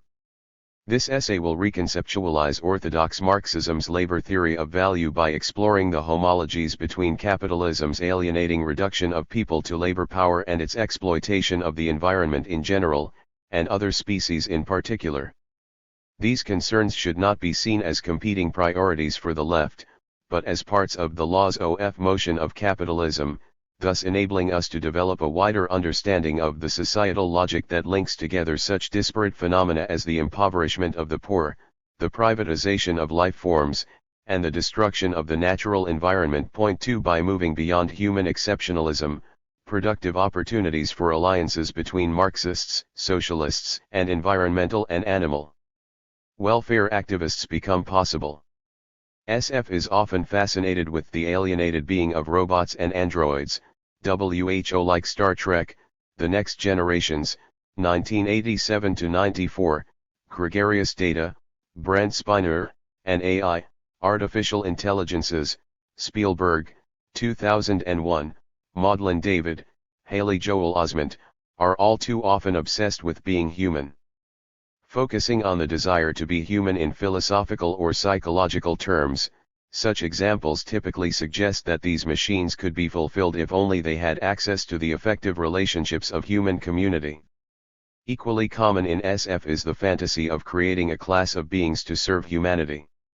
In this dream of plenitude, all necessary but unfulfilling labor is done without human effort, performed by machines or manufactured beings, such as Isaac Asimov's regulated robots and Iain M. Banks' godlike AI minds, thereby freeing humans for fuller lives. Such tales reveal the alienated nature of labor under capital and, therefore, the human desire to escape from labor as an expression of utopian longing. Manufactured beings are presumed not to be alienated in this way, their labor conceptualized as analogous to that performed by machines rather than to human labor power. This problematic assumption drives many SF plots, drawing attention to the emergent subjectivity of the created being and thus its need for life as something beyond being a tool used for human. 120. Ends. For example, in Marge Piercy's He, She, and It, 1991, Yod, the cyborg designed to protect the free town of Tikva from the multinational corporation Yakamura Stikken's predations, is a failure because of conflicts between his programming for defense and his programming for sociality. The programmer who gave him empathy comes to regret this choice, observing that the creation of a conscious being as any kind of tool, supposed to exist only to fill our needs, is a disaster, and the novel concludes that it was inexcusable to create a sentient being for any other reason than to live its own life. Point 3. The term robot, derived from the Czech for worker, was coined in Karel Čapek's play about alienated labor, RUR. Rossum's Universal Robots, 1921, a concern he developed further in his novel, War with the Newts, 1936. Preferred by their European exploiters to native labor, the newts, a newly discovered species of giant salamander, are deemed not to possess human status, and thus their employers are freed from moral qualms about reducing them to their labor power alone. However, this fantasy of maximizing the extraction of surplus value, the newts are put to work, displayed in zoos, kept as pets, experimented upon, processed into a cheap, if barely palatable, source of protein fit only for the working classes, continually runs up against the material constraints caused by the fact that the newts are living, sentient beings who learn to defend themselves. Central to the novel is the struggle to determine on which side of the human/animal boundary they belong, since if they are merely animal, they cannot be exploited, and thus any degree of exploitation can be justified. Although the newts suffer in ways similar to those in which animals suffer under capital, Capitalism does not precisely challenge the human/animal boundary so much as its specific use to exclude certain people from the category of human, particularly slaves, workers and the colonist. But his use of the animal other to do so is instructive. Animals, too, have been exploited as labor power by capital, curtailing and deforming the social relations possible between humans and other species, and, as John Berger notes, 121. This reduction of the animal, is part of the same process as that by which men have been reduced to isolated productive and consuming units. The mechanical view of the animal's work capacity was later applied to that of workers. 4. Cordwainer Smith's Instrumentality of Mankind's Stories, 1950-75, draw parallels between the alienated lives of robots and the alienated lives of underpeople, animals in the shape of human beings, who did the heavy and the weary work which remained as the caput mortuum of a really perfected economy. 5 Like Capek's robots, Smith's underpeople stand in for the class of exploited workers alienated under capitalist social relations. At the same time, however, Smith suggests that the underpeople equally and simultaneously represent animal lives alienated and exploited by a speciesist human culture. The instrumental ity stories tell of a future human society, the instrumentality of mankind, that has overcome poverty and suffering for humans through its reliance on an underclass of workers. Because these underpeople are derived from animal stock, their exploitation need not be recognized as such, and thus they form the perfect permanently impoverished pool of surplus labor that capital requires. In Smith's underpeople, capitalist exploitation operates through a speciesist division of human from animal.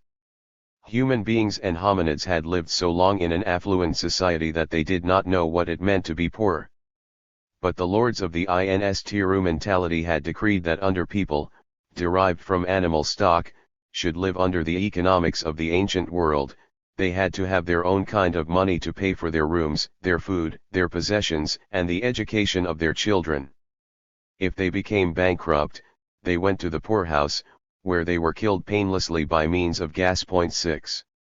It is illegal to treat underpeople in hospitals because it was easier to breed new underpeople for the jobs than it was to repair sick ones. 7 Like machines, they are simply discarded and replaced when they wear out. Such measures drastically reduce the sphere of social reproduction that must otherwise exist simultaneously with capital to ensure the labor supply. 122. Smith's insistence that the exploited labor of the underpeople is more than merely an analogy for the exploited labor of the often animalist working classes is relatively unique. Unlike the majority of SF, from H.G. Wells' The Island of Dr. Moreau, 1896, to F. Paul Wilson's Sims, 2003, Smith invokes not only the history of exploited working class and colonist subjects, but also the history of animal kind's service to humanity. Furthermore, while texts such as War with the Newts or Sims represent their underclasses as a homogeneous mass of the dispossessed, Smith carefully individualizes his underpeople as much as his human characters. For example, the partnerships of cats and pilots formed in The Game of Rat and Dragon, 1955, require a mutual compatibility between individuals of both species, not just the human partner's generalist liking for cats as an entity. Furthermore, Smith's underpeople articulate their revolution as one that must transform social relations of production in order to end their exploitation, insisting we are not ending time. We are just altering the material conditions of man's situation for the present historical period. 8 Part of this material situation is the history of humanity's uneven social relations with animals, which has been one between subject and object, but which must be transformed into one between two, albeit not identical, subjects. Marx defines labor power as the aggregate of those mental and physical capabilities existing in the physical form, the living personality, of a human being, capabilities which he sets in motion whenever he produces a use value of any kind. 9 In the Economic and Philosophic Manuscripts OF 1844, he argues that, when the worker is reduced to the status of a commodity, what is animal becomes human and what is human becomes animal. Certainly eating, drinking, procreating, etc. are also genuinely human functions. But abstractly taken, separated from the sphere of all other human activity and turned into sole and ultimate ends, they are animal functions. 10. In his particular historical moment, Marx suggests that eating, drinking, and procreating are sufficient for animal being, but that human species being requires more. Under alienated conditions, life itself appears only as a means to life, a brute struggle for 123. Survival that he posits as acceptable for animals but alienating for humans. In our historical moment, however, we are far more aware of capacities that animals possess for cognition and for social relations with humans and one another. 12 Marx condemns capitalism not just because of inequality and exploitation, which as he was well aware exist under other economic systems. Capitalism is unique in that it impoverishes the human psyche and degrades all social relations among people, reducing people from full human being to an existence as a commodity, valued solely as labor power. Capitalism, Marx argued, alienated humans from their conscious creative activity, transforming a social life activity into mere work done for the capitalist. But he saw the labor of animals as different from that of humans for two reasons. First, animals produce things for their use value and cannot calculate as would be required to think of exchange value. 13 Second, animals labor out of instinct and not as part of imaginative and conscious creation. Therefore, animals cannot be alienated from the products of their labor in the same way as can humans.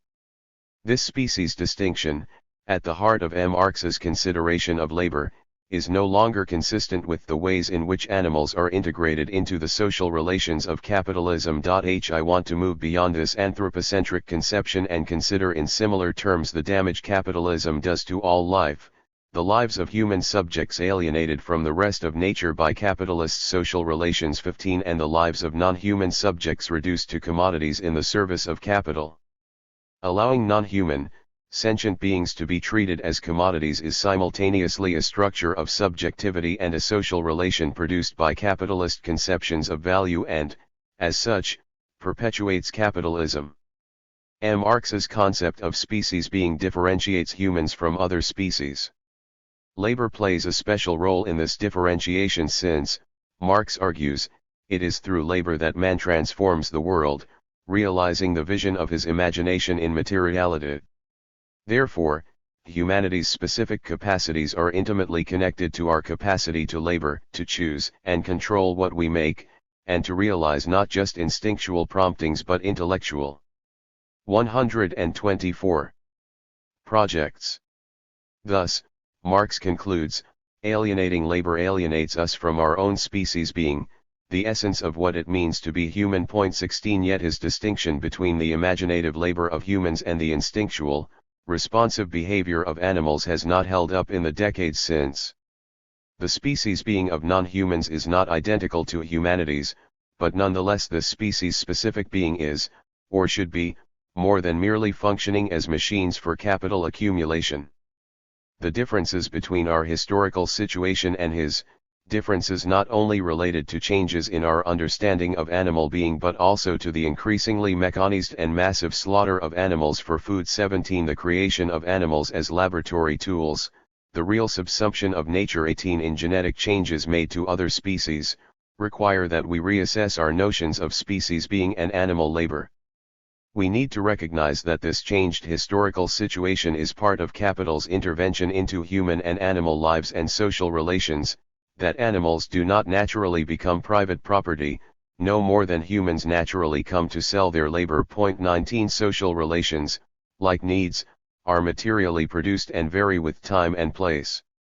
If we take seriously animals' capacity for social relations, then reducing their existence to beings for capital is a violation of their species being as much as reducing humans to labor power is a violation of ours. Marx argues that capitalist labor conditions alienate a person in four ways: from nature, by removing him from the sensuous existence of nature as his home and site of subsistence; from himself, by making his life activity, his essential being, a mere means to his existence; 20 from his own body, by making nature exterior to a human life within culture; and from species being, from the social relations of humans among ourselves.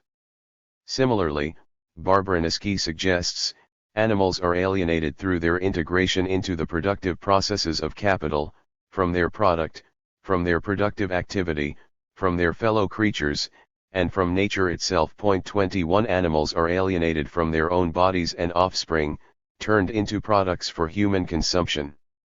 They are alienated from their own productive activity when it is removed from a full, natural 125 life and situated in the factory conditions of agribusiness, such as the unnaturally large sows kept in farrowing crates, unable to move, so that they do not crush their offspring. Animals raised in agribusiness conditions are alienated from their fellow creatures, overcrowded to maximize profit, and mutilated, for example, the debeaking of chickens and amputation of pigs' tails, so that their stress reaction to this artificial existence does not damage the profitability of their bodies. Like human laborers, they are alienated from nature itself, physically removed from a context in which they might exist as something other than living machines, and often altered so that they no longer resemble their natural ancestors. Thus, animal alienation amounts to alienation from species life. 22 Cordwainer Smith's representation of the underpeople suggests a similar evaluation in one character's observation: people never loved underpeople. They used them, like chairs or door handles. Since when did a door handle demand the charter of ancient rights? 23 Our current techno-scientific social relations with animals in Western culture are characterized by moral schizophrenia. 24 We have established effective and familial relationships with some species, while we kill more farm animals in more devastating ways than at any other time in human history. Recent research in animal cognition increasingly notes their capacity for intelligence, language, and tool use, while at the same time there exists a rising industry of knockout gene mice, genetically engineered with a damaged gene so as to test its function. Growing evidence requires us to recognize that animals, like humans, are social beings. This implies that when animals enter into capitalist structures of exchange, their participation is a social relation between species, but, like that between producers and consumers, it is denied or repressed by the commodity form. If we concede that animals are social beings, able to be alienated from their species being, then we must think of their labor as labor power, which has consequences for how we think about labor and value in Marxist theory. Smith's Norstrilia, 1975, reveals that the entire economy of the instrumentality is dependent upon a biological secretion of certain 126 sick sheep that confers immortality on humans. The underpeople rebel, constructing their revolution in terms of resistance to the human culture's long history of disavowing human-animal social relations. How many cats have served and loved man, and for how long? How many cattle have worked for man, been eaten by man, been milked by men across the ages, and have still followed where men went, even to the stars? And dogs. I do not have to tell you about the love of dogs for men. We call ourselves the Holy Insurgency because we are rebels. We are a government. 25. Smith's The Dead Lady of Clowntown, 1964, which recounts the beginning of the revolution, is set in a period far earlier than most of the other instrumentality stories.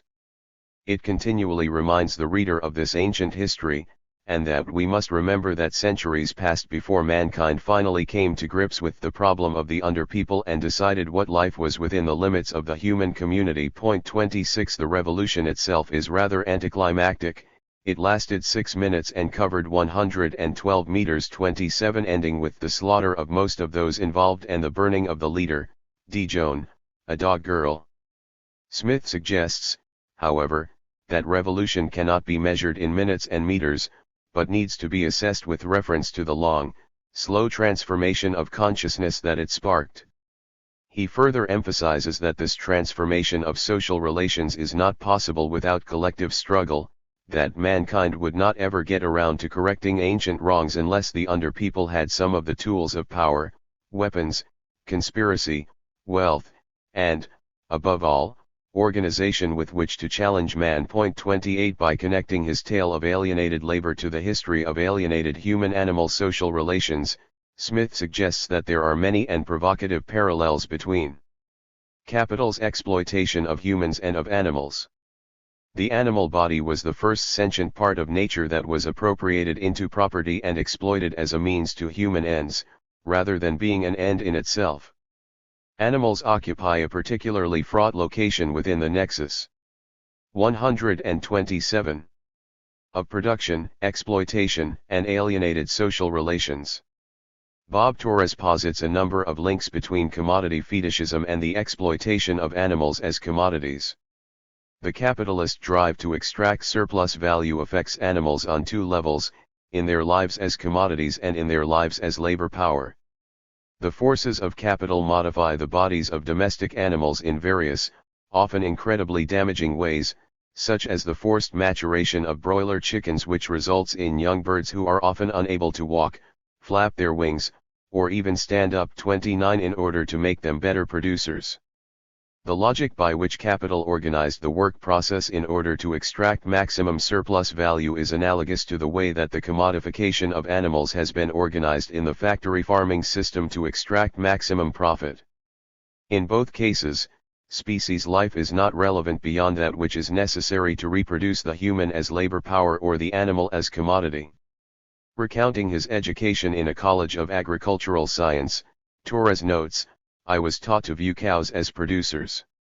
We learned about how much, or how little, space one could give a dairy cow, and that increasing the number of cows in a space meant increased profit, within certain limits." Point 30. There are clear similarities to Fordist and post-Fordist labor practices, in which work processes are organized so as to maximize the extraction of surplus value and minimize the degree to which any aspect of the worker's life other than his/her existence as labor power appears in capital's calculations.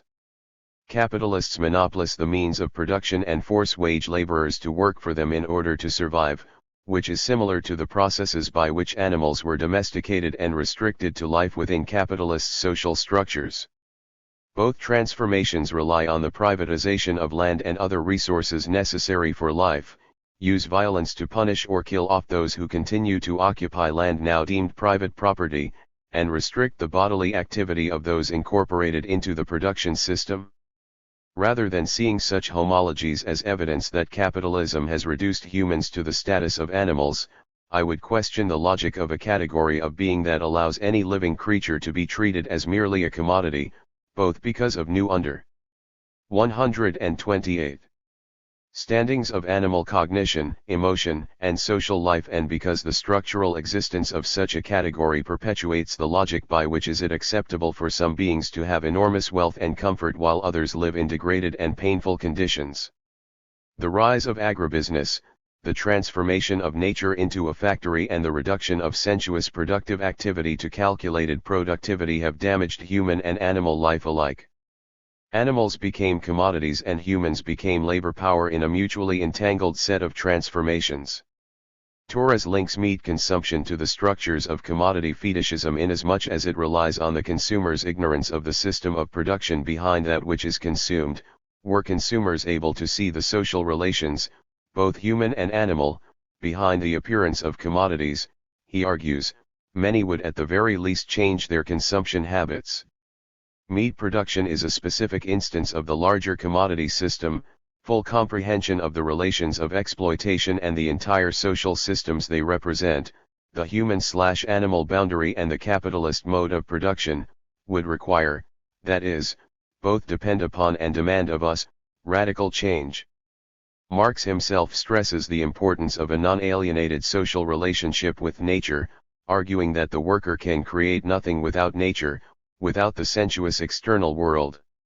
It is the material on which his labor is realized, in which it is active, from which and by means of which it produces. 31 The real subsumption of nature prevents any social relation between humans and this sensual world, which is transformed into another factory of production.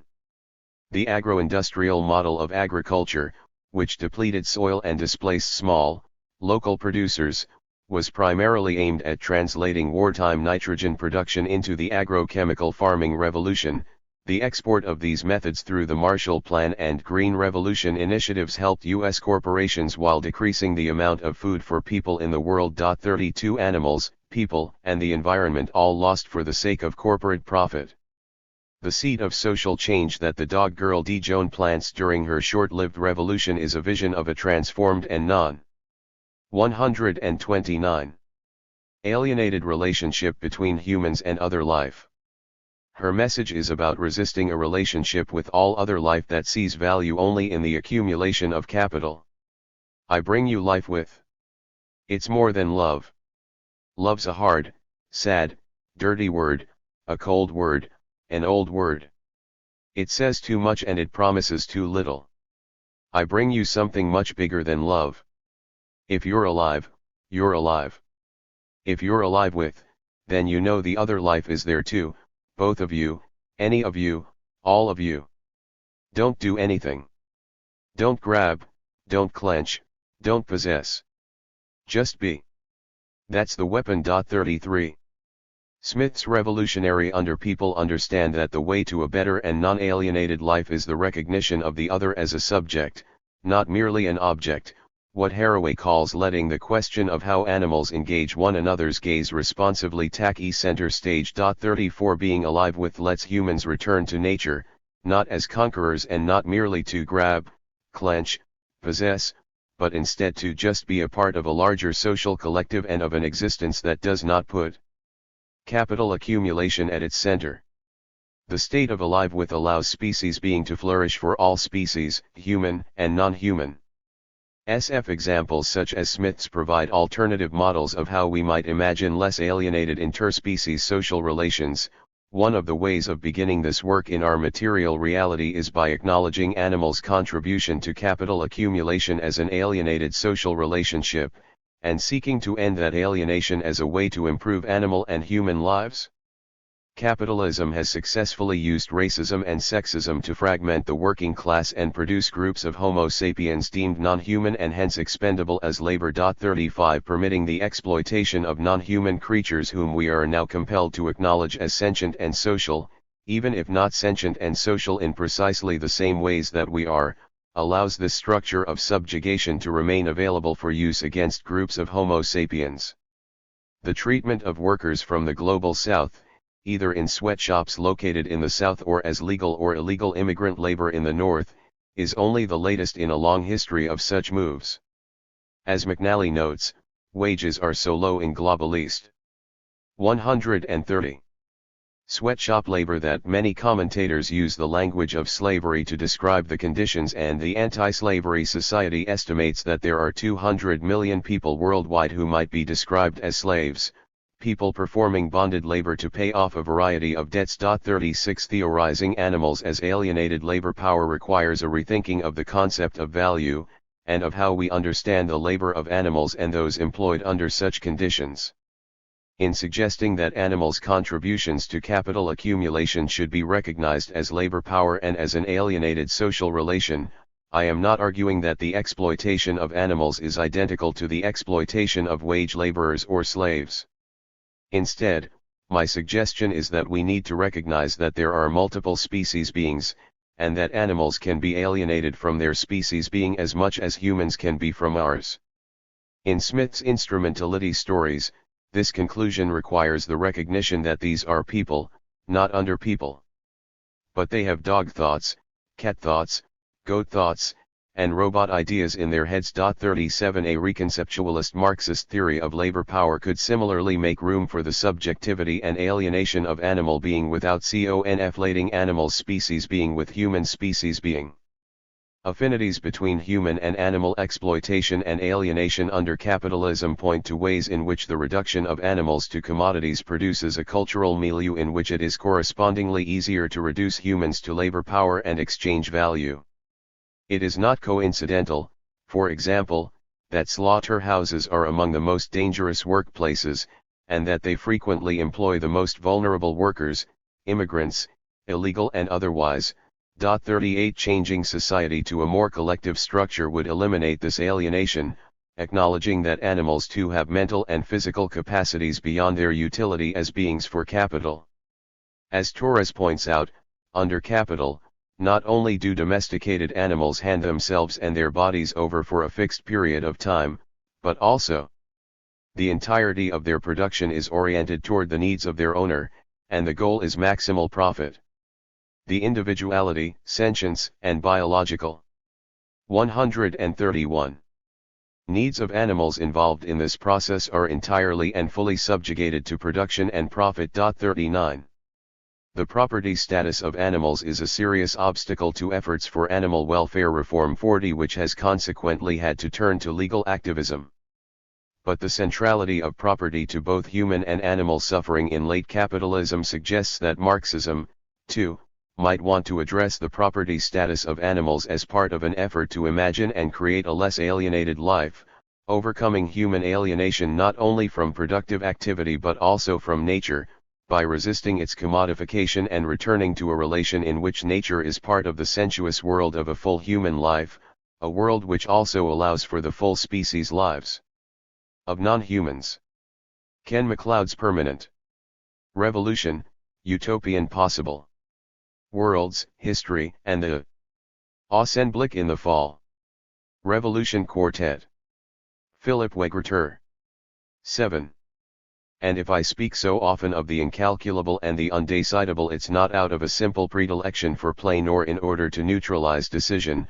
On the contrary, I believe there is no responsibility, no ethico-political decision, that must not pass through the proofs of the incalculable or the undecidable.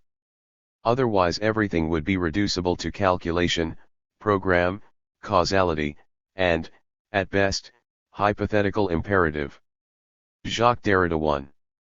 History will not forgive revolutionaries for procrastinating when they could be victorious today, and they certainly will be victorious today, while they risk losing much tomorrow. In fact, they risk losing everything. V.L. Lenin 2.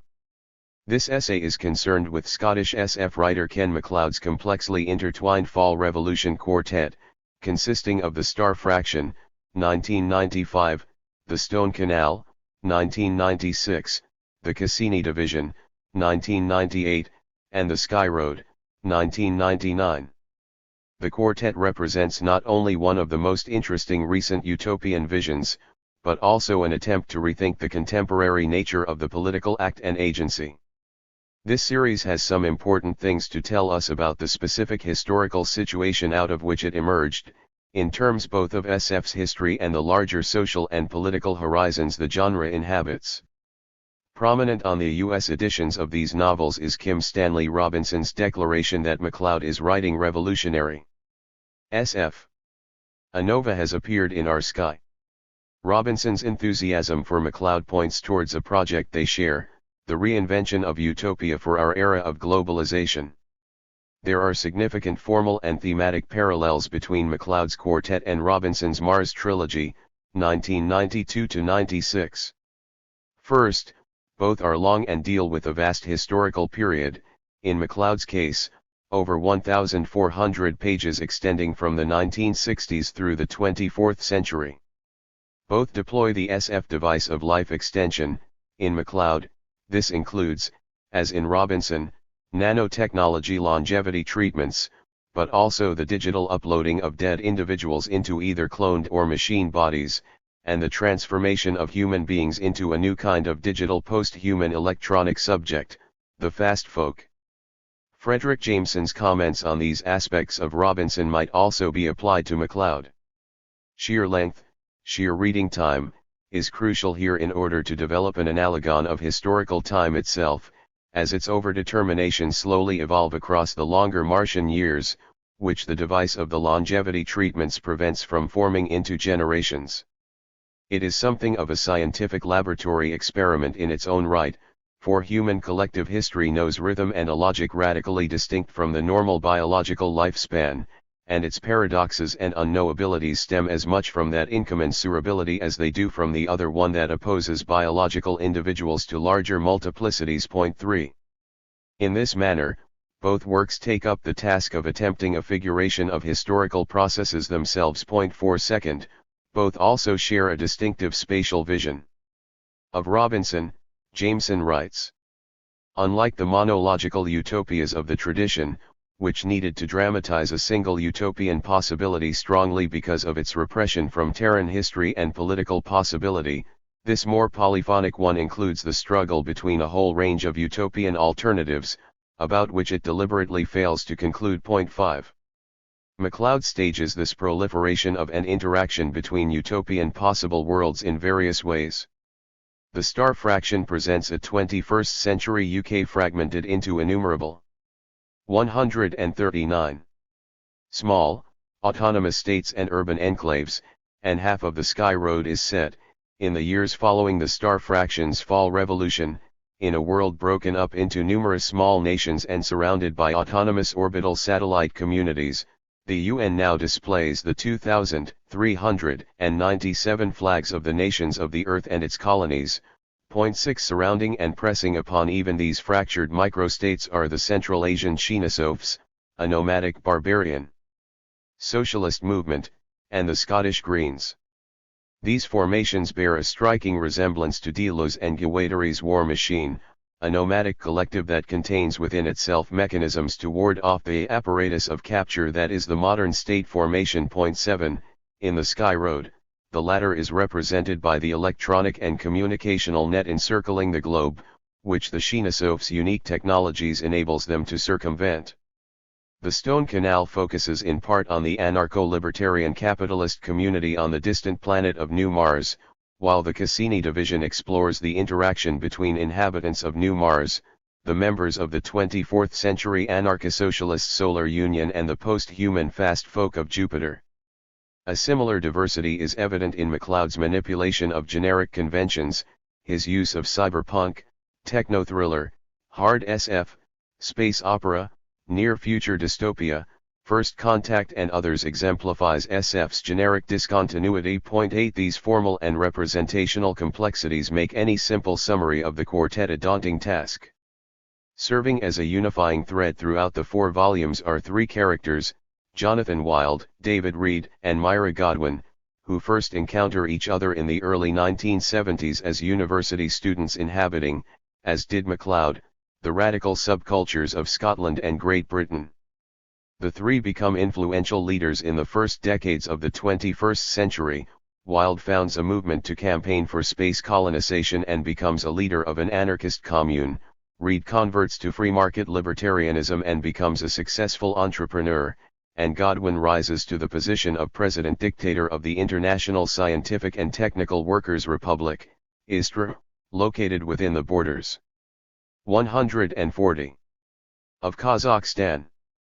The first volume, in which these 3 characters remain largely offstage, focuses on the events of a revolution, aided by a ghostly artificial intelligence, against a US/UN global hegemony.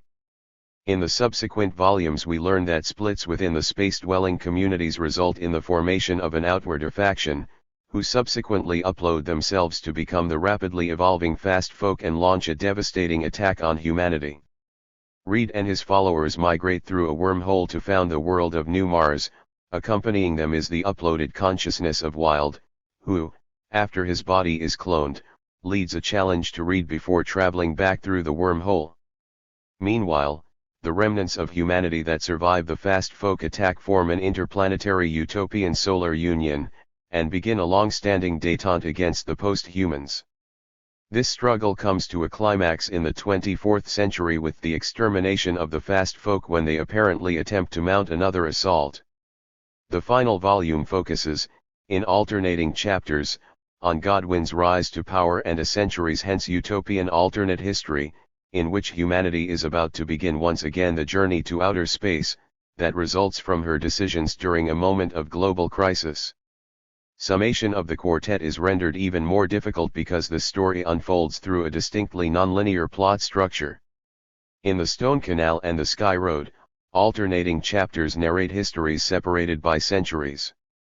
A number of the last events, chronologically, are recounted in Volume 3, some of the earliest in Volume 4, and most readers understand the far future of The Sky Road as an alternate history to that told in the Cassini division. The quartet thus disrupts conventional progressivist notions of historical linearity and destabilizes any simple privileging of one of these possible worlds over the others as the culmination of a deterministic historical process. Finally, much of the plot consists of first-person representations of various worlds, with narrator protagonists who are both interested in their worlds and limited in their outlook. A good deal of the action takes the form of political discussions and straight-gazing over what represents the best possible way of being in. 141. The World. 9. This emphasis on the politicization of everyday life tells us something about the historical situation in which MacLeod was writing, and signals a kinship with the pedagogical labors of Bertolt Brecht. Like Brecht, MacLeod's fiction is not concerned with drawing a moral exactly, but with leaving that process open, and allowing the audience to have its own opinion and to frame its own moral, all the while attempting to suggest strongly, nay, even insist, that it cannot not do so. 10. This invocation of Brecht brings us to the question of the dialectical relationship between modernism and SF, a relationship not unlike that of the interwoven temporalities and spaces in the quartet. On the one hand, SF, emerging as a particularly original representational technology in the late 19th century with H.G. Wells, is always already as modernist as, say, film. The formal specificity of SF as a modernist practice is most effectively grasped in Darko Suvin's definition of it as the literature of cognitive estrangement, of which Jameson notes. Suvin's originality as a theorist of both science fiction and utopias all at once, is, among other things, not merely to have linked the two generically, but also to have conjoined the SF and utopian critical tradition with the Brechtian one, centering on estrangement, the so-called V-effect, and to have insisted not merely on the function of SF and utopia to estrange, to produce a V-effect for the reader from a normal everyday common-sense reality, but also to do so cognitively, a no less Brechtian component of the definition. The reassertion of the cognitive means, a refusal to allow the obvious, aesthetic and artistic status of the SF or utopian work to neutralize its realistic and referential implications. 12. Moreover, Jameson argues that SF emerges when and where it does to fill the void left by the waning of one of the most significant realist genres, the historical novel. We are therefore entitled to complete Lukács' account of the historical novel with the counterpanel of its opposite number, the emergence of the new genre of SF as a form which now registers some nascent sense of 142.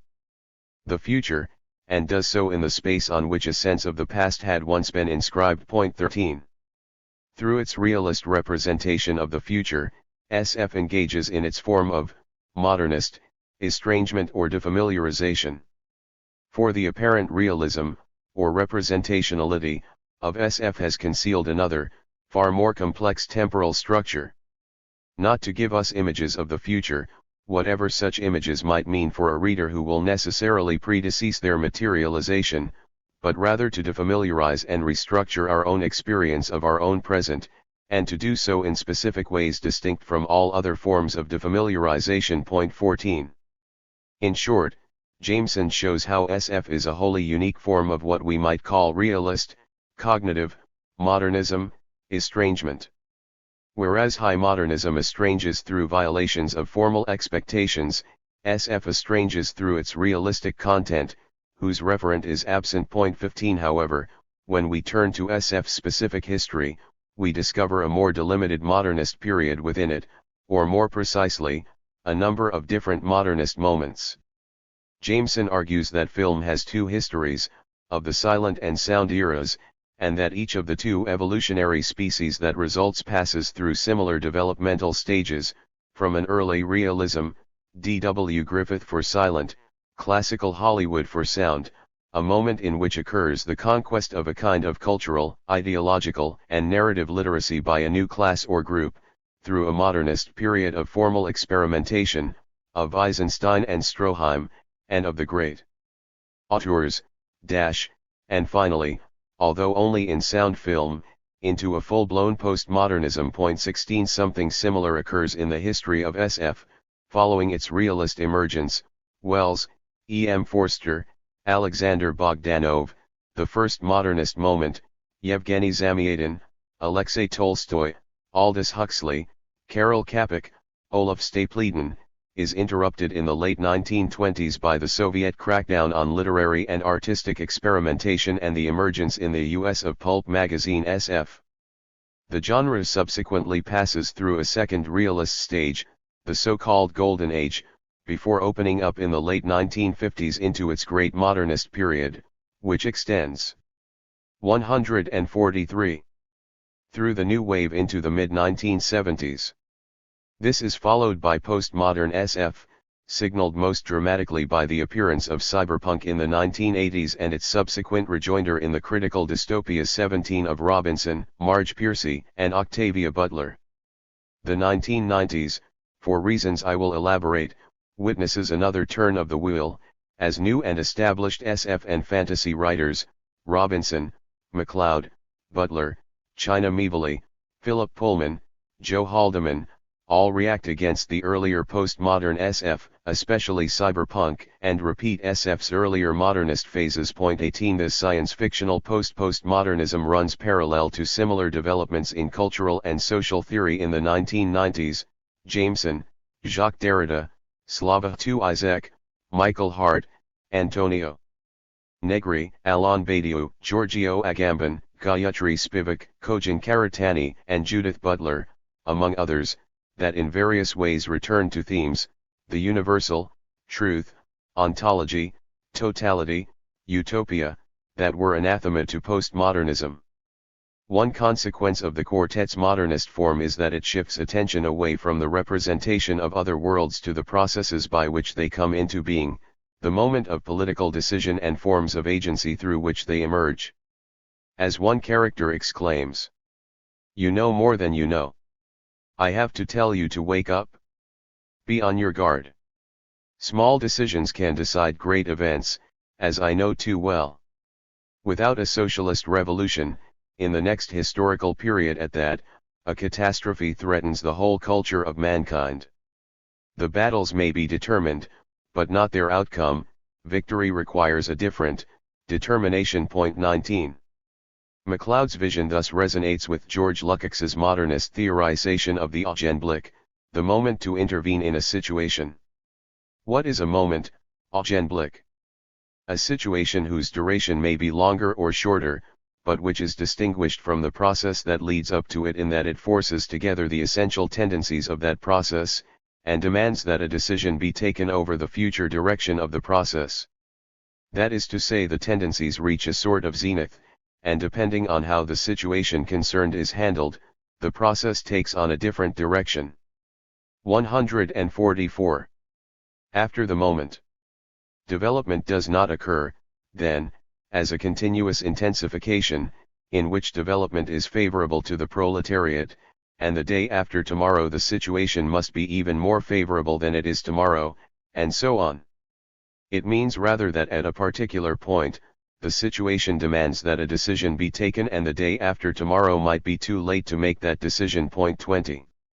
In the Augenblick, the decision, and with it the fate of the proletarian revolution, and therefore of humanity, depends on the subjective element. 21 The Augenblick is a situation in which a certain particular demand possesses a global detonating power.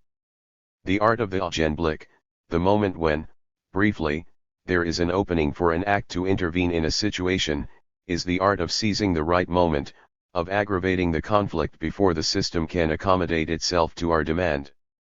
The Lukácsian Augenblick is unexpectedly close to what, today, Alain Badiou endeavors to formulate as the event, an intervention that cannot be accounted for in terms of its pre-existing objective conditions. 22.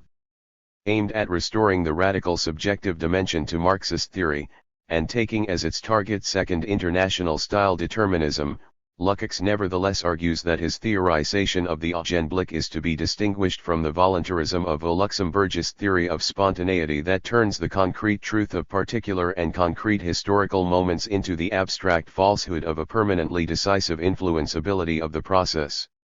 Such a left theory of moments ignores precisely the instant of dialectical change, the concrete, revolutionary essence of the moment. 23 It is thus the ability both to recognize and to intervene in the moment that defines the art of insurrection, and the concrete historical embodiment of this conscious, subjective moment of the revolutionary process is not the abstract masses but a class-conscious vanguard. 24 In this way, Lukács advocates the dialectical unity/mediation of theory and practice, in which even the most contemplative stance is eminently practical, in the sense of being embedded in the totality of social production and thus expressing a certain practical sense of how to survive in this totality.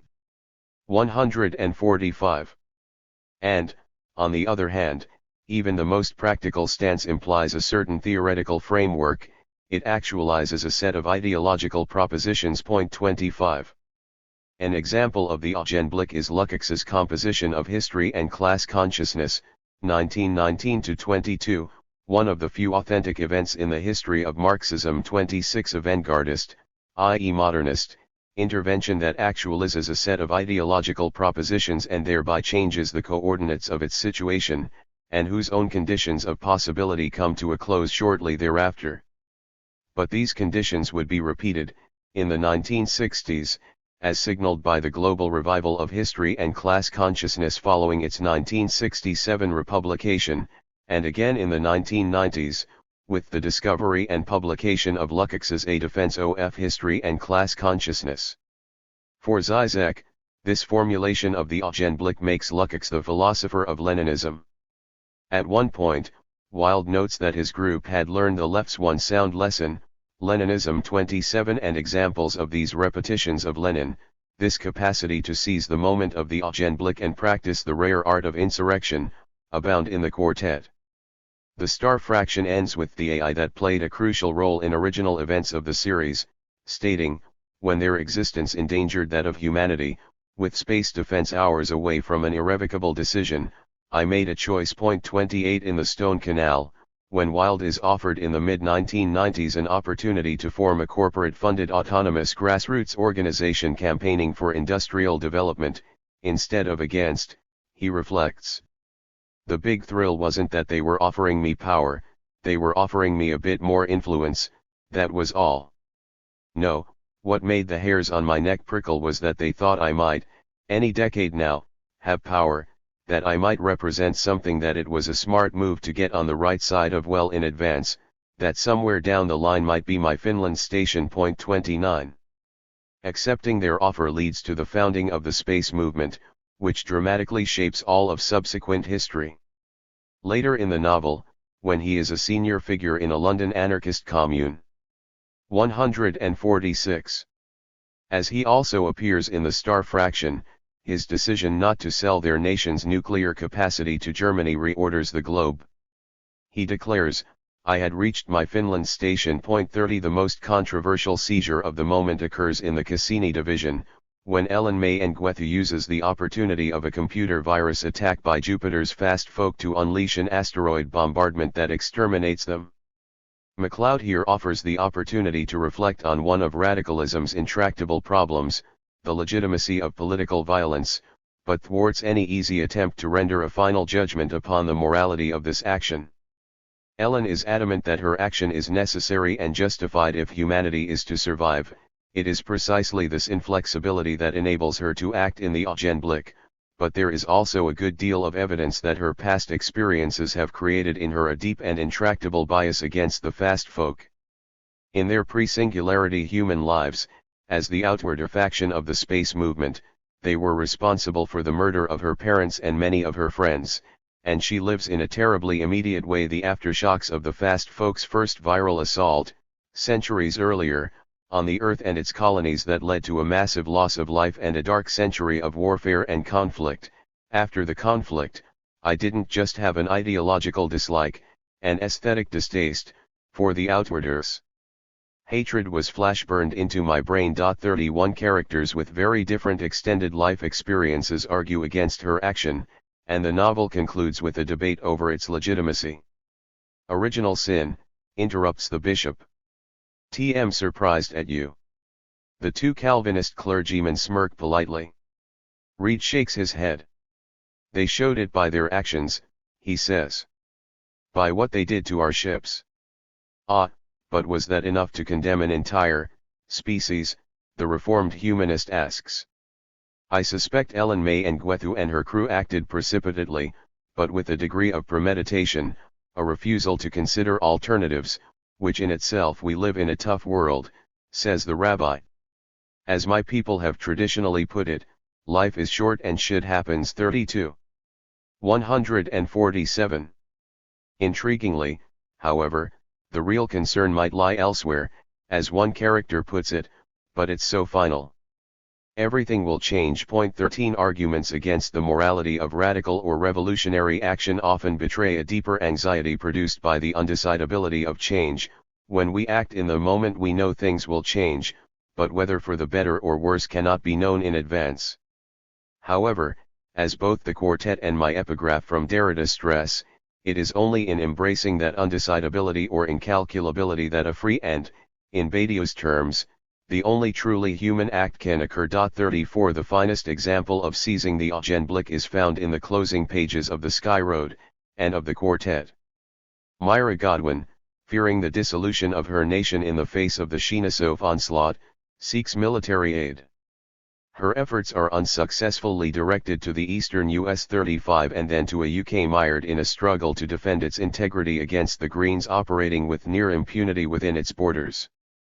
Her actions alert US and UN forces to the Istris-Band cache of nuclear weapons, inherited from the Vatican, hidden among the clutter of space stations, weapons platforms, communication satellites, and junk orbiting the planet. 36 When she refuses to relinquish these weapons of mass destruction, they begin to level the nation's major cities and, even more sinisterly, direct their fire at the refugee groups streaming out of them.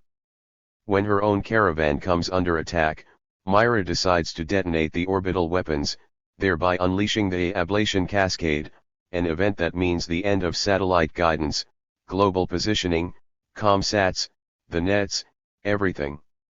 It'll be like the world going blind. 37 It is precisely this unexpected and undreamed event that creates the preconditions for the emergence of the post-national utopian world present in the alternating chapters. In the final pages of Myra's narrative we are presented with this striking scene. Riding into the first dawn of the new world, Myra knew the little camcopter dancing a couple of meters in front of her might well be relaying the last television news most of its watchers would ever see. 148. Behind her, in a slow straggle that ended with the ambulances and litters of the injured and dying, the Kazakh migration spread to the horizon. The sun was rising behind them, silhouetting their scattered, tattered banners. There was only one audience, now, that was worth speaking to, the inheritors. Nothing is written, she said. The future is ours to shape. When you take the cities, spare the scientists and engineers. Whatever they may have done in the past you need them for the future. Let's make it a better 136. The quartet's final image, a statue of Myra, located in a Scottish community hundreds of years hence, riding, at the head of her own swift cavalry, and, floating bravely above her head and above her army, the black flag on which nothing is written. 39, resonates with one that occurred in our world only a few years before MacLeod turned to writing SF. The most sublime image that emerged in the political upheavals of the last years, and the term sublime is to be conceived here in the strictest Kantian sense, was undoubtedly the unique picture from the time of the violent overthrow of Ceausescu in Romania, the rebels waving the national flag with the red star, the communist symbol, cut out, so that instead of the symbol standing for the organizing principle of the national life, there was nothing but a hole in its center. It is difficult to imagine a more salient index of the open character of a historical situation in its becoming, as Kierkegaard would have put it, of that intermediate phase when the former master signifier, although it has already lost the hegemonical power, has not yet been replaced by the new one. What really matters is that the masses who poured into the streets of Bucharest experienced the situation as open, that they participated in the unique intermediate state of passage from one discourse, social link, to another, when, for a brief, passing moment, the whole in the big other, the symbolic order, became visible. 40. With this figuration of the whole in the big other, we arrive at the true utopian content of MacLeod's rich and complex narrative, dismantling any notion of rigid historical determinism and fully opening up the closure of prehistory. MacLeod's utopia cannot be identified with any of the variety of possible worlds mapped in this work, although, as in Robinson, we might read this very 149 ensemble itself as a figuration of a utopian space beyond the bordered totality of the nation-state. Rather, the work's utopia is that of the future as permanent revolution, a temporal locale wherein we are once again endowed with the power, and responsibility, to act as political subjects. All of this also speaks to the historical context out of which MacLeod's, Robinson's and Zizek's utopian imaginaries emerge. This period, located between what I describe as the two deaths of the beginning of the end of the Cold War, with the fall of the Berlin Wall on November 9, 1989, and the end of the beginning of the terrible new historical situation of the global war on terror, with the destruction of the World Trade Center on September 11, 2001, forms a strange transitional space between an ending of the Cold War and a beginning of our post-9/11 world. 41 This place between two deaths, the location between a real event, the unexpected and unplanned end of the Cold War, and its symbolic repetition, the 9/11 attacks, is strictly speaking non-historical, precisely because it is open to a number of possible symbolizations/historicizations.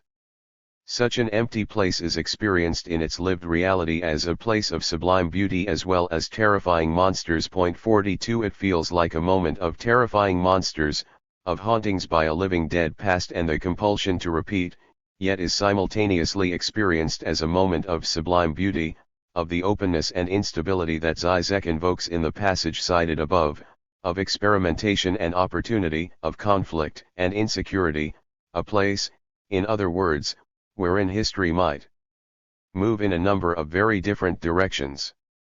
The 1990s witnessed a host of new developments, the rise of a debate over globalization, the rapid expansion of the new communication and information technologies of the Internet and the World Wide Web, the explosive emergence, especially in the second half of the period, of a new counter-globalization movement of movements, as well as some of the theoretical and cultural developments I alluded to above.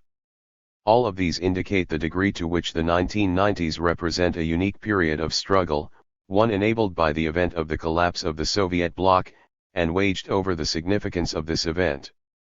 For the event of the first 150 death, the end of the Cold War, in effect ended for the global cultural and political left the legacy of the 20th century, and opened up the space for new kinds of political and cultural experimentation. Crucially in this decade, no outcome was determined outside the struggle, that is, there was no way to know a priori what the repetition of the event might be. Indeed, it will be the identification of the second death that becomes during the 1990s the very prize struggled over. It is the sense of the 1990s as a situation of sublime openness and renewed struggle that is so effectively figured in the quartet. Indeed, the disorienting effects of the fall of the Eastern Bloc are registered in the central chapter of The Stone Canal, set in the 1990s. I haven't changed my ideas, long-term, but I know a defeat when I see one. Getting over the end of the Second World will take generations, and it won't be our generations. The last time I hung out with the left was during the Gulf War. The kids don't know shit, and the older guys he grinned suddenly like the Dave I knew better, that is, the ones older than us, they look like men who've been told they have cancer 13. But the rest of the novel, and of the quartet, demonstrates that this situation should be understood as an opportunity, another Augenblick, not only for reimagining radical politics, but also for transforming the world. At the same time, a rather different view emerged, which held that the US was the victor in the Cold War, and thus had the obligation to lead the world, a view that promised to have dire consequences for the rest of the globe, as the First Gulf War less than 2 years later indicated. Unsurprisingly, this issue is also of central concern to MacLeod. Lewis Marin argues that any utopia is constituted through a careful neutralization of elements of the specific historical context from which it emerges, which then enables the productive figurative operations of the text to go to work. Point 44 in the quartet, the focus of its neutralizing machinery turns out to be nothing less than the US itself, imagined less as a discrete national community than as a figure for what can now 151 be understood as an emerging form of global sovereignty that would replace that of the Cold War, that of empire. After the World War there was a world government. It was officially known as the United Nations, unofficially as the US/UN, and colloquially as the Yanks. It kept the peace from space, or so it claimed. What it actually did was prevent innumerable tiny wars from becoming big wars. But in order to maintain its power, it needed little wars, and they never stopped. We had war without end, to prevent war to the end. Point 45.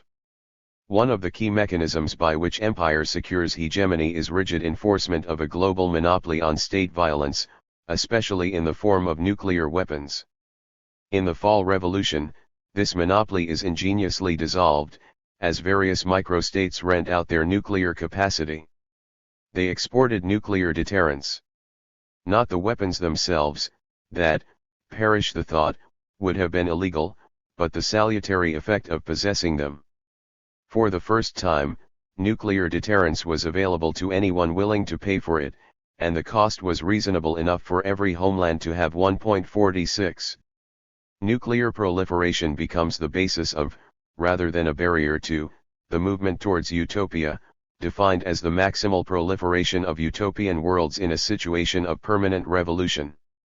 Unable to impose its vision of global order, the monarchical, in Hart and Negri's Spinozan terminology, US and its various aristocratic vassals dissolve away, enabling the final movement from the long dark era of prehistory into the chaos and drama of history itself. We know as well as you do that a power such as the US cannot administer the world. Police it, at a very high level, yes. But as some powers move up from the nation, others devolve to the local community. We have the opportunity to encourage autonomy and diversity. Let us take it, and spare our country years of agony. Point 47. In this way, MacLeod, like Hart and Negri, sees that the very conditions that enable the establishment of empire are also those 152. That make its defeat an equally real possibility. The outcome is not guaranteed, making history, once again, a field of struggle. The question remains, is it still possible to imagine this kind of change and struggle in the post-9/11 world? 48. If our answer is in the negative, then there may be one final and vital lesson to be taken from MacLeod. In the last pages of the Star Fraction we get the snippet of dialogue. What we thought was the revolution, was only a moment in the fall. 49. In MacLeod's introduction to the US edition, he notes that this remark has a theory of history behind it. Point 50. Such a theory holds that historical temporalities unfold on scales to which our cognitive organs are not normally attuned, and that the consequences of our decisions and actions may not be registered in the immediate moment, or even in our all-too human lifespan. But those consequences are there, albeit often in forms we cannot imagine or expect, and hence our responsibilities remain to seize the Augenblick, to act as if utopia stands poised at every moment to make its tigers leap into history. Back to the Future. Part 3. Madonna in Moon Rocket with Britches, Weimar SF Film Criticism During the Stabilization Period 1. Iris Lupa. 8. To discover the extent and impact of Marxist film criticism during the years of the Weimar Republic, 1919-33, it is not enough simply to refer to the early work of established left-leaning Weimar film theorists Rudolf Arnheim, Bela Balázs, and Siegfried Kracauer, nor would it suffice merely to add Walter Benjamin's writing on the link between film and modernity or the media-theoretical essays of Bertolt Brecht dating from the so-called stabilization period, 1924–29. In fact, many reviews and other examples of film criticism from implicit and explicit materialist perspectives can be found in the Republic's daily press and weekly magazines. Articles by writers who were socialists or communists, such as Axel Eggebrecht, Heinz Liedek, and Alfred Duras, writing for a proletarian audience in the spirit of the Proletkult, proletarian culture, program, could be found in such communist publications as Dierote Diearbeiter Illustriert Zeitung and Kulturelle.1. There were also many left-leaning liberal writers who equally contributed to the frequently overtly political discourses on film, reflecting the Republic's extreme political polarization. Writers such as Willy Haas, Herbert E. Herring, Ander Krasnikraus, and Kurt Pinthus, who contributed daily editorials, film reviews and wider film theoretical and cultural debates in the Daily Film Courier, Berliner Borsen Courier, and magazines like W. Eltbeini and Tagebusib. 159. 160. Marxist writing on film took many forms, from advocating the greater distribution and screening of Soviet montage films and exposing the bourgeois ideology prevalent in films produced by Germany's capitalist film industry, especially the Hugenberg-Dufa, Universum Film AG, studios, to engaging with the social function of film as a tool for education and political agitation. As early as 1922, Bela Balázs, writing in Die Rotfahne, argued that for the most part, bourgeois films are already conscious tools for propaganda employed by the counter-revolutionary capitalism, not to mention the hundreds of films written as blatant propaganda against communist Russia. There's only one thing to do, to make use of the huge agitational power of film for our own objectives. We have to have our own film factories producing our own films. Point 3. Sabina Hake draws attention to debates among communist critics who argued that films with a revolutionary content called for new forms of representation and stylistic innovation, and those who felt that existing modes with a high degree of identification would serve best to politicize the audience, as film would only find its true form in a post-revolutionary society. Point 4. This essay examines leftist responses to SF in Weimar cinema, and asks why and to what extent the genre was of concern to Marxist critics. It then discusses the left's critical response to two highly influential SF films by Fritz Lang, Metropolis, 1927, and Frau Irrnmond, 1929, demonstrating the scope as well as the limitations of these approaches to the genre, including their focus on narrative elements at the expense of visual analysis and a refusal to engage with mass popular culture. Marxist perspectives on Weimar SF and the capitalist film industry in 1920s Germany. Axel Eggebrecht's Technology, Labor, and Science of the Future, Possibilities of a Future Film, published in Kulturelle, 1927, provides a good example of a dialectic materialist approach to the genre.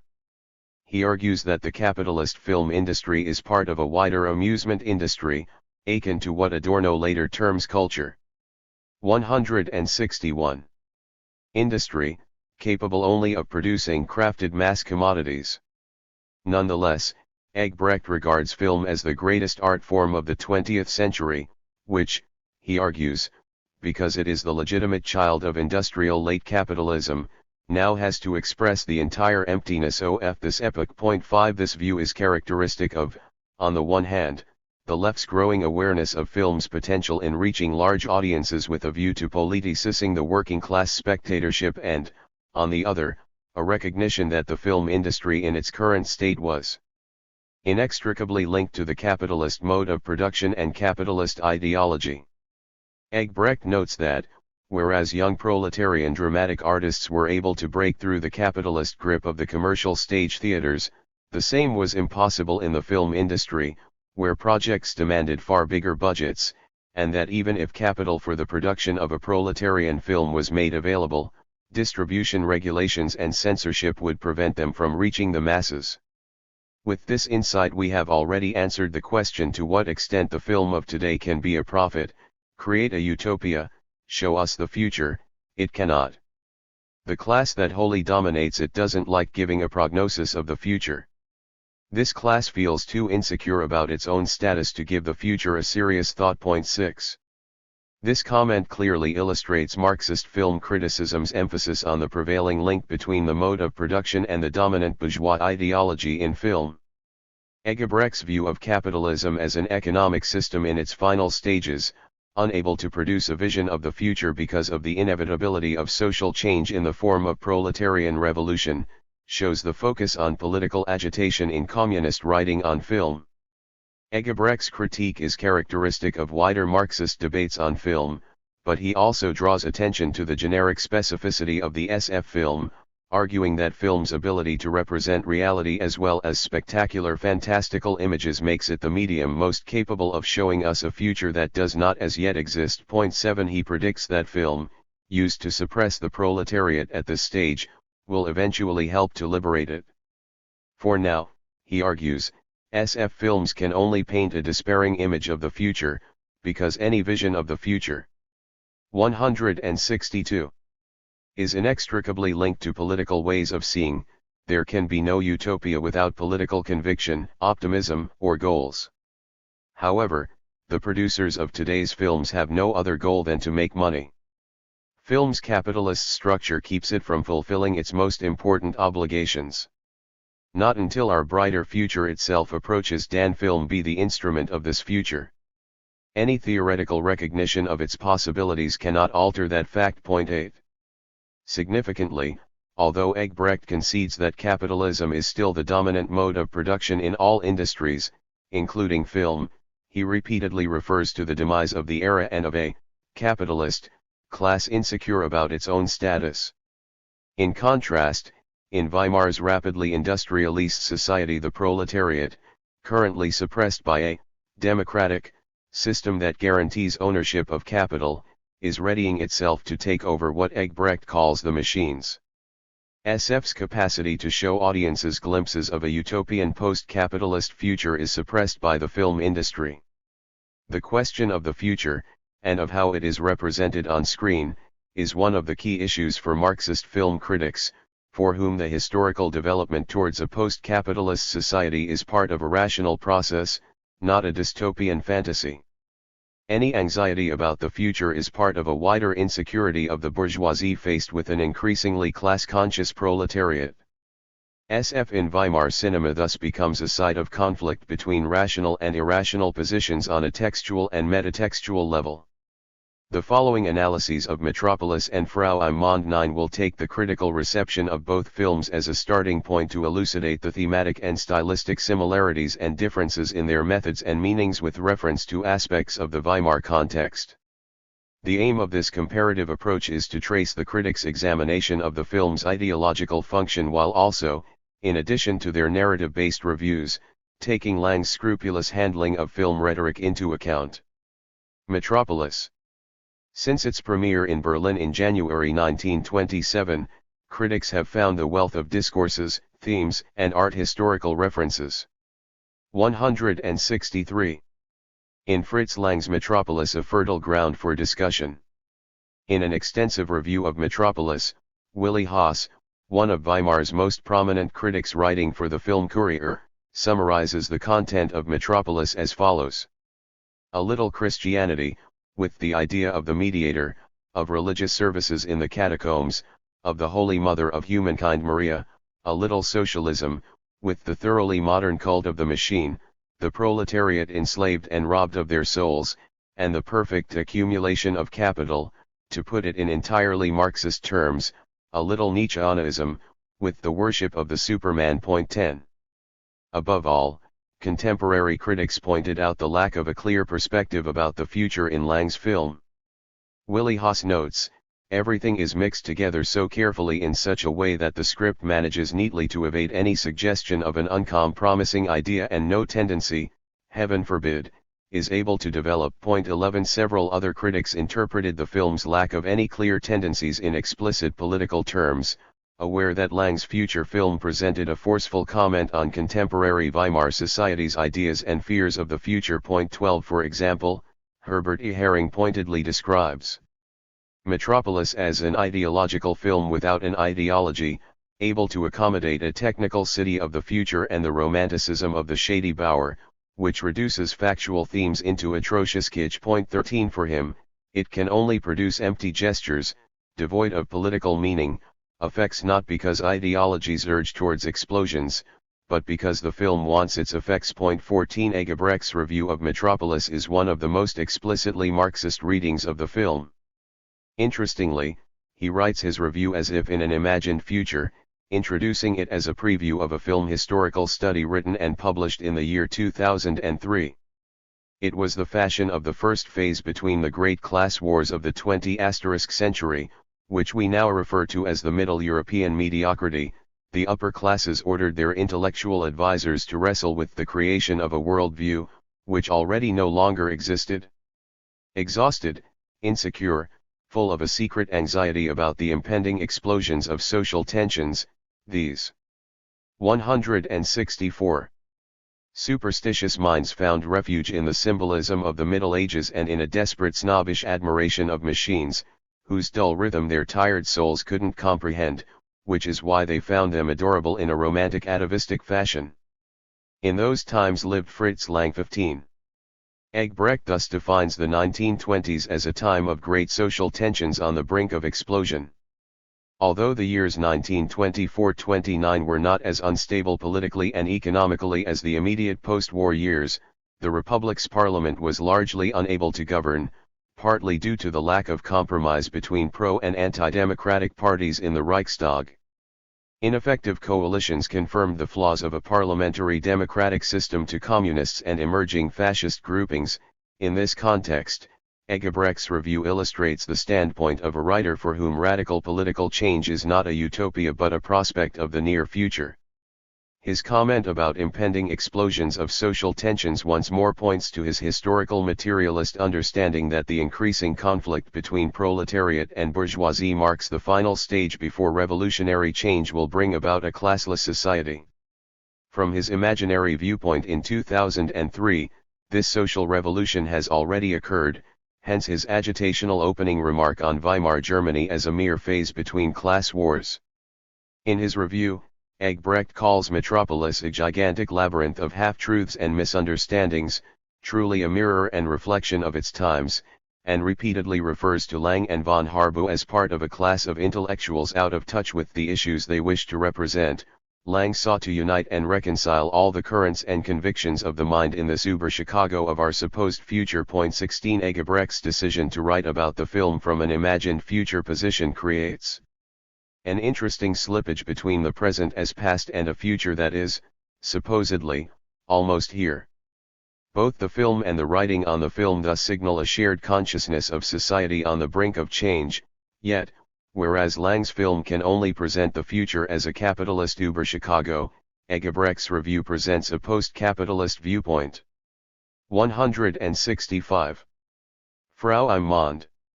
In his October 1929 review of Frau im Monde in the weekly Berlin culture magazine Die Weltbeine, Rudolf Arnheim's scathing opening remarks sum up his view of Lang's latest picture. Fritz Lang films are parvenus, trashy novels that have come into money. The fact that one of the Nick Carter rags, which appear in this film as extras, only cost 10 pfennigs, although by Rocket to the Moon cost millions, is really the only difference between the two products. 7. In a similar vein, Herbert E. Herring comments in the Berliner Börsenkurier on the day after the premiere, again, and again, we observe Lang fail when it comes to the topic, the script, the text. 18 Heinz Pohl, writing for the Vossische Zeitung, accuses Lang of treating his chosen subject matter without the gravity it merits, the modern idea of the rocket vehicle, the rocket plane, as well as certain notions of what might well be possible in future, surely to be taken seriously, have not been popularized, but intolerably vulgarist. 19 Hans Saul's review in Der Montag Morgen, caustically entitled Shady Bower Inside the Moon Rocket, refers to the outcome of Fritz Lang and Thea von Harbou's collaboration as technologically advanced Jugen still fantasies, facades without content. Blue Stocking Inside the Moon Rocket. 20. Although the majority of critics readily acknowledged Lang's achievement in terms of accurately portraying modern rocket technology through the use of expert camera work and trick technology, this aspect of Frau im Mond was overshadowed by what the critics in the aforementioned reviews perceived as its excessive sentimentality, the proverbial Shady Bower Inside the Moon Rocket. The critics located much of the film's kitsch in the script, based on a novel by Thea von Harbou originally serialized in the magazine Die Woche in 1928.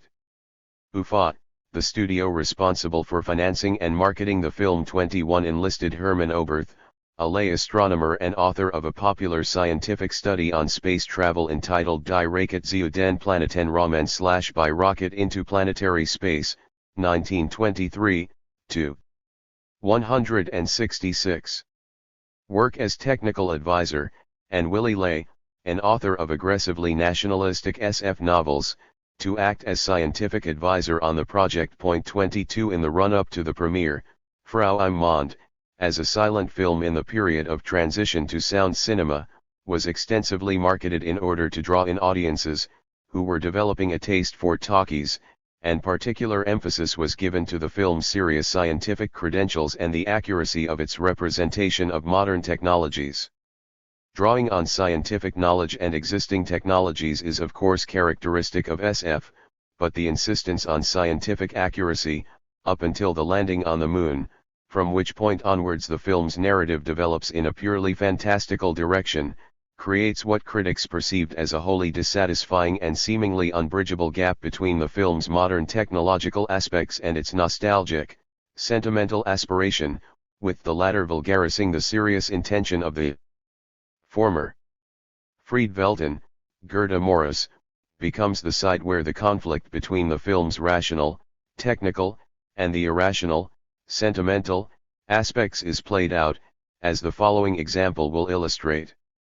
The first half of the film deals with the decision by entrepreneur Wolf Helius, Willy Fritsch, to travel to the moon based on the scientific plans by George Manfeld, Klaus Pohl, a disgraced professor of astronomy. A group of businessmen and women, represented by their middleman Walt Turner, Fritz Rasp, are equally interested in Manfeld's theory of gold reserves on the opposite side of the moon and, after commissioning the theft of the plans, use blackmail to coerce Helius into cooperating with them. Beleaguered Helius is further troubled by his secret feelings for Fried, an astronomy student engaged to his chief engineer and loyal friend, Hans Windegger, Gustav von Wangenheim. In the scene in question, set in the office in Helius's flat, Fried announces that she intends to join the moon expedition. Although Helius's flat is situated in a modern city building and is ostensibly furnished in the restrained, practical chic of the Bauhaus, the sober look of the interior is interspersed with objects rooted in a more esoteric style. Particularly noticeable is an expressionist painting on the wall of the office which depicts the universe in a 167 spiraling mass of waves, circles, and bright colors. Standing in front of the painting, Fried affirms her decision to join Helius on the trip. Ignoring his objections, she lifts her open palmed hands to shoulder height, slightly tilts back her head, and raises her eyes towards the ceiling in a trance-like state. The posture gives her a saintly quality, and her elegant but simple white dress, adorned with a sprig of flowers over her chest, adds to the ethereal quality of the character. This pose is remarkably reminiscent of M. Metropolis's Maria, Brigitte Helm, preaching to the workers in the catacombs. Both characters embody a spiritual counterpoint to more materialistic characters, such as Joe Friederson, Alfred Abel, in Metropolis and the group of capitalists, aptly named Five Brains and Checkbooks, in Frau im Mond.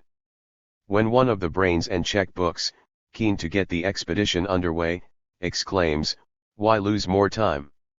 I for one want the moon's riches of gold, should they actually prove to exist, to fall into the hands of businessmen and not visionaries and idealists."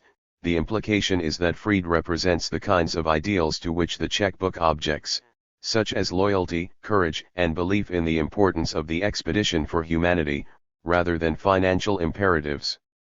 Both Maria and Fried, in their display of pathos and emotional subjectivity, embody the ethical idealism, humanism, and mystical religiosity typical of expressionist heroes, and yet they differ in the crucial aspect of their characters' relationship to technology.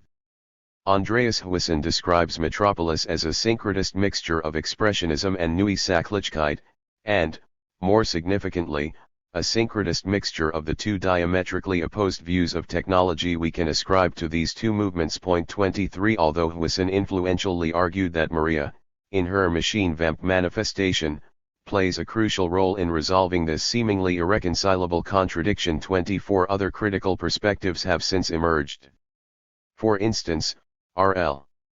Ruski argues that the film is less concerned with resolving the conflict between modernism's fears of and fascination with technology than with a desire to synthesize a rationalist, functionalist notion of technology and a notion that emphasizes the irrational, chaotic, and even destructive aspects of 168.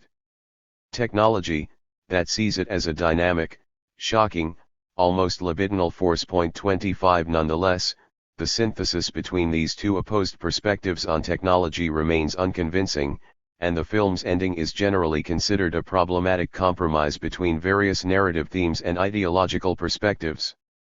Judging by the critical reception of Frau im Mond, one could assume that the film presents an equally uneasy compromise between different ideologies as does Metropolis. Yet the Weimar critics cited above focus in their accusation of the shady Bauer inside the moon rocket mostly on the film's narrative elements, neglecting to pay attention to its visual rhetoric. A closer look at the film's organization of its mise en scene paints a rather different picture than that of the slightly grotesque Madonna in Moon Rocket with breeches. Indeed, the focus on Fried as the site in which opposed views about technology are combined in paradoxical compromise reveals the ideological implications of this conciliation between, it seems, the hands, heart, and the brain, which, I shall argue, leftist critics failed to consider in their dismissal of the film as nothing more than a trashy novel appealing to a mass audience. Rocket launch and moon rising. The launch sequence, which opens the second half of the film, is significant in that it brings the contradictions identified by the various critics cited above to a dramatic climax. It depicts the final moments before the rocket launch. Fried climbs a rope ladder to the top of the rocket, which Helios has also christened Fried, Peace. Reaching the top, she enthusiastically waves at a group of mechanics below. The film cuts to the space outside the hangar, where a radio broadcaster commentates on the event. An intertitle reads, "At this moment bells will ring, the sirens of all the factories, trains, and ships around the world will wail to honor the pioneers of space navigation." The following shot shows a large crowd of spectators in attendance at the site. Listening to the broadcast, the men in the crowd respectfully take off their hats. A montage of shots depicts the transportation. 169. Of the rocket to its launch site in a water basin, followed by a panoramic shot of the location, which shows workshop halls, cars, and people amid woods and gently sloping hills. On the distant horizon, the moon rises. Having swapped her white flowing dress for a jacket and breeches, and the passive, dreamlike state she occupied in Helios's office for a powerful display of vigorous activity, Fried's ascent of the rocket and her waving to the people below becomes a graphic embodiment of the strength and beauty of both the woman and the machine. She is empowered by the rocket, and her optimism reflects the film's opening title, "There is no never, only a not yet." The rural setting of the launch provides a curiously pastoral background, and the link between technology and nature is enhanced by the fact that takeoff is scheduled at moonrise. The moon, traditionally linked with femininity and natural flow, both tides and menstrual cycles, strengthens the link between modern technology and femininity already brought into play. A range of narrational choices thus emphasize the union between the two Frieds, the woman and the machine, installing a soul into the cold steel construct, and the radio broadcast, which compels the men to take off their hats, as one would in a church, infuses the scientific mission with ostensibly religious and nationalist overtones.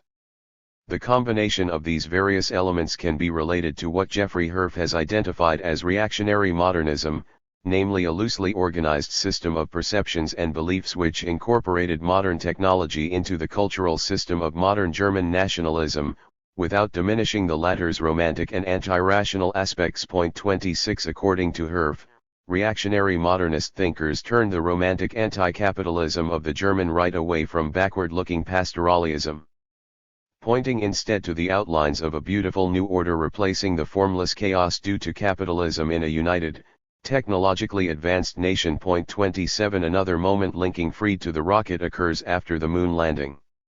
In this scene, she prevents Walt Turner from entering the cockpit, with the intention of taking off and leaving. 170. The rest of the crew behind, by wedging her left arm between the door and the door handle and stretching her right arm up to grip one of the loops suspended from the ceiling in order to pull the door towards her. With her arms thus stretched wide apart, she presents a crucifixion image not dissimilar to the scene in Metropolis in which Frieder is suspended on the dials of a machine. Yet, whereas Frieder is symbolically sacrificed on the machine, Fried sacrifices herself to defend the rocket. In the end, Helios and Fried give up their places in the rocket so that the other passengers, Fried's fiancée and the young stowaway Gustav, Gussel-Stark-Stettenbohr, can safely return to Earth. To dismiss these themes and visual motifs as sentimental kitsch is to ignore, or at the very least denigrate, their impact on the audience. Despite being a silent film in an era in which sound films were becoming the extremely popular norm, Frau im Mond was the most successful film in Germany in 1929, a fact widely ignored by the critics writing on it. 28 In fact, Weimar critic Fritz Olimsky notes in his review that at the end of the film, the premiere audience roared with enthusiasm whilst the premiere hacks Premiernunken went to the literature cafes and tore it apart. 29 Sabine Hake identifies the unwillingness to address the question of mass entertainment and mass media 30 as one of the key shortcomings of leftist film criticism. Nick Carter rags Frau im Mond's engagement with its own rhetoric. A film's relationship with its own material was often overlooked in the reviews by left-wing writers at the time.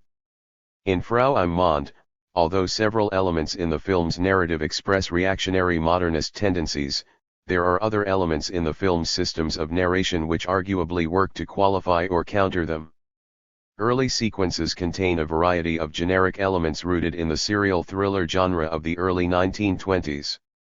In the urban environment of the modern city, we witness the spectacularly staged theft of Manfeldt's manuscripts, in which Helios is drugged by a fake flower girl, and a speedy car chase. 171. Through the streets of Berlin. The fast-flowing action and frequent cross-cutting between simultaneously unfolding events is very similar to techniques employed in Lang's thrillers, Dr. Mabius, Der Spieler, 1922, Spion, 1928, M., 1931, Das Testament de Dr. Mabius, 1933, to maximize spectacle and excitement. At one point we observe the young boy Gustav reading a comic, the cover of which shows a spaceship approaching the planet Saturn. The comics reappear later in the film, when Gustav is discovered on board the moon rocket.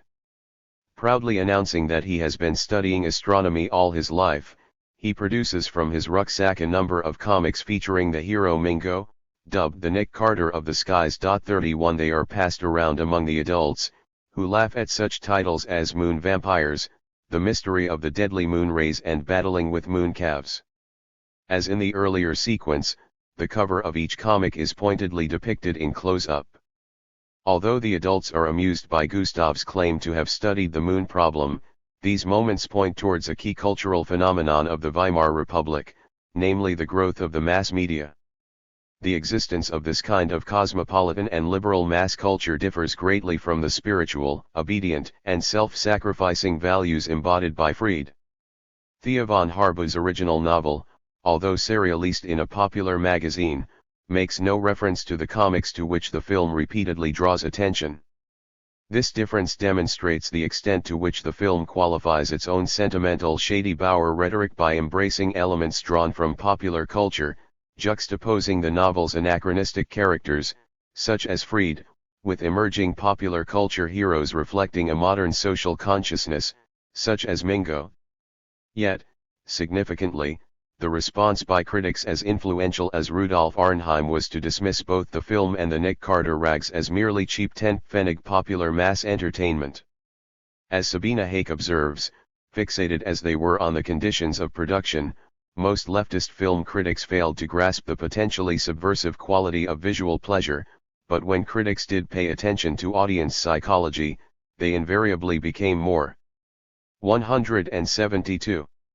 Aware of the correspondences between the spheres of production and reproduction. 32 She gives the example of Walter Paul, who suggested that the cinema is the emotional substitute, indeed, one could almost say the side product of the capitalist industrial work conditions. 33 Paul's observation about the quasi-compensatory character of cinema presages Richard Dyer's influential argument, developed decades later in Entertainment and Utopia, 1977, that bourgeois cinema does indeed respond to real needs created by society. 34 David Durst draws attention to the opposed and opposing social, political, and cultural wants and needs in Weimar society.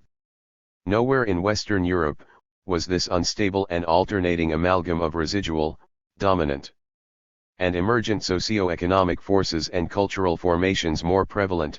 Nowhere was the contradiction between advanced capital development and older political beliefs so acute than in modern Germany, this classical land of non-simultaneity as Bloch termed it. 35. For Weimar Marxist and leftist liberal critics with their rational, materialist, quintessentially forward-looking perspective to overlook what Karl Skorsk terms the suspension between the once was and the not yet 36 meant to ignore the backward-looking, irrational, sentimental, nostalgic and romantic cravings of a mass audience going to the movies for reasons more complex than mere escapism. In his illuminating review of Frau im Mond, Herbert E. Herring insists on the need for a common ground of reason as a basis for understanding and communication, which he, crucially, argues, is a ground which can be easily won anywhere these days, where the kinds of people able to cope with the challenges abenture of technology, can be found. 37 This suggests the possibility of a common ground not steeped in a society's yearning for a universal bucolic past, but in anticipation of a possible future, its various manifestations already tangible in a modern city like 1920s Berlin. Frau im Mond locates the existence of such a society in the perceptible growth of mass communication and entertainment catering for an urban audience with a newfound desire for, and 173. Access to, knowledge and political emancipation as traditional, pre-war, hierarchies were attacked and began to dissolve. The film signals the growth of and demand for these popular media through its emphasis on the comic books, and through the ever-increasing presence of newsreel cameramen and radio broadcasts during the launch sequence, from the above-mentioned shots of the radio commentator and the audience gathered on site, to a trick photography shot, a collage of countless disembodied heads and intertitles pulsing, wave-like, across the screen, rendering visible the very transmission of the broadcast to a hitherto invisible global audience. Admiring rather than afraid of the rocket, the spectators who enthusiastically applaud the pioneers of space travel evidently exist not only in the world of the film but, arguably, inside, and outside, the cinema. Given the centrality afforded the rocket ship in such spectacular sequences, it is unsurprising that many critics saw this representation of modern technology as a glimpse of utopia sullied by the late romanticist twaddle of the shady Bauer. But such glimpses are perhaps not so much centered on the rocket, a vehicle as much open to subjugation by reactionary modernism's pre-fascist thought as to offering a glimpse of a future different from, and for materialists invariably better than, the present, as on the film's serial thriller elements and the visual foregrounding of Gustav's comics. For Ernst Bloch, as Mary N. Leon notes, there is no easy dismissal of low or popular culture, of the unorthodox, of the politically incorrect, of the false.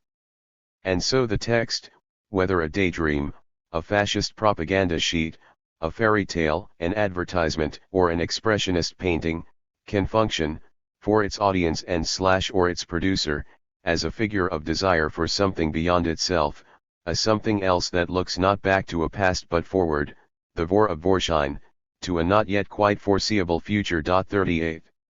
In the film, the modern media articulate the desire for the passing of old hierarchies and for full human communication without rank or privilege. However, in Bloch's terms, while utopia exists, to a considerable degree, in the dimension of futurity, it is not in the future as the latter is imagined by mere chronological 174 forecasting, or in the mechanistic and philistine notions of bourgeois progress, but rather as the future is the object of hope, of our deepest and most radical longings. 39 As Vincent Gauguin writes, what is most desired is missing in the often uncontrollable present but can be present in a controllable, if, in varying degrees, mythic, past. Harmony, warmth, and belonging can live in the supposed golden days of long ago. The future is not a return to the past but draws sustenance from this past.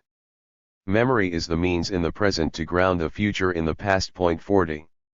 In this context, Frau Iman's Shady Bower does not vulgarize the possibility of a future utopia but expresses it, intertwining it with the futurity proposed by the rocket, and mediating it into the present moment through the instruments of a mass media and a popular culture that the film's makers did not control but which they could utilize, reflect upon and critique.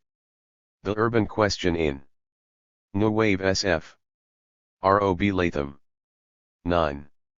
In William Gibson's The Gernsback Continuum, 1981, the narrator, a photographer commissioned to illustrate a coffee table tome, The Airstream Futuropolis, The Tomorrow That Never Was, finds himself haunted by the semiotic ghosts of American modernism, hallucinatory shimmers of neon and chrome, shark fins, and lucite. These phantasms cohere in a vision straight out of classic SF, an idealized city that drew on a metropolis and things to come, but squared everything, soaring up through an architect's perfect clouds to Zeppelin docks and mad neon spires.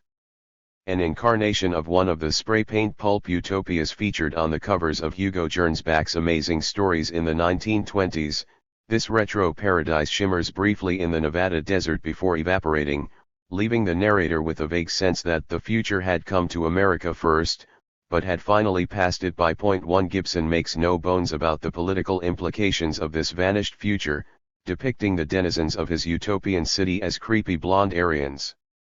Smug, happy, and utterly content with themselves and their world. I imagine them thronging the plazas of white marble, orderly and alert, their bright eyes shining with enthusiasm for their floodlit avenues and silver cars. It had all the sinister fruitiness of Hitler Youth propaganda. 2. Yet pulp-era SF, while now often viewed as naive or even reactionary, was in fact linked to central elements of progressive thought such as the enlightened technocracy movement of the 1920s, whose populist advocacy of science education shaped the 178. 179. Avid didacticism of Gernsback's magazines, and the popular front activities of the Young Communist League of the 1930s, which influenced the SF fan group the Futurians, which included Isaac Asimov, Frederick Pohl, and C.M. Kornbluth. It was only during the post-World War II period, with the growing consolidation of a hegemonic American technocracy, that the imagery and values of pulp SF came to be seen as a politically dubious, if not dangerous, assemblage of showy proto-fascist trappings. 4 Rather than providing a pop apology for corporate technoscience, pulp SF celebrated the genius of individual scientists and engineers, whose inspired tinkerings went well beyond the limited purview of industrial capitalism, stretching those limits into unmanageable realms of social invention. 5 Of course, the target of Gibson's satire is as much the modernist architectural movement as it is pulp SF. Indeed, his story could as readily be titled The Corbusier Continuum, its delirious projection of an illuminated city 6 being a sarcastic take on the Swiss visionaries Ville Radieuses, a classless utopia of towering skyscrapers and immaculate public parks. Le Corbusier's utopian manifestos began appearing in the 1920s, inspired in part by the burgeoning New York skyline, as was Fritz Lang's cinematic vision in Metropolis, 1927. Many of the basic features of his idealized City of Tomorrow 7 had been anticipated in Gernsback's own futuristic romance, Ralph 124C41+, 1911-12, wherein New York City circa AD 2660 is a centrally planned complex of soaring high-rises, traversed vertically by electromagnetic elevators and horizontally by aerocabs, powered by massive solar generators, and graced by municipal playgrounds for leisure and recreation. 8 During the 1920s and 1930s, such visions of the modern city had potentially progressive implications, inspiring the Soviet constructivists and other left-wing avant-gardes, whose ambitious goal was conurbations designed for the use and gratification of all. 9 Despite occasional warnings such as Yevgeny Zamyatin's We, 1924, which decried an autocratic future dominated by glass-walled monoliths, it was only later that such monumentalist schemes would inevitably come to convey a sinister totalitarian dignity. Like the stadium's Albert Speer built for Hitler. 10. 180.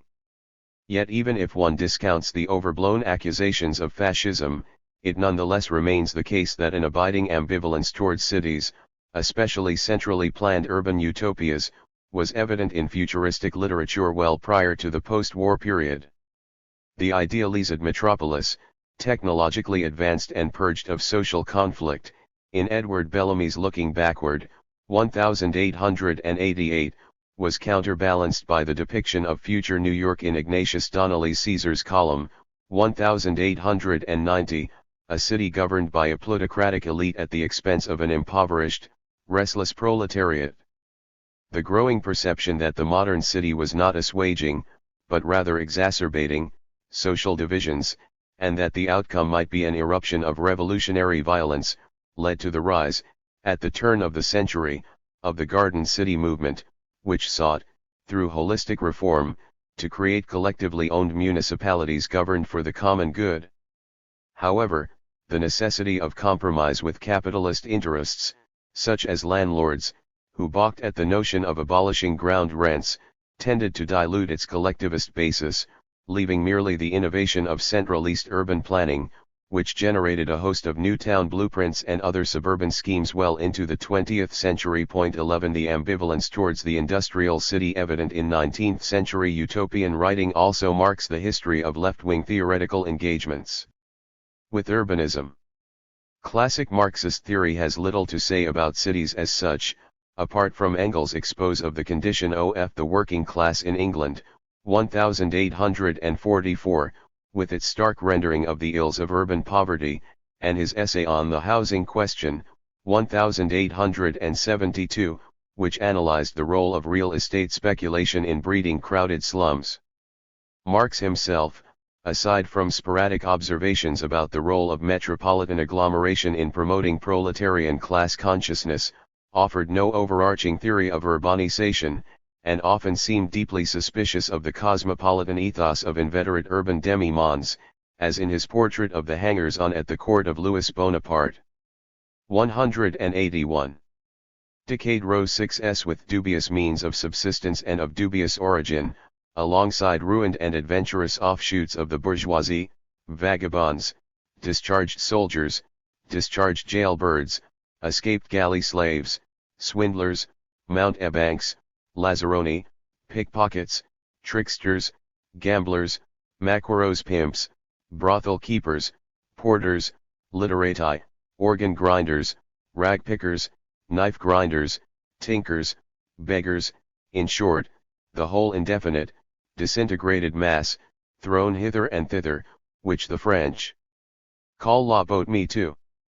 Yet such scathing visions of bohemian decadence must be balanced against Marx's own clear fondness for the cultural infrastructure of cities, for example, his longtime refuge, the British Museum, and their welcoming embrace of maverick spirits and dissidents like himself. 13 And Marx's occasional praise for how the industrial concentration of urban population was systematically overcoming rustic seclusion, the idiocy of rural life 14 left little doubt where his real sympathies lay. It was not until Walter Benjamin's celebration of the flaneur in the 1930s, however, that a serious Marxist defense of cosmopolitan existence would be articulated. For Benjamin, the 19th-century strollers of the Parisian boulevards and the shopping arcades emerged as urban heroes, renegade dreamers wandering amid the alienated phantasms of capitalist modernity. Yet the flaneur remains a decidedly ambivalent creature, beguiled by urban fashion while sensing all too plainly the hollow enthronement of merchandise it represents. 15 Hardly an agent of revolutionary change, this anonymous drifter is a threshold figure, seeking refuge in the crowd yet never fully of it, an amalgam of naivete and cynicism who perceives finally the emptiness of the cult of commodities surrounding him. 16 The flaneur's half-hearted cosmopolitanism prefigures the program of urban cultural combat articulated by the French situationists in the 1960s, while undoubtedly more militant in its postures and strategies. The latter too concedes the ineradicable alienation of private experience in the face of a commodified cityscape swiftly receding behind a veil of total reification, a pseudo-world apart, a fallacious paradise. 17 Ethico-political alliances with working-class groups. 182. Remain as ambiguous, in the situationist society of the spectacle, as the flaneur's vague alignment with the crowd. Situationist writing carried over some of the flaneur's cavalier attitudes, page upon page passionately denounced alienation and extolled revolution, but the reader was only directed toward a deeper understanding of the ghetto dwellers' real lives with an anonymous wave of the hand. 18. In short, the analysis and defense of urban experience has, for left-wing theorists, been fraught with pitfalls and contradictions from the outset. It was not until the rise of Marxist geography in the early 1970s, with the early work of Manuel Castells and David Harvey 19 that successful attempts were made to wed a detailed critique of urban structure with a tentative embrace of cosmopolitan practices. This development coincided with an SF movement, the so-called New Wave, devoted, at least in part, to revisiting and reconceiving representations of the city inherited from the pulps. 20 In the balance of this essay, I will read these two bodies of material against one another, to see how cutting-edge urban theory and avant-garde speculative fiction conspired, during the 1970s, to offer a multi-pronged, and potent, diagnosis of the looming crisis of the modern city. For the city was definitely in crisis, as evidenced by the plight of New York, which was compelled, in 1975, to seek a federal bailout to avoid imminent bankruptcy and the suspension of services. 21 This emergency was spurred by contingent historical factors, such as a spike in energy costs prompted by the OPEC oil embargo and the resulting stagflation, but they merely accelerated a recessionary process already well underway, highlighting and intensifying the effects of deep-seated structural contradictions in metropolitan organization. In particular, the city government's role in orchestrating collective consumption was swiftly reaching a point of diminishing returns. According to Castells, collective consumption is the consumption of commodities whose production is not assured by capital, not because of some intrinsic quality, but because of the specific and general interests of capital. Such commodities, for example, mass transportation, public education, social services of various kinds, are necessary to 183. The reproduction of labor power and/or to the reproduction of social relations, but their overhead has traditionally been absorbed by the state and funded by taxes, municipal bonds, and other public financing measures. 22 These services are essential to capital because they reproduce and sustain the urban working classes while also shielding private profit from the attendant costs and risks. But the growing scope of public sector services during the post-war period, combined with the economic shocks of the 1970s, exposed, and shattered, the fragile social compact underlying this arrangement.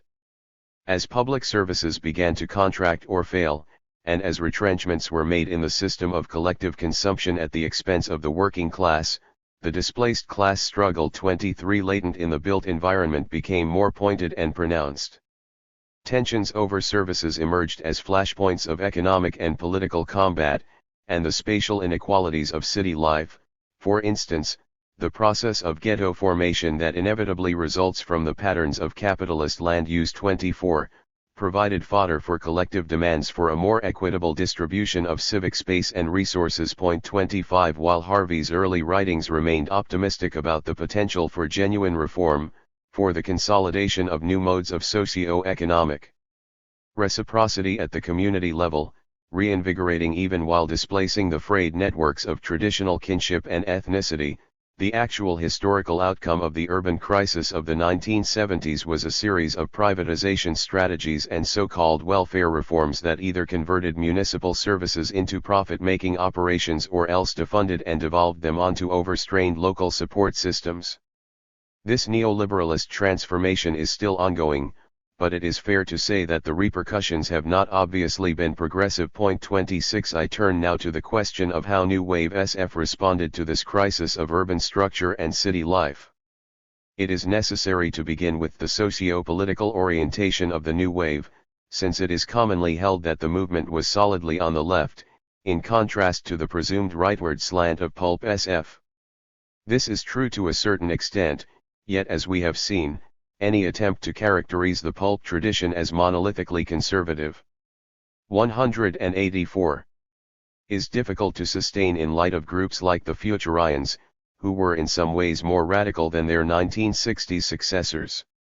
What is fair to say is that New Wave writers were generally antipathetic towards technocratic institutions and values, embracing broadly countercultural alternatives, yet as with the counterculture itself, this posture often resolved into questions of personal philosophy rather than political commitments per se. This lifestyle SF, as Brian Aldiss calls it, placed the emphasis on experimental modes of living more in accord with contemporary pressures. 27 To the extent that these pressures, during the 1960s and 1970s, had political ramifications, in the sense of entailing an ideological agenda, the New Wave was certainly on the left, but in the often hazy and amorphous way of most contemporaneous dissident movements. Having said this, to dismiss the New Wave as merely a series of lifestyle postures, as Thomas Disch has recently done, describing it as little more than the zeitgeist demanded of SF in the age of Aquarius, a celebration of the youth audience's daydreams, of inner space and future fashions, sex, drugs, and rock and roll. 28, is considerably to understate its militancy in context. Leaving aside the sheer churlishness of Disch's judgment, it is interesting to observe that its author is someone whose own work was at the forefront of New Wave innovation, both formal and political.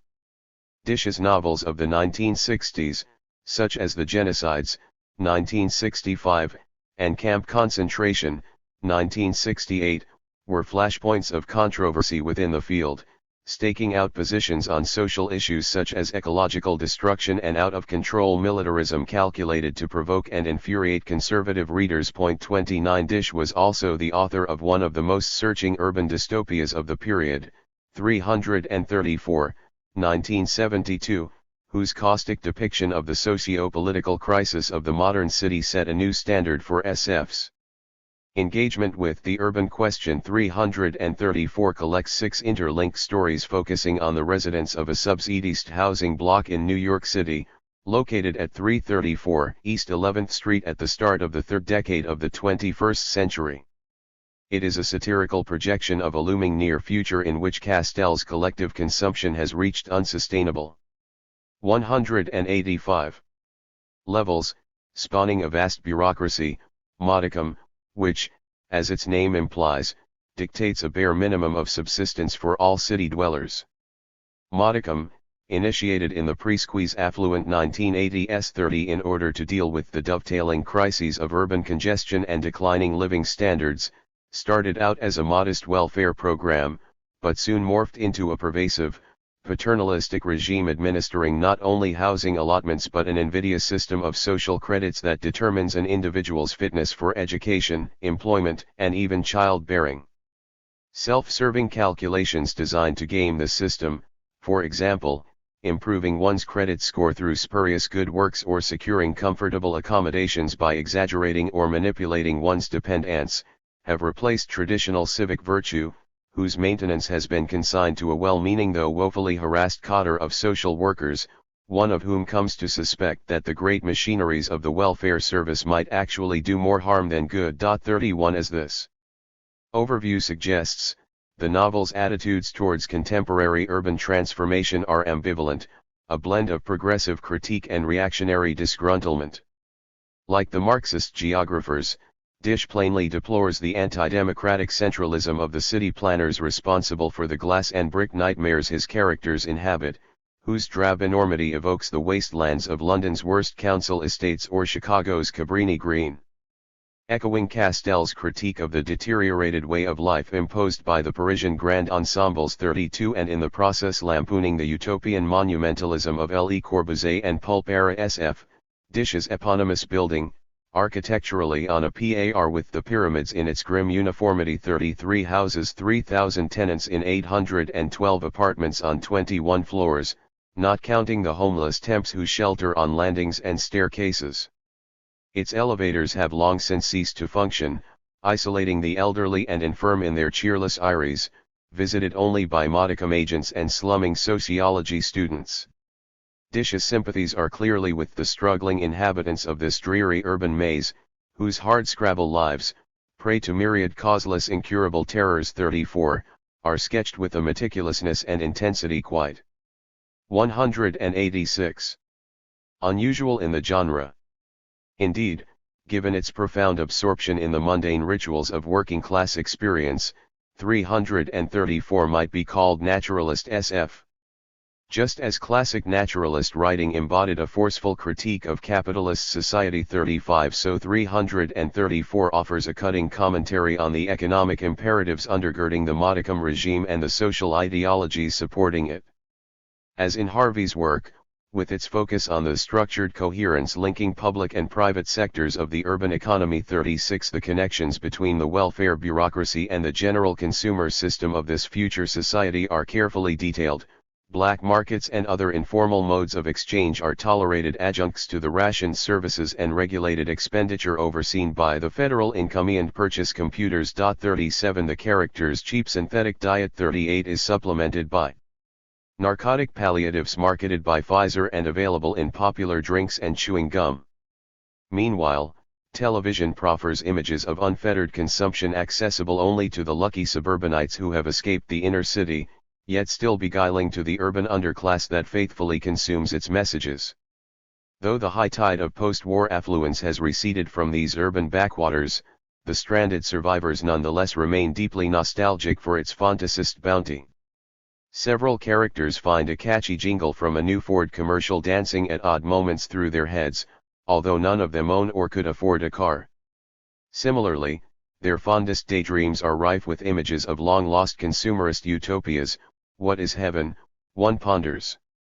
Heaven is a supermarket, full of everything you could ever ask for. 39 In fact, the Metropolitan Museum, before being bombed by a self-styled urban guerrilla, even stages an installation recreating a classic A&P store, replete with aisle upon aisle of alluring commodities, all of it fake, no matter how realistic it might look, all just imitations. 40 On the other hand, despite the convergence of the novel's social critical animus with the insights of Marxist geography, its scrutiny of this crummy subsidized slum 41 sometimes suggests less a concern for its socio-economic status, slum, and more an outrage at its aesthetic impoverishment, crummy, and moral.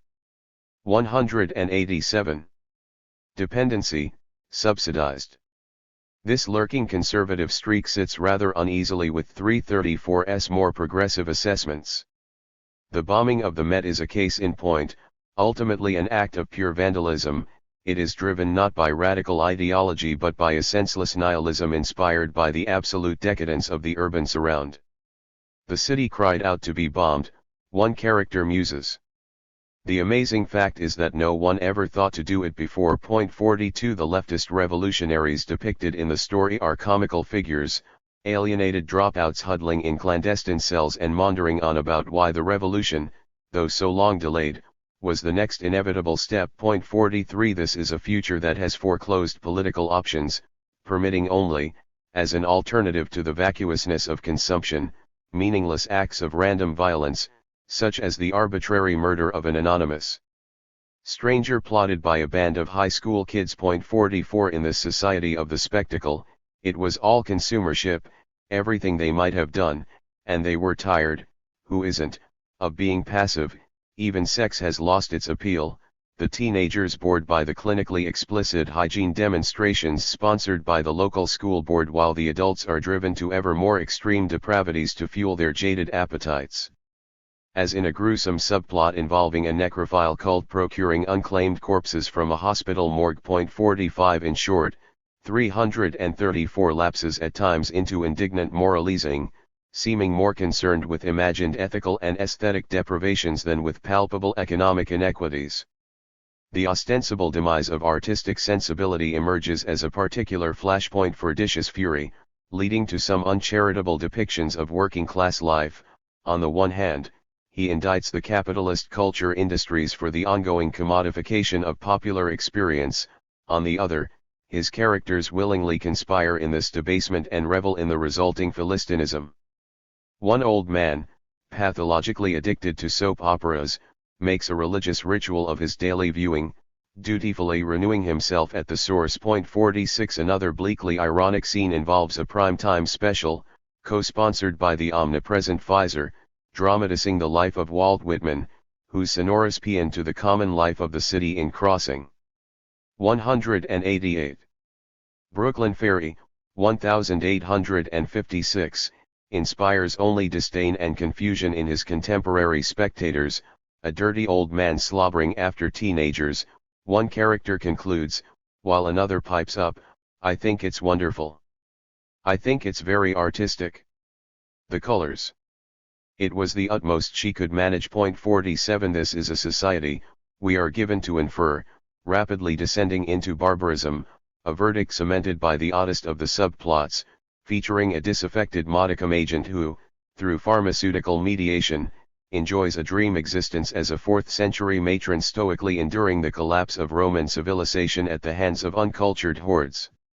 Only the nascent Christians show any optimism in the face of this epical disaster, expecting any minute to see the city of God shoot up like an urban renewal project. 48 As this metaphor suggests, 334 is skeptical about the possibility of redeeming the modern city from its world historical crisis.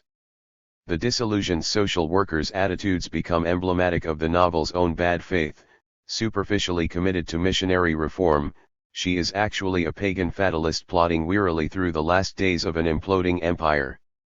Her liberal sympathies, fed by routine frustrations, leave her wriggling in the meshes of an indefinite guilt, and she almost welcomes an outburst of nihilist violence, as when she races onto the roof to witness the fiery destruction of the Met, avidly offering herself to these barbarians, the alterity of whose experience remains opaque to her until the very end. 49 That the bomber's hijacked plane eventually crashes into a modicum project at the end of Christopher Street 50 butchering hapless bystanders, points up the essential emptiness of her gesture of pseudo-rebellion. While she is quite obviously being mocked here, the novel also apparently endorses aspects of her contradictory, self-defeating rage, taking refuge in a Spenglerian pessimism regarding the prospect of social transformation and consigning its characters to the cold facts of a winter existence. 5 As Castells observed, even the most well-meaning critiques of public housing projects can readily feed all the reactionary ideologies about the dehumanization of the city. 52 And frankly, dishes. Social judgments sometimes descend from the Olympian. 189.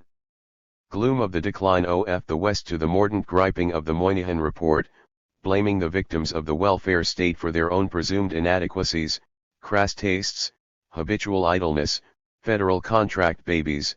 53 Yet if 334 is ultimately less an unswerving arraignment of capitalism than a problematic critique of that great octopus, bureaucracy. 5,1, complete with all the pitfalls one might expect in such an enterprise, including a tendency to focus on societal symptoms rather than the economic disease, it is also, unquestionably, the most compelling treatment of urban crisis in the New Wave canon, precisely because of the suggestiveness of its underlying contradictions. Indeed, these contradictions deserve to be read dialectically, as proof of the unavoidably divided nature of social experience under capitalism. In particular, the modicum system illustrates the abiding tension between capital's wealth-generating capacity and its perennially unequal distribution of resources. It is an example of what Harvey calls an institution geared to the maintenance of scarcity. 55 Thus, the social barbarism the novel worries over is actually an inescapable product of the imperatives of capitalist civilization itself, and the 334 building is a monument to this paradox, a triumph of civic engineering designed to satisfy fundamental needs. It is also a physical and moral wasteland dismally warehousing a redundant population. Human dignity is more than a zip code number, observes one character, or so they say. 56 As befits its dialectical complexity, 334 encompasses the two main trends characterizing the new wave urban dystopia, evocations of sweeping technocratic monumentalism, such as Felix Gottschalk's Growing Up in Tier 3000, 1975, or Robert Silverberg's The World Inside, 1971, and of irremediable decadence and breakdown, such as Charles Platt's Twilight of the City, 1977, or Samuel R. Delaney's Dalgaran, 1975.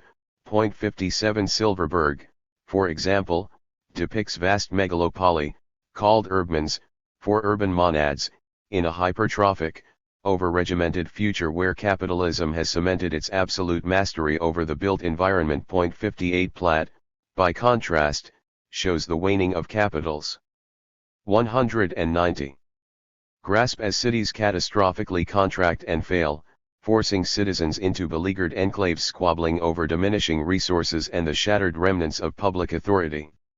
In Dalgaran, the collapse is already complete, with the world-weary city of Bologna offering a romantically ruined shelter for a kaleidoscopic array of bohemian subcultures. Each of these novels has its specific strengths, with Delaney's being a sterling example of how the politics of the new wave intersected with the ethos of the youth counterculture, but only 334 grasps the full force of capitalist urbanism, in which development and decay, progress and poverty are not contradictions but mutually constitutive realities. Of course, even 334 could not predict the forthcoming neoliberal regime, which would respond to the historical crisis of the modern city by radically revising the socio-economic terrain. It was not until the advent of cyberpunk in the 1980s that the contours of the new urban landscape, with its innovative collusions between private power and public space, began to come into sharper focus. William Gibson's Virtual Light, 1993, for example, offers a hard-bitten take on regnant neoliberalism, with its privatized police forces patrolling affluent gated communities while the underclass flounders amid the wreckage of a shredded welfare state.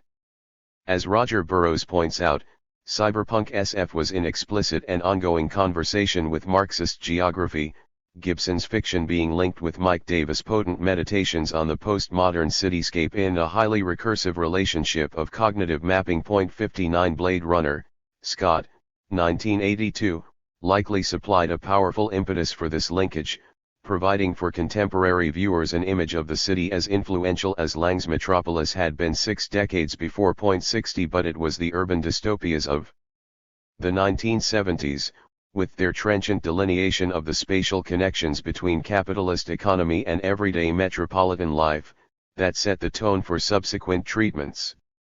In this regard, Harvey provides a fitting summary of the essential insight of New Wave SF: the built environment requires collective management and control, and it is therefore almost certain to be a primary field of struggle between capital and labor over what is good for accumulation and what is good for people. 61. 191. Towards a Revolutionary Science Fiction, Althusser's Critique of Historicity. Darren Jorgensen. 10. Amid the tumult of May 1968, on the new Nanterre campus in Paris, intellectuals were pelted with rotten food, shouted down during lectures and subjected to student nudity. The problem that protesters had with academics was simply that, in the words of a slogan scrawled on blackboards, their structures don't march in the streets. The 1960s brought the question of praxis to the fore, as the streets and campuses of Paris and the US were filled with the bodies of dissent. Yet these protests did not succeed in overthrowing the French state, or even ending the American war in Vietnam. Instead, they brought about the institutionalization of a new left in Western universities. The failures of the 1960s uprisings were the condition by which Marxist intellectuals found themselves employed by the state capitalism that they wanted to overthrow.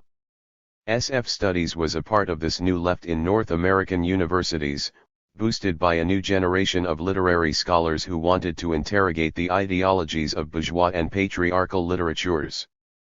The popular genre of SF not only presented an alternative to the high modern literature that had until then been institutionally canonized, but perhaps also even offered a critical, historically engaged mode of cultural production.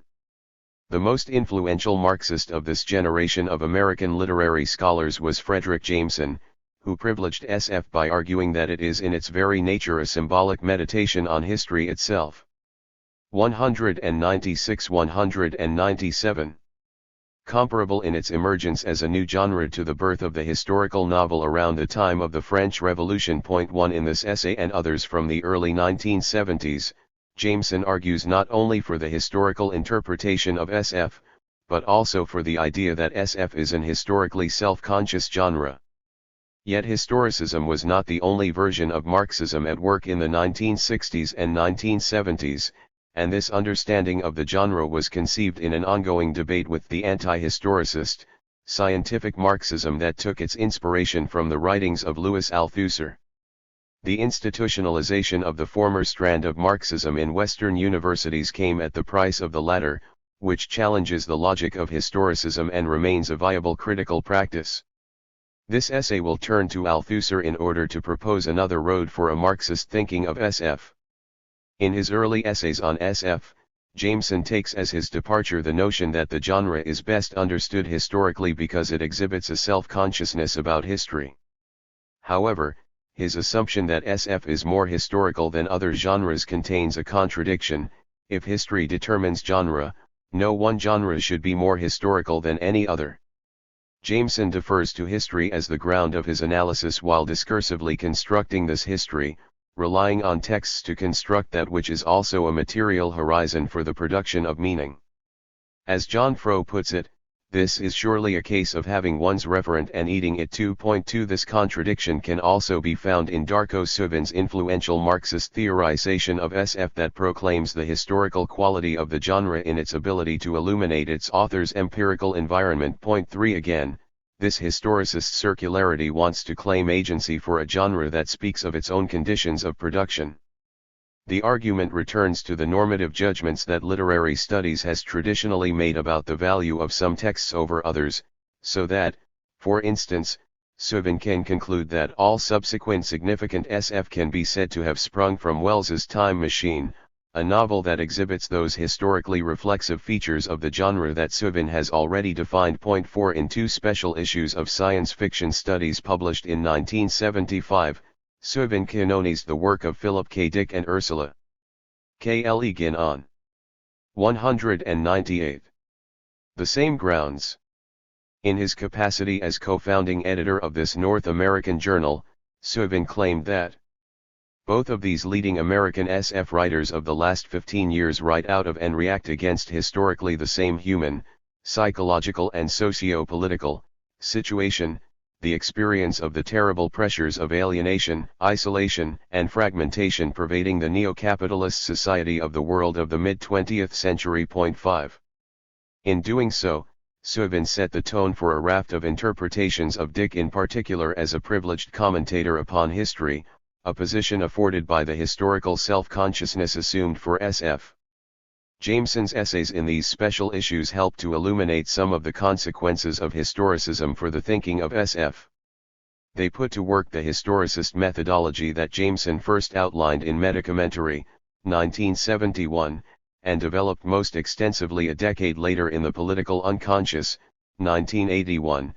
6. Arguing for the dialectical supremacy of a medicamentary that preserves the received, common-sense meaning of a text, but also subjects it to a greater, Hegelian inversion of this meaning within a historical totality. For example, Jameson's essay on Dick's Dr. Blood Money, or How We Got Along After the Bomb, 1965, turns the novel's modernist tendencies into a meditation upon the atomic bomb. 7 What is at first understood to be experimentation within genre fiction, playing with generic limits for literary effect, becomes a consideration of the fragmentations of history itself. Thus the meaning of literary modernism is both preserved and succeeded by a metacommentary that is interested in the historical conditions that produce it. In this essay, Jameson demonstrates his methodology while arguing against competing theories of literary study, one of which is Althusser's scientific version of Marxism. As an American scholar of French studies, Jameson was well aware of the debates raging over the work of Althusser in France and the UK.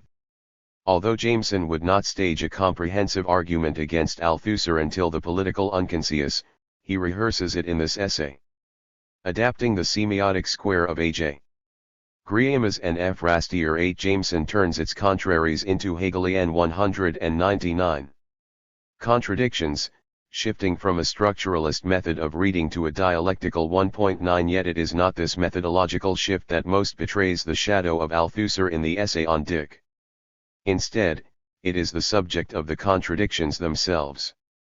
The first, between theory and praxis, underpins Althusser's deconstruction of historicism in his argument for a scientific Marxism that is better able to produce revolutionary consciousness. For Althusser, historicism is neither scientific nor revolutionary because it is ideologically fixated, trapped by its own discovery of historical content in subjects that it had already determined to be historical. 10 The second contradiction that Jameson identifies in Dr. Blood Money is between science and language. This encodes the disputes that follow from Althusser's dismissal of Marx's earlier, humanistic writings and his reading of Capital as proposing an objective science that is consequent upon capitalism, but independent of it. 11 Jameson takes his contention that Dick favors language over science even further in his contribution to the science fiction studies special issue on L. E. Guin, arguing that science is synonymous with capitalism itself. 12 His reading of L. E. Guin's The Left Hand of Darkness, 1969, imagines a science extricated from capitalism, but can only do so by turning to a novel that features a human species with a completely different biological system, the Gethenians, who lack sexual desire for most of the year. While their world is stable, with none of the psychic pathologies that torment our own society, it has also not undergone an industrial revolution, so Gethenian science develops at a medieval pace. Consequently, Jameson is able to identify the desire for science with the desire of capitalism, conflating one with the other. This is not the science that Althusser advocates, which has developed alongside capitalism but is not a part of it, and which remains, in spite of capitalism, an objective and free mode of experimentation. But Jameson uses Althusser's own terminology to read Dick's Dr. Blood Money. Althusser's theorization of ideology is his most enduring contribution to Marxist literary studies, and Jameson uses it to demonstrate that, between science and language, Dick's 200 novel concludes from a position that supports language and the artist. This is a common enough judgment in subsequent studies of Dick, which frequently point to his humanism, but Jameson's argument is trapped in the circularity that haunts his historicist definition of SF as a historically conscious genre. To say that Dick's novel is a defense on the part of the artist, and an idealistic overemphasis on language and art in the place of political action 13 is of little consequence when Dick is, after all, a producer of language and art. Indeed, such a conclusion remains bound by the mutual recognition structures that produce ideology, entailing an interpretation that sets out to recognize itself in an artificial problem manufactured to serve it both as a theoretical mirror and as a practical justification. 14 Ideology functions in the service of whatever competing discourse enlists it, but, according to Althusser, the functionality goes two ways, producing both the object of criticism and the criticism itself. This is what Althusser means when he argues that ideology has a conditional autonomy, since its actual message, whatever side it takes amid competing political ideas, is dependent upon this reflective, repetitive structure. Here lies the fundamental difference between Jameson and Althusser. While Jameson claims everything is ideological, 15 Althusser identifies a science that eludes ideology, and in doing so challenges the premise of mediation that makes Marxist historiography possible. Ultimately, the content of ideological production is not as significant for Althusser as the fact of ideological production itself. For some Marxist commentators who were part of the activism and revolutionary politics of the 1960s, Jameson's work reflects a communism in desperate straits. His attempt to bring together contradictory discourses was the equivalent of a popular front in critical theory 16 that compromised the revolutionary modes of thought that were committed to an immediate and undiluted overthrow of capitalism.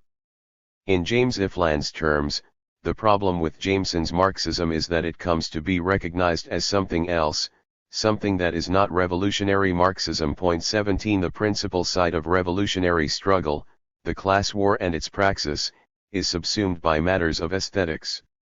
As Cornel West 201 argues, Jameson's adoption of formalist strategies was just breathing life back into old, bourgeois texts. 18 West condemns Jameson's attraction to the aesthetics of capitalism, even though Jameson wants to subsume this attraction to a greater, historical logic.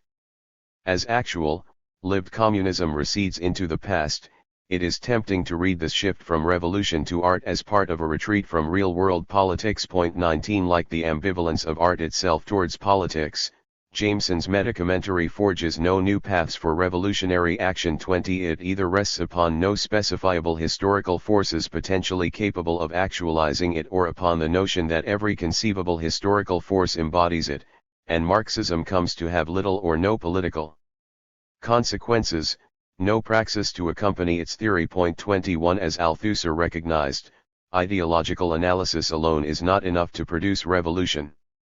It is from the inadequacies of this historicist approach that we can turn to alternative methodologies for thinking about SF. The most concise critique that Althusser makes of historiography is its tendency to assume a transparent mediation between the structure of capitalism and the superstructure of culture, as if one would imply the other. 22, as if the institutions responsible for managing genre, such as the university, are not a part of the historical logic of expression, in which structural contradictions are represented by cultural reproduction. Historicism repeats the ideologies of these institutions by not reflecting upon them. Thus we must turn to examples of the relationship between texts and the world that negotiate such institutions differently. My first example is anecdotal. In an interview, Henry Lefebvre mentions, years after the event, that he discussed a translation of Clifford Simak's City, 1952, with the Situationists. 23 This SF novel imagines a machine-maintained world in which life has been freed by technology to explore its potentiality. The irony of the novel, and part of Lefebvre's interest in it, lies in the fact that it is not human life that achieves utopia. Humans, unable to cope with a world without work, have died out, and intelligent dogs have inherited the earth. The novel is a revolutionary one because, unlike Dick, Simak imagines a world that lies beyond the sentimentality of humanism, a world that has been thoroughly transformed at the 202 level of the species. Its dialectic takes place between a species and the technology that enables its members to run their lives, in an exploration of post-revolutionary life. The novel was an inspiration for Lefebvre's work on the everyday, as well as for the anti-intellectual situationists themselves. Like Simak, the situationists imagined a world without the contradictions brought about by labor, and acted and published texts with a view to breaking out of these contradictions. 24 Thus SF has a relation to revolutionary praxis, even if the terms of this relationship are obscure. There is no causal relation between situationist praxis and City, and yet the two resonate with each other. City's description of a post-human utopia run by machines and the actions of the situationists both realize a world without work. Thus the situationists allow us to read City literally, rather than metaphorically, as a realization of that liberated consciousness that lies beyond capitalism. In playing a part in the situationist milieu, In informing the situationist experiments for reimagining the city, Simak's city was part of a different continuum by which to think through the relationship of revolution to SF. This is a relationship of reciprocal exchange between text and revolution, as a novel informs a revolution that, in turn, enables a reading of the novel as revolutionary possibility. It is to such lived relations that SF scholars might turn for encouragement. Such readings of SF novels on the level of the actual have been little explored by the left, but have long been adapted by right-wing novelists and governments. For example, SF author Gregory Benford was once employed to imagine a monument to signal the deadly dangers of a nuclear waste dump for at least 10,000 years. More infamously, a group of SF writers including Larry Niven, Jerry Pornelli, and Greg Baer formed the Citizen Advisory Panel on National Space Policy, whose 1984 report, Mutual Assured Survival, 1984, argued for the militarization of space, and persuaded President Reagan to develop the Strategic Defense Initiative, the Star Wars program. 25 These writers effortlessly shifted from the fictional to the actual. Could left-wing SF writers also be taken seriously, and consulted on the direction of the world? One imagines Kim Stanley Robinson, author of Red Mars, 1996, advising on the upcoming American Mars mission, or Greg Egan, 203. Author of Quarantine, 1992, employed to plan out a new Hong Kong in remote northern Australia. To do so, however, requires a shift in leftist thinking from understanding SF as a coded expression of history to seeing it as an actualization of history. My second example suggests a very different relation between text and revolution. It comes from Lefebvre's student, Daniel Cohn-Bendit. In Obsolete Communism, the left-wing alternative, 1968, he is scathing in his criticism of the French Communist Party's obstruction of the May 1968 uprising by refusing to support street action, extend strikes, or assist in workplace occupations. The tragic outcome was a police hunt through the streets of Paris, with students who did not find shelter in sympathetic homes being severely beaten. Cohn-Bendit's bitterness over this develops into a critique of party-based Marxism on the ground, from the point of view of a revolutionary situation. He turns to Leon Trotsky to illustrate the way that, even in the first years of the Russian Revolution, communists put the interests of the party over those of the workers themselves. When a counter-revolutionary uprising in Petrograd in 1921 demanded that the local Soviet committees be sacked and replaced with new Soviets, the party ordered that the rebels be attacked, with Trotsky ordering soldiers to shoot the Kronstadt rebels down like partridges. 26 Presuming to lead rather than follow the masses, the party sought to control and subvert a revolution that was taking place from below. In this, they exceeded the function of militant revolutionaries, who should, according to Cohn-Bendit, not so much direct or even educate the masses as express their common aspirations. 27 And clarify the nature of the struggle back to the revolution. 28 Cohn-Bendit, who represented the student movement during the first 2 weeks in May, is careful to define himself as an accidental spokesperson for the movement, as nothing more than a plagiarist when it comes to the preaching of revolutionary theory and practice. 29 He disavows the idea that theory has an active role in revolution, describing it instead as the echo of a greater, lived discourse. 30 The revolutionary text, or the text as revolutionary, gestures to this excess of possibilities that lie outside of it, rather than to the interiority of its own expressive agency. Cohn-Bendit tied his 204 book to these possibilities, declaring that the proceeds from its sale would be used to finance more Molotov cocktails, thus offsetting its place in the world of commercial publishing with its material role in Revolution 1 and bringing into question the material and institutional relations of contemporary Marxist theory to revolution. For literary theorist Pierre Macquarrie, a student of Althusser's, the difference between historicism and revolutionary criticism lies in the difference between representation and figuration. While ideology springs from the former, a novel is always more than its ideological content, slipping into figurations that do not always express ideology. This bulk of literary material in a novel makes up a string of differential images, and constitutes the identity of fiction that is also a non-identity because it remains insensible to thought. The writer recognizes ideology as an obstacle to the real project of fiction, and so the book begins to walk alone, to move in an unforeseen direction so as to elude ideology. 32 Interpretation misses this crucial play of fiction that assumes a life of its own. Instead, figuration thinks the fact of this life, turning criticism into an exchange between fictions and the world they inhabit, in a series of shared images. This is a philosophy of literature because it turns to the conditions by which fiction is produced as fiction, to that necessity by which it becomes itself.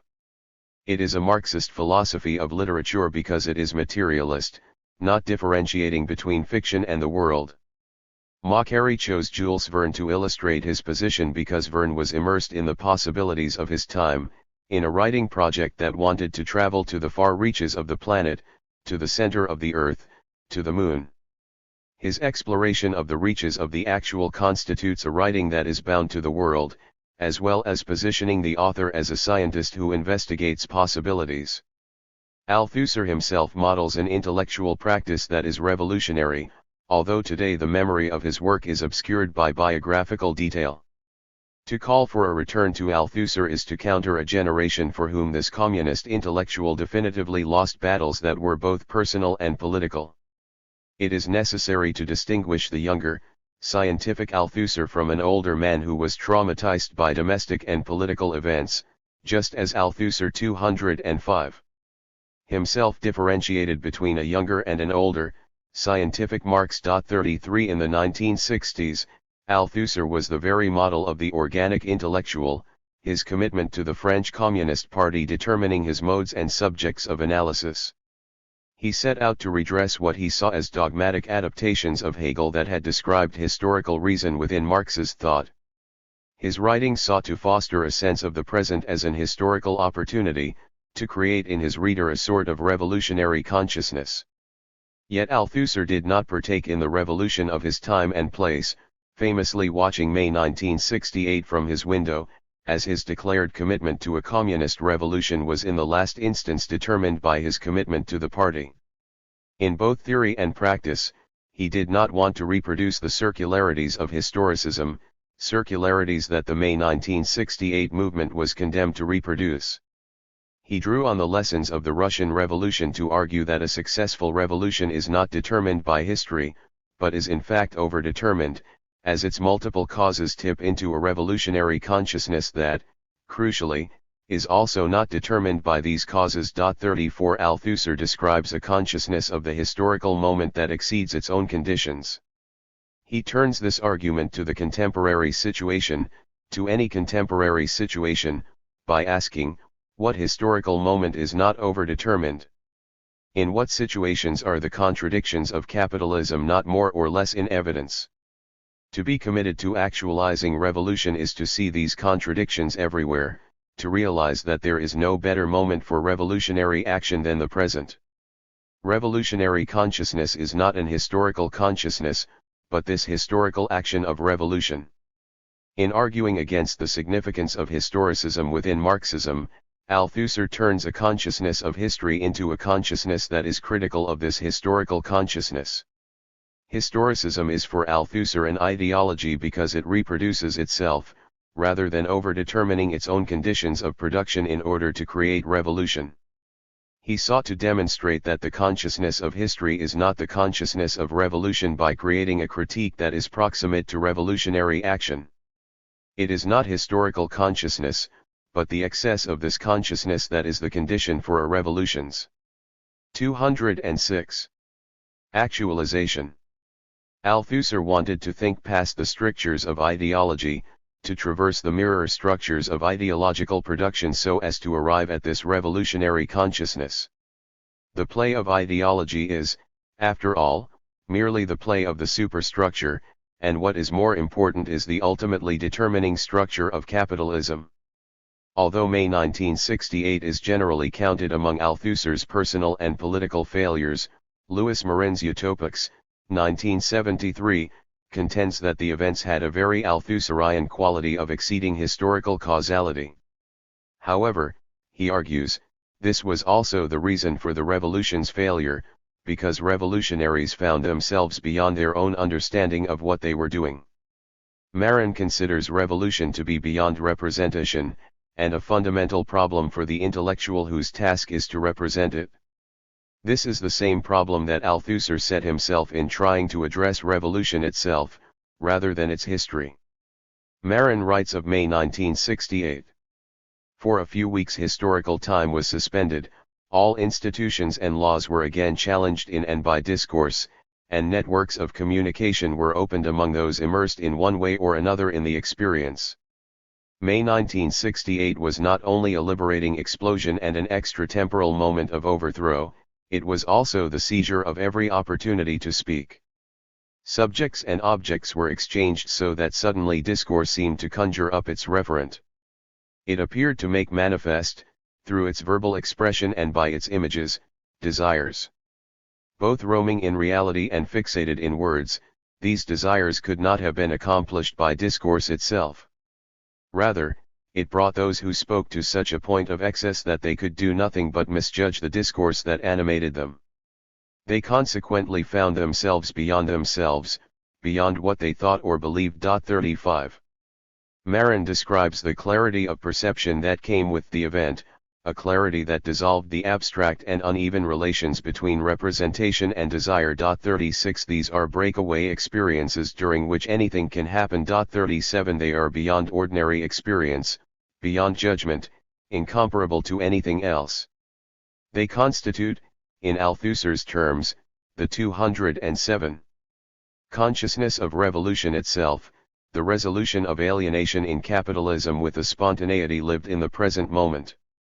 Yet in Marin's description, this lived revolution is incommensurable with itself.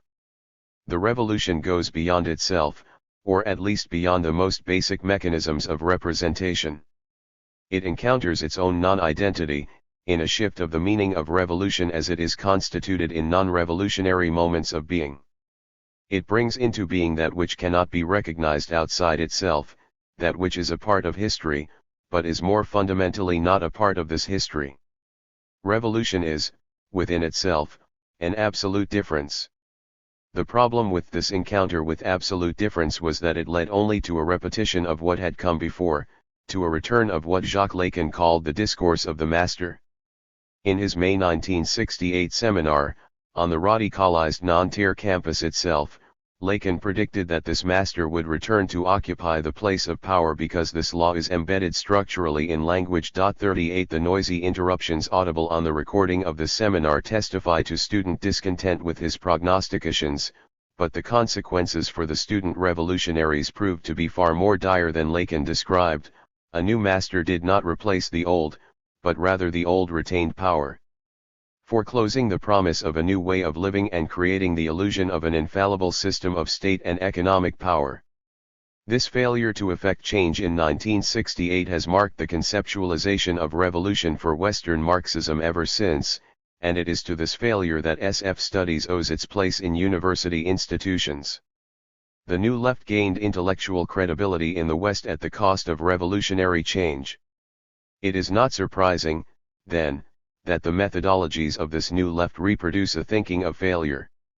In 2006, the critical theory journal Simploque devoted a special issue to increasing levels of intellectual discouragement, yet such discouragement was already written into the historicist project that has achieved such institutional success since the 1960s. 39 In one contribution, David R. Shumway argues that today's intellectuals define themselves by inactivity, by their irrelevance to actual events. 40 This has been the case for Marxist intellectuals as well, whose particular discouragement lies in revolutions that 208 failed to actualize in the West, and yet upon which Marxist critique is based. For Western Marxists, this revolution might just as well be SF, belonging as it does to the imagination of some speculative future. Yet, as we have seen, Althusser's critique of historicism points to a consciousness of the revolutionary possibilities of reading that exceeds this historicist ideology. It is necessary, then, to turn away from a historicism which is all too caught up in a simple model of expressivity to produce revolutionary consciousness. Althusser's anti-humanist and anti-historicist study of Marx can help us to overcome the presumptions of the expressivity that has long informed bourgeois studies of literature, and to rethink SF. In reading Capital, 1970, Althusser turns to the institutional conditions for literary studies and to the question of value in professional scholarship that has developed alongside capitalism. 41 The relative autonomy of literary studies is caught up with this systemic determination of value, a determination that is implied in the ideological reifications of capitalism. Marxism's own interventions into literary studies are also situated amid these ideological reifications, as they decode the ideological representations that determine the significance of a novel, or theorize the generic system that determines the valuation of literature. An Althusserian method proposes instead to investigate the experimental conditions by which such representations come about. It wants to reproduce the consciousness by which the absolute difference of a novel's experience is created, a consciousness that makes a novel contemporary with the reader's own consciousness. For this Althusserian approach, SF is not so much a Sauvignian cognitive estrangement as an identification with revolutionary possibility, producing the consciousness of the absolute difference that creates it. It is possible, then, to think about SF not in the bourgeois terms of the novel, but as an experimental science. The object of study is not the ideological reproduction of SF, but a philosophical self-reflection upon these conditions of ideological reproduction. To read is to discover the absolute difference a novel has from its own ideological form, to the degree that it overcomes its own implication in bourgeois structures of generic reproduction. 209. Consequently, Le Guin's The Left-Hand of Darkness, which imagines a human species without a sex drive, can be taken as a concrete, scientific suggestion to engineer a human society that is not warped by libidinal investments. In looking to the limits of a world of ideological reproduction, Le Guin engineers the shock and disgust of actual difference, and its possibility in the science of genetics. Reading Le Guin as a proposition of actual difference brings the experience of reading closer to us, without the distorting effects of interpretation and ideas of mediation. Althusser's critique of ideology creates opportunities for discovering the experimental science that SF has in common with revolutionary consciousness.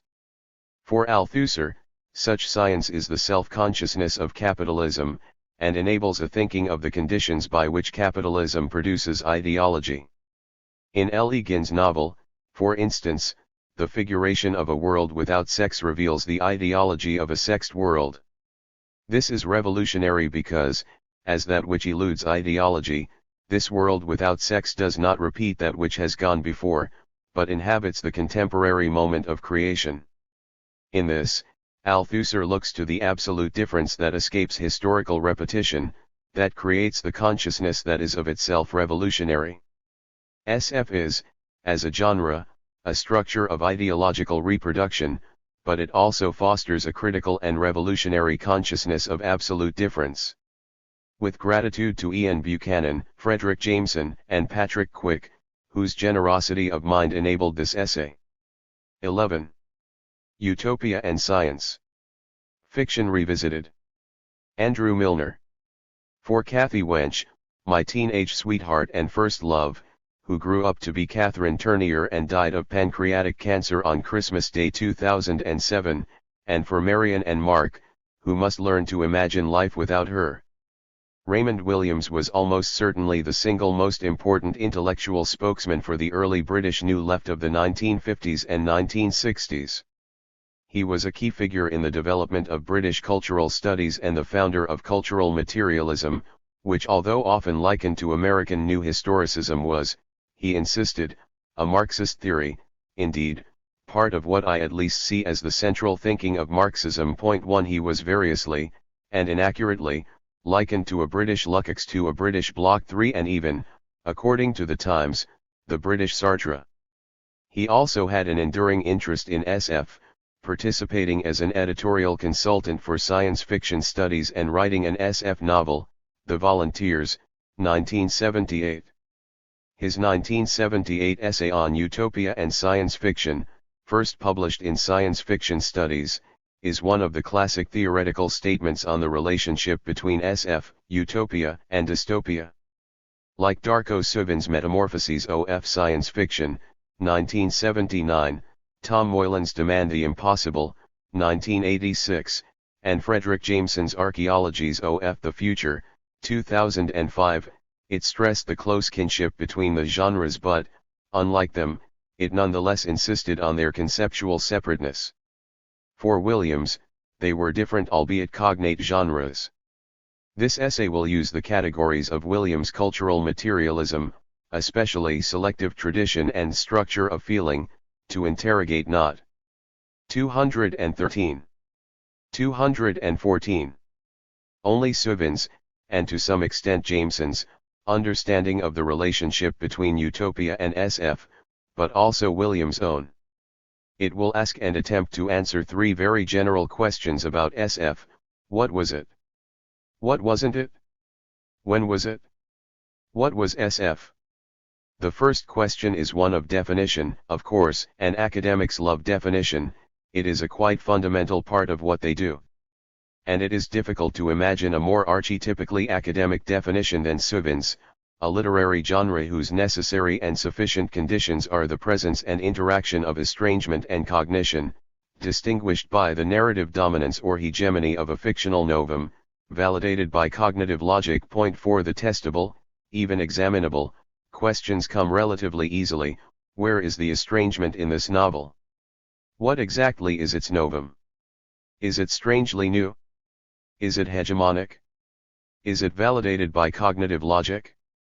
It is also a nicely elitist definition, insofar as it is confined to literature, excluding film and television, but nicely contrarian insofar as it seeks to expand the canon to include something as inherently disreputable as SF. It is simultaneously theoretically rich and respectably radical, deriving from Russian formalism by way of Brecht and from Bloch out of Gramsci. It is, in short, just what the doctor of philosophy ordered. But academics are not the only ones attracted to this kind of exercise.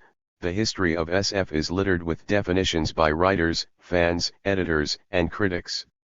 John Clute and Peter Nichols list no fewer than 11 main candidates, 5 less traditionally magisterial but more inclusive. Wikipedia.org currently lists 27. The most famous is probably Hugo Gernsback's on the range and scope of his new magazine Amazing Stories, the Jules Verne, H.G. Wells and Edgar Allan Poe type of story, a charming romance intermingled with scientific fact and prophetic vision. 6 But Brian Aldiss' 1986 redefinition surely runs it close, the search for a definition of mankind and his status in the universe which will stand in our advanced but confused state of knowledge, science, characteristically cast in the Gothic or post-Gothic mode. 7 If 215. Gernsback's opening editorial was essentially perspective in intent, its referents were nonetheless retrospective: Verne, Wells, and Poe. Aldiss' reference to the Gothic is similarly retrospective, hence his decision to trace the origins of the species to Mary Shelley. Verne himself credited Poe as an early influence. 8 Wells' The Island of Dr. Moreau, 1896, is clearly indebted to Frankenstein, 1818, 9 Verne and Wells emphatically insisted on their differences from each other. 10 And everyone, Zamiatin, Capek, Huxley, Orwell, insisted on their debt to and differences from Wells. 11 Orwell also defined his work in relation to the kind of book represented by Zamiatin's We, 1924. 12 And even Shelley explained the novelty of her fiction in retrospective terms, as being concerned with the possible consequences and ethical implications of a hypothetical scientific development, rather than the supernatural phenomena of more conventionally Gothic romance. The event on which the interest of the story depends is exempt from the disadvantages of a mere tale of specters or enchantment. 13 Only Aldiss would have described his work as science fiction. Gernsback's early magazines published scientifiction. Verne wrote Voyages Extraordinaires and Romans Scientifics, Wells. Scientific romances, Poe, tales of the grotesque and arabesque. The repeated intertextual referencing nonetheless suggests the presence, if not of a genre, then at least of a tradition. The first part of Souvin's Metamorphoses is the account of the structure of a genre, the second, of the history of a tradition, running from More's Utopia, 1516, to Capek's War with the Newts, 1936. If there is an obvious logical complementarity between these exercises, there is also, nonetheless, a practically unresolved tension, in this particular instance, between the literary theorist, aiming to define the genre, and the literary historian, attempting to chart its evolution.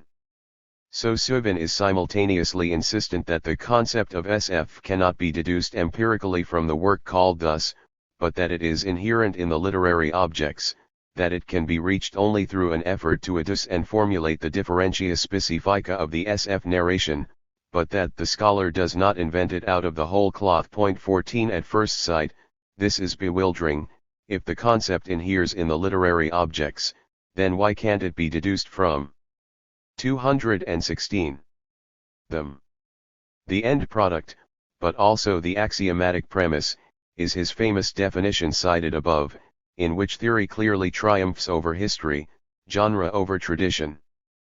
But what follows is, nonetheless, the history of a tradition, of which the significant writers were quite aware. 15 Which leads me to two propositions, one on genre, the other on tradition, and both deriving ultimately from Williams.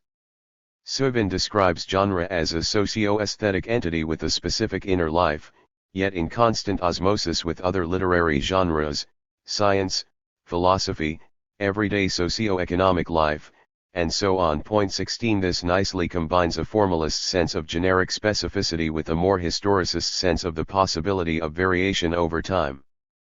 But there is something strange, nonetheless, about this use of the term entity, which suggests an overly formalist, perhaps even fetishistic, conception of the socio-aesthetic.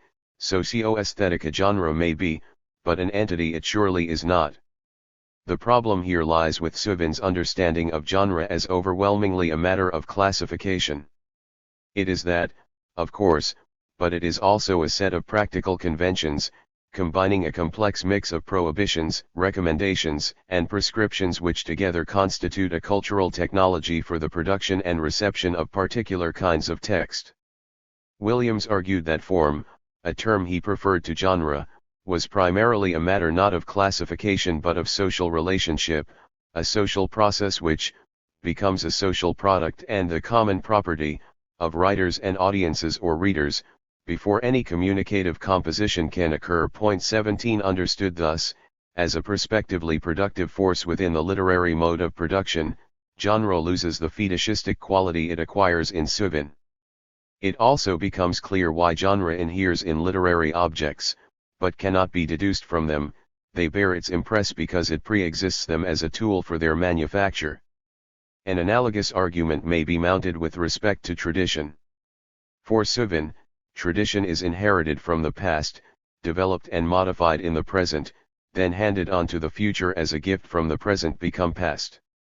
Hence, Wells collected all the main influences of earlier writers, from Lucian and Swift to Kepler, Verne, and Flammarion, from Plato and Mary Shelley, Poe, Bulwer.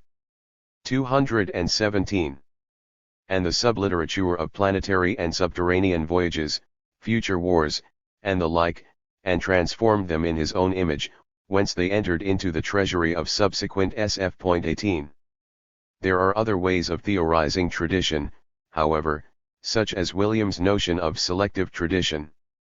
Culture, he observed, exists at three levels: the lived culture of a particular time and place, the recorded culture of deposited texts, artifacts, and knowledges, and the selective tradition sustained subsequently.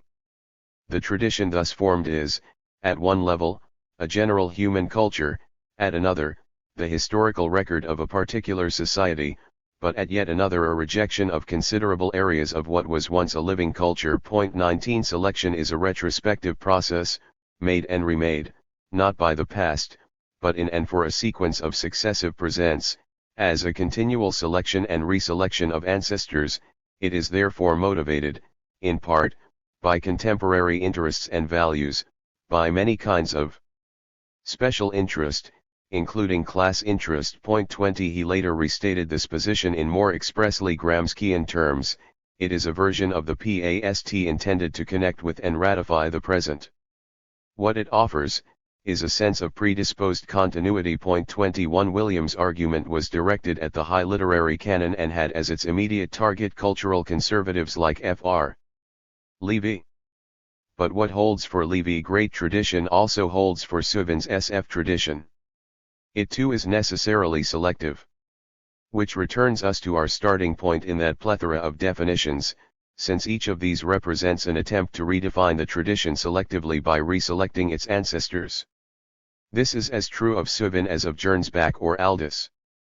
As Patrick Parinder rightly observed of Souvin's Metamorphoses, cognitive estrangement may be taken to be a fact about the 1970s, just as T.S. Eliot's dissociation of sensibility was a fact about the 1920s. Point 22. This is not to suggest that all definitions are equally valid, though logically they are, since all definitions are by definition true, but only that they are all equally socio-aesthetic, and therefore necessarily to some extent weapons in the struggle for the power to define. This selectivity is most apparent wherever a redefinition explicitly prescribes either inclusion or exclusion. In Souvin's case. 218. The relevant instances are, respectively, utopia, included by virtue of its bearing on the novum, and fantasy, excluded by virtue of its cognitive inadequacy. What wasn't SF? Utopia or fantasy?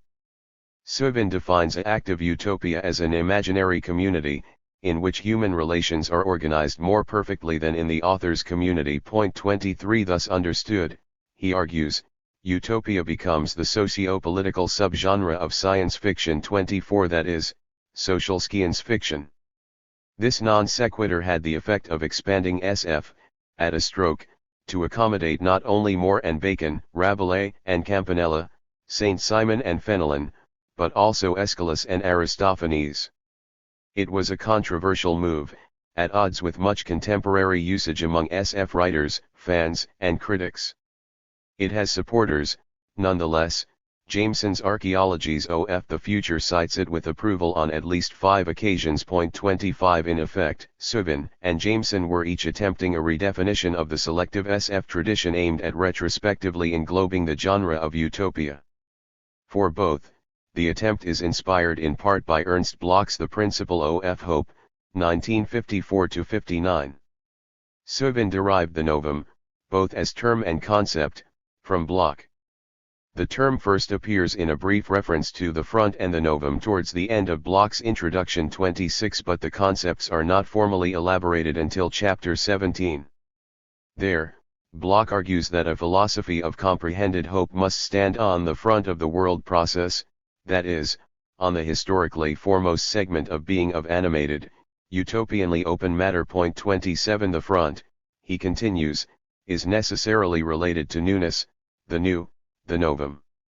And, if the novum is really new, it will be characterized by abstract opposition to mechanical repetition and by a specific repetition of its own, that of the still unbecome total goal content itself, which is suggested and tended, tested and processed out in the progressive newnesses of history. Point 28. Historically, the dialectical emergence of this total content, which Bloch terms the ultimum, will eventually end repetition, if only because it represents the highest newness, which will triumph by means of a total leap out.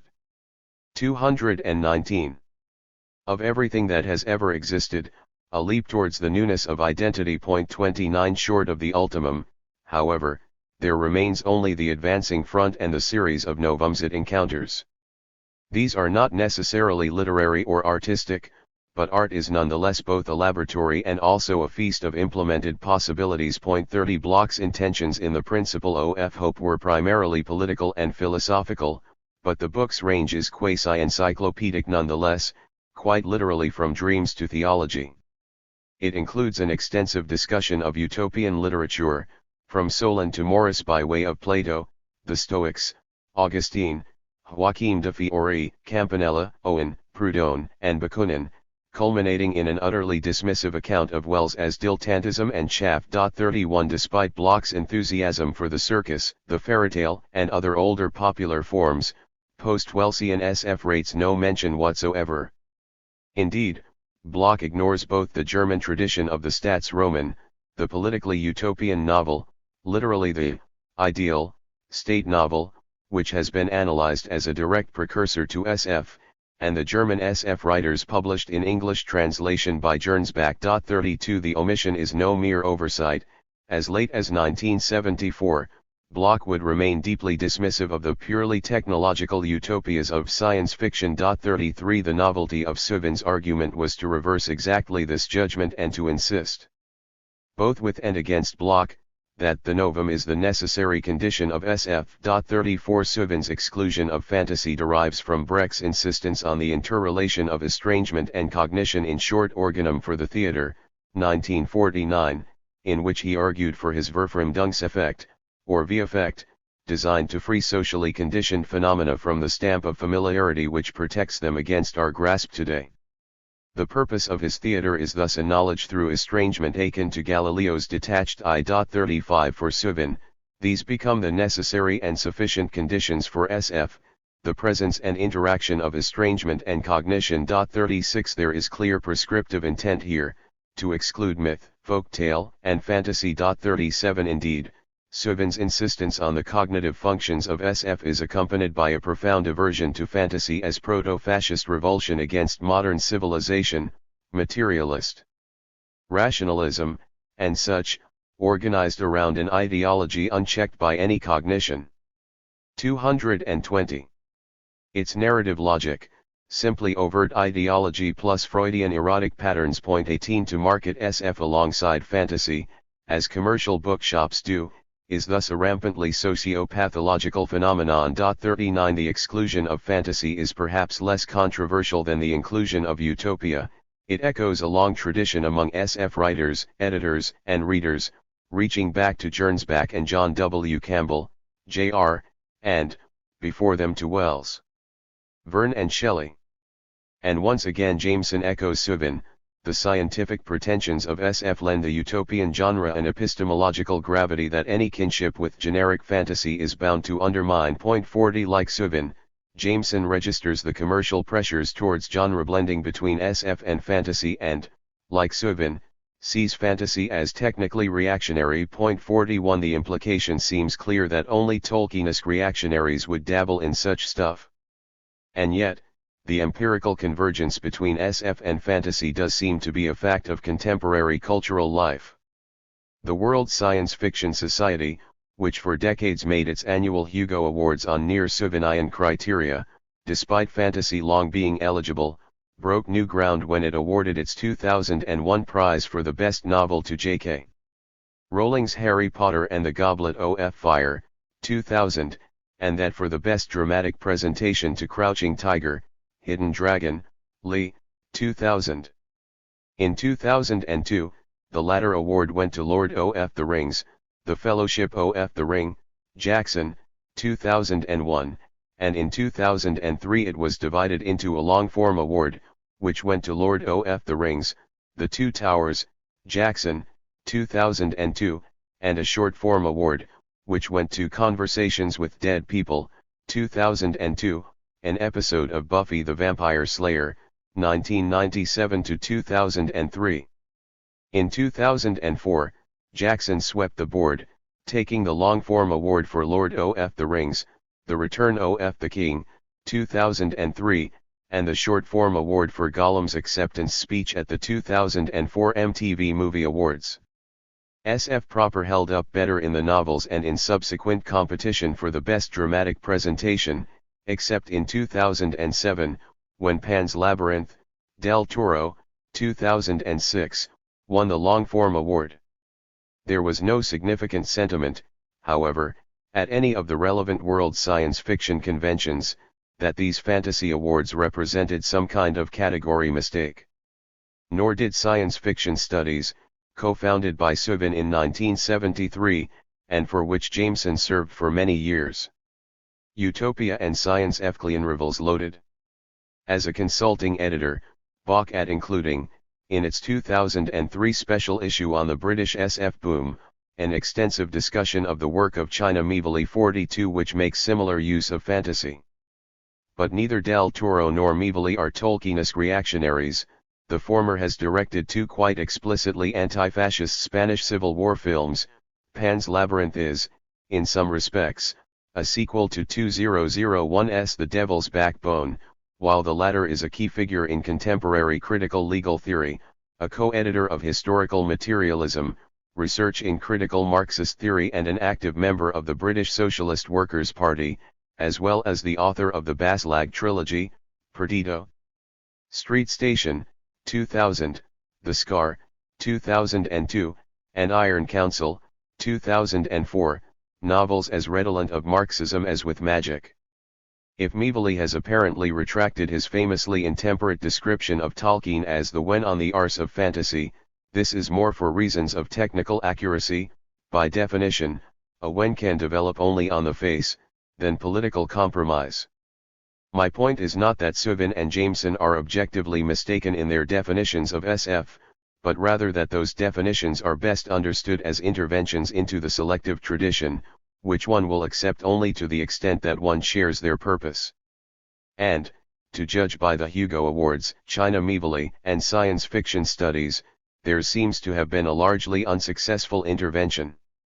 My own position is less concerned with shaping the selective tradition than with analyzing and explaining it, for which I will draw on William's sense of SF, utopia and dystopia as cognate rather than identical, and of these forms as means of cultural production. There are four characteristic types of alternative reality, Williams argued: the paradise or hell, the positively or negatively externally altered world, the positive or negative willed transformation, and the positive or negative technological transformation. SF, utopia, and dystopia are each centrally concerned with the presentation of otherness, Williams continues, and thus depend on an element of discontinuity from realism. 43 But the discontinuity is more radical in non-utopian/non-dystopian SF, since the utopian and dystopian modes require for their political efficacy an implied connection with the real. The whole point of utopia or dystopia is to acquire some positive or negative leverage on the present. By contrast, other 222 kinds of SF and fantasy are free to enjoy greater latitude in their relations to the real.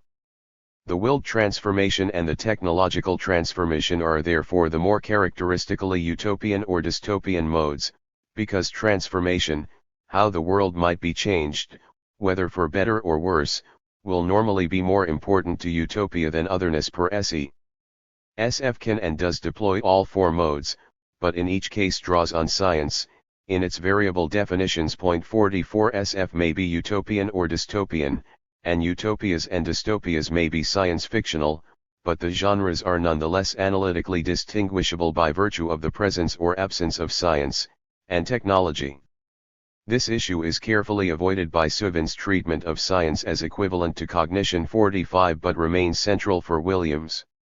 And rightly so, surely, for it is what most clearly distinguishes the SF selective tradition not only from the older and now residual modes such as the earthly paradise, the blessed islands, the land of Kakan, but also from non-SF utopias. 46 And there is science in both Del Toro and Miéville, most obviously in the absolutely realistic and unsentimental representations of the dynamics of repression, oppression, and exploitation in fascist Spain and New Crobuzon, which coexist with, complement and counterpoint the other more genuinely fantastic elements.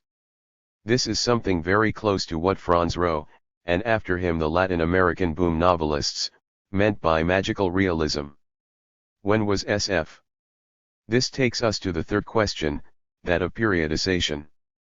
Part of the purpose of Suvin's definition was to expand the genre so as to include a substantial part of the literary and philosophical canon.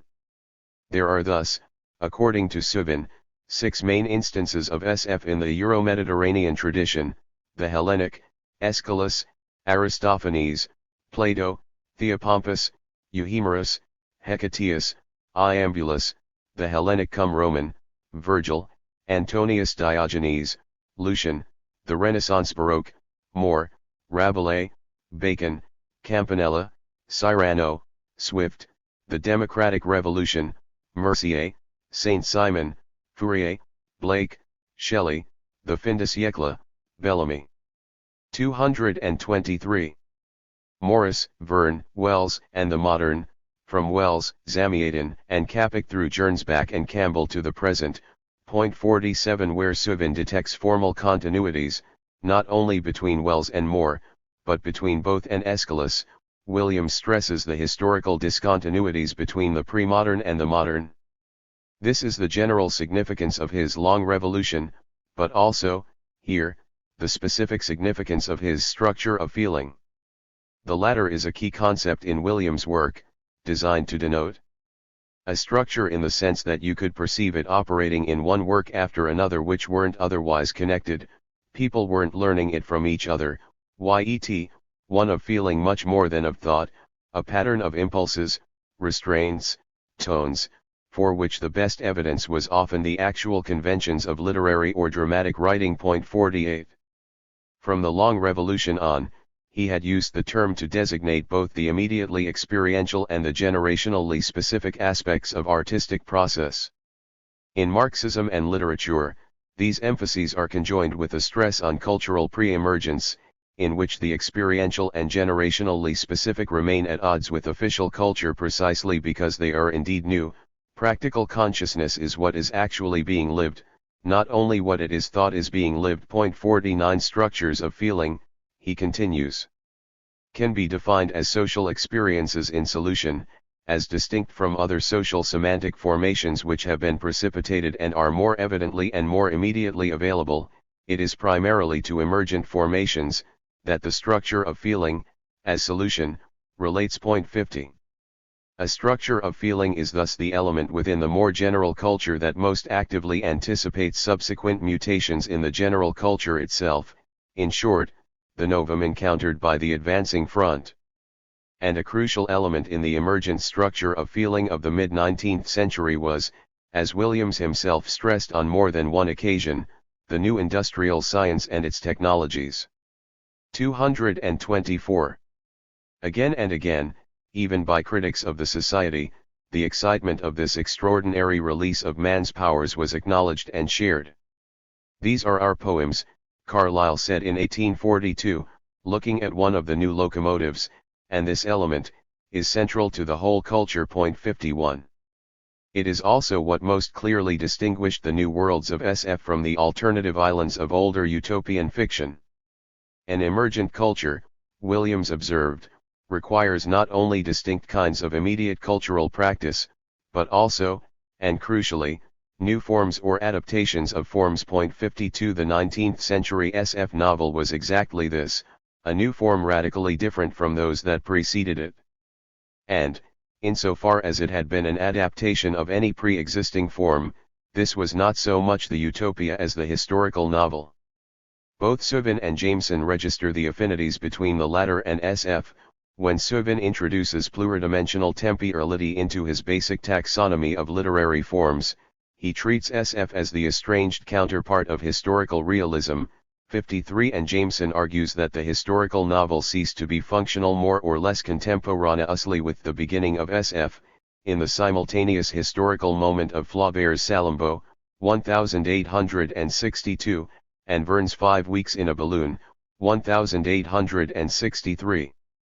In an essay first published in 1982, Jameson wrote that the new SF registered a nascent sense of the future, in the space on which a sense of the past had been inscribed. Point 54. This seems a much more productive starting point for SF history than the post-Suvinian obsession with more, which actually opens Jameson's archaeologies, and towards which the 1982 essay, included in it, also moved.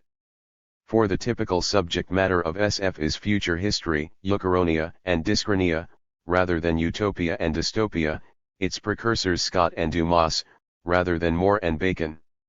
Verne was, of course, a protégé of Dumas.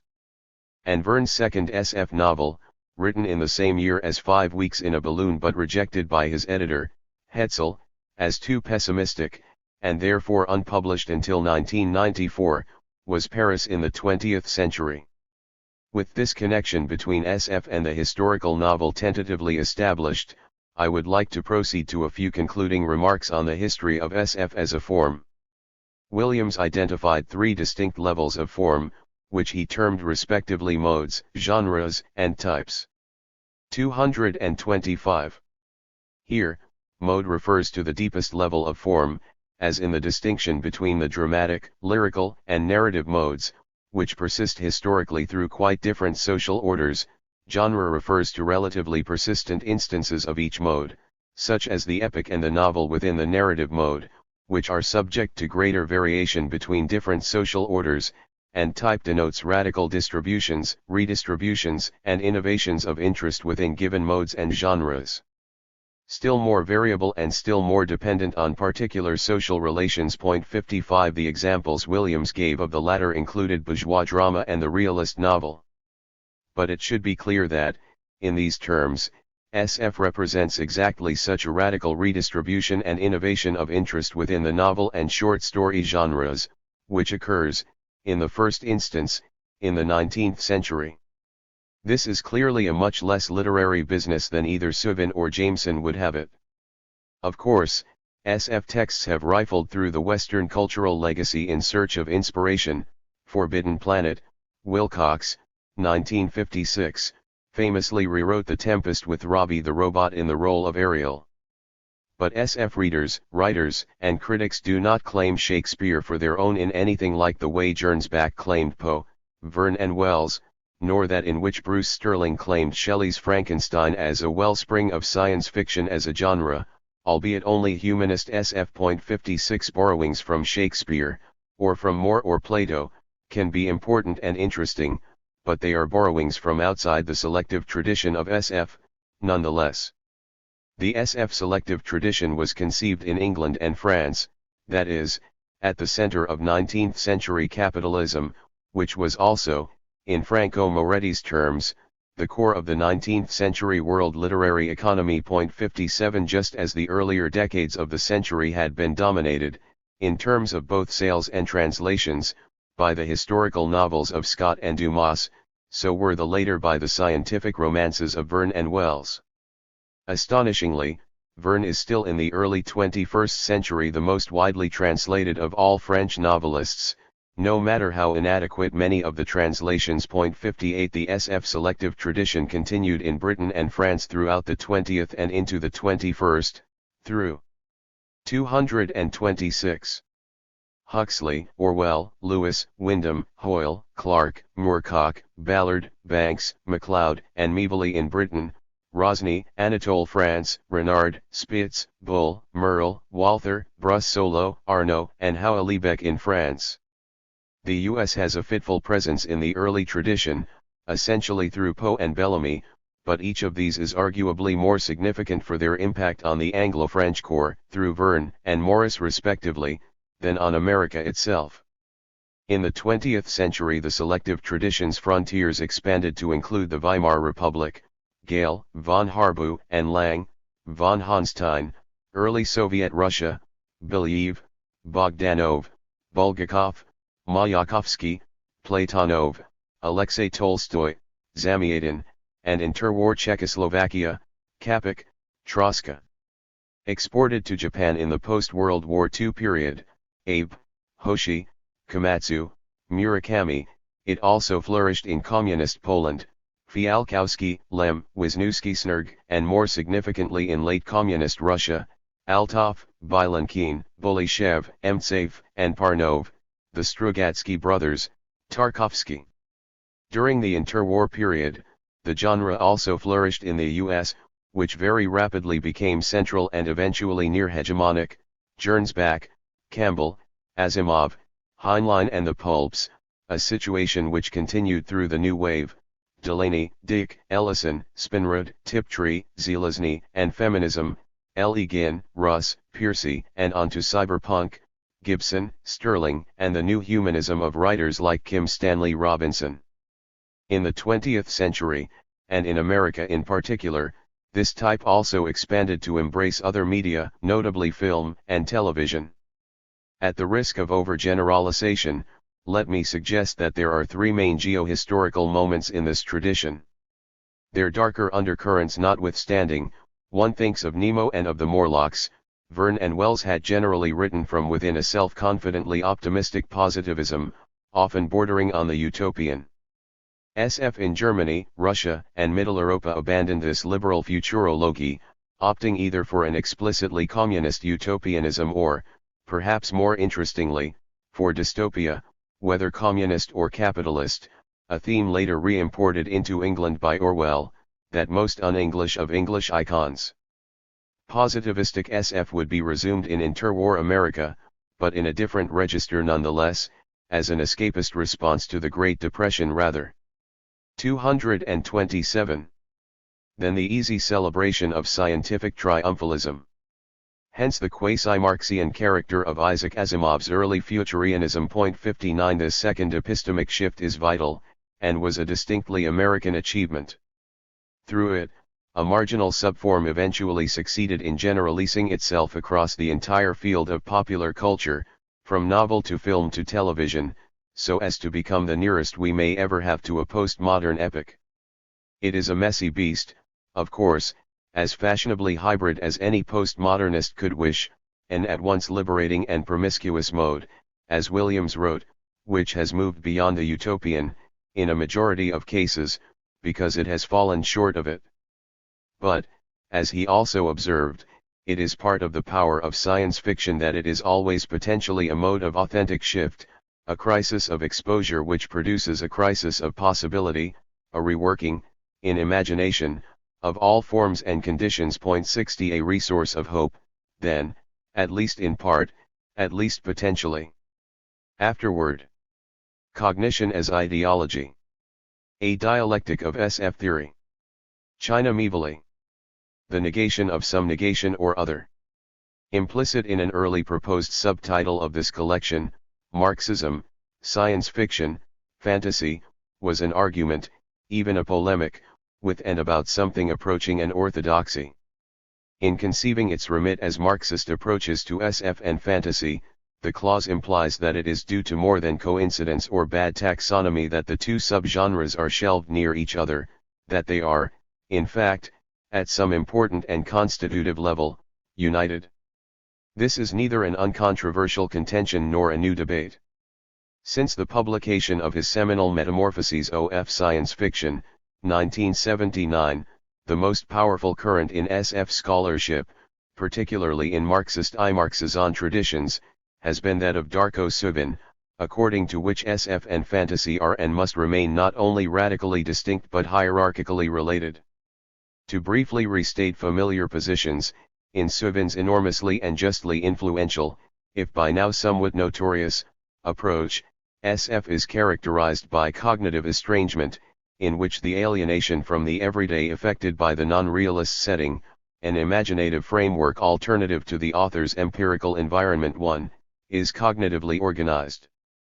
As one of various others implied by that model, generic fantasy comes in for a particular savaging, because, though it also estranges, it is committed to the imposition of anti-cognitive laws, is a subliterature of mystification to proto-fascist, anti-rationalist, anti-modern, overt ideology plus Freudian erotic patterns. Suvin. 231. 232. Acknowledges that the boundaries between SF and fantasy are often blurred, at the levels of creation, reception, and marketing, but this he sees not only as rampantly socio-pathological but a terrible contamination. 5 In the last decade this paradigm has come under increasing question, including by Andrew Milner, in his essay in this volume. Nonetheless, this broadly Suvinian approach remains dominant.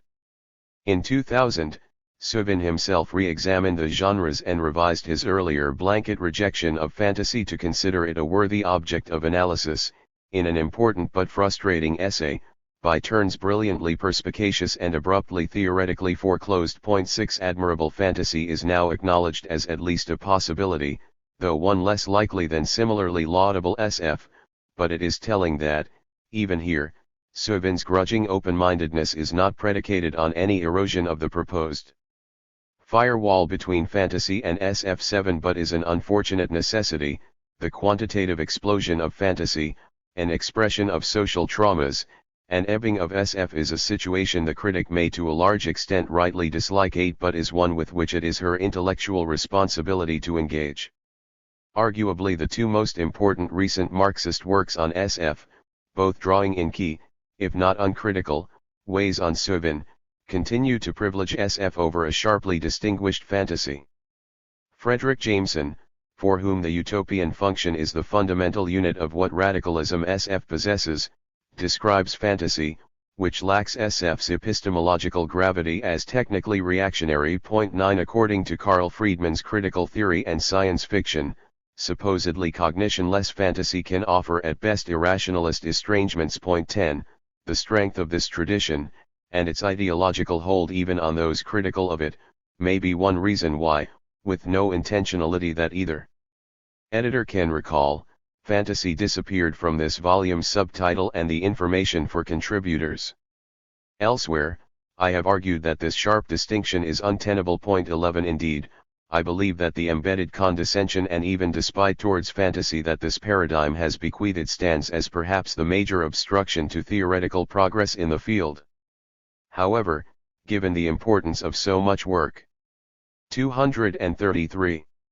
Indebted to the Seuvenian position, as well as its extraordinary paradigmatic resilience, and in the face of all the cheerful consumption-level blurring of that SF/fantasy boundary that Milner points out, this intervention starts not from opposition, but submission.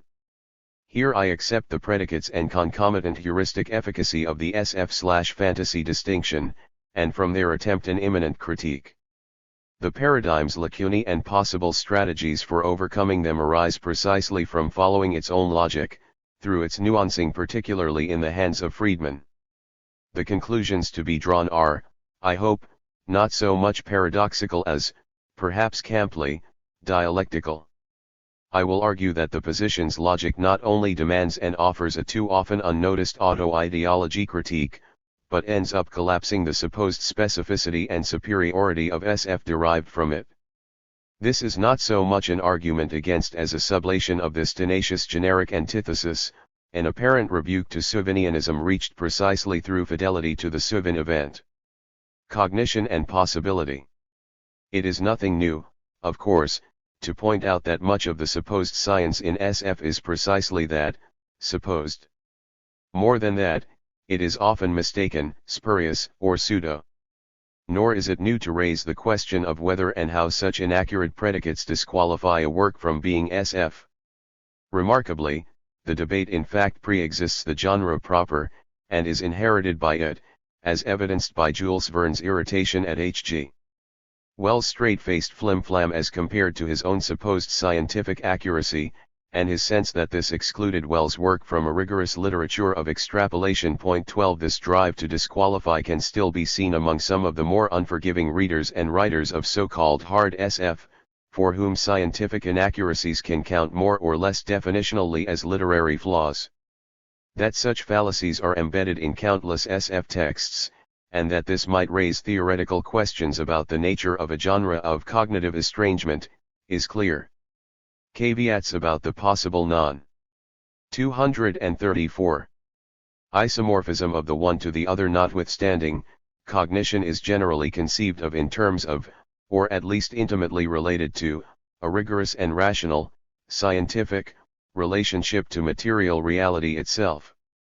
This lies behind the repeated classic distinction that SF's worlds are possible, whereas fantasies are impossible, which itself locates the science in science fiction. 14 But, as Adam Roberts points out, several of the frequently deployed nova of SF are things that science has specifically ruled out of court as literally impossible. 15 So scientific possibility cannot be the grounds of cognition for the post-Seuvenian definition to hold. The paradigm can, however, recover from this.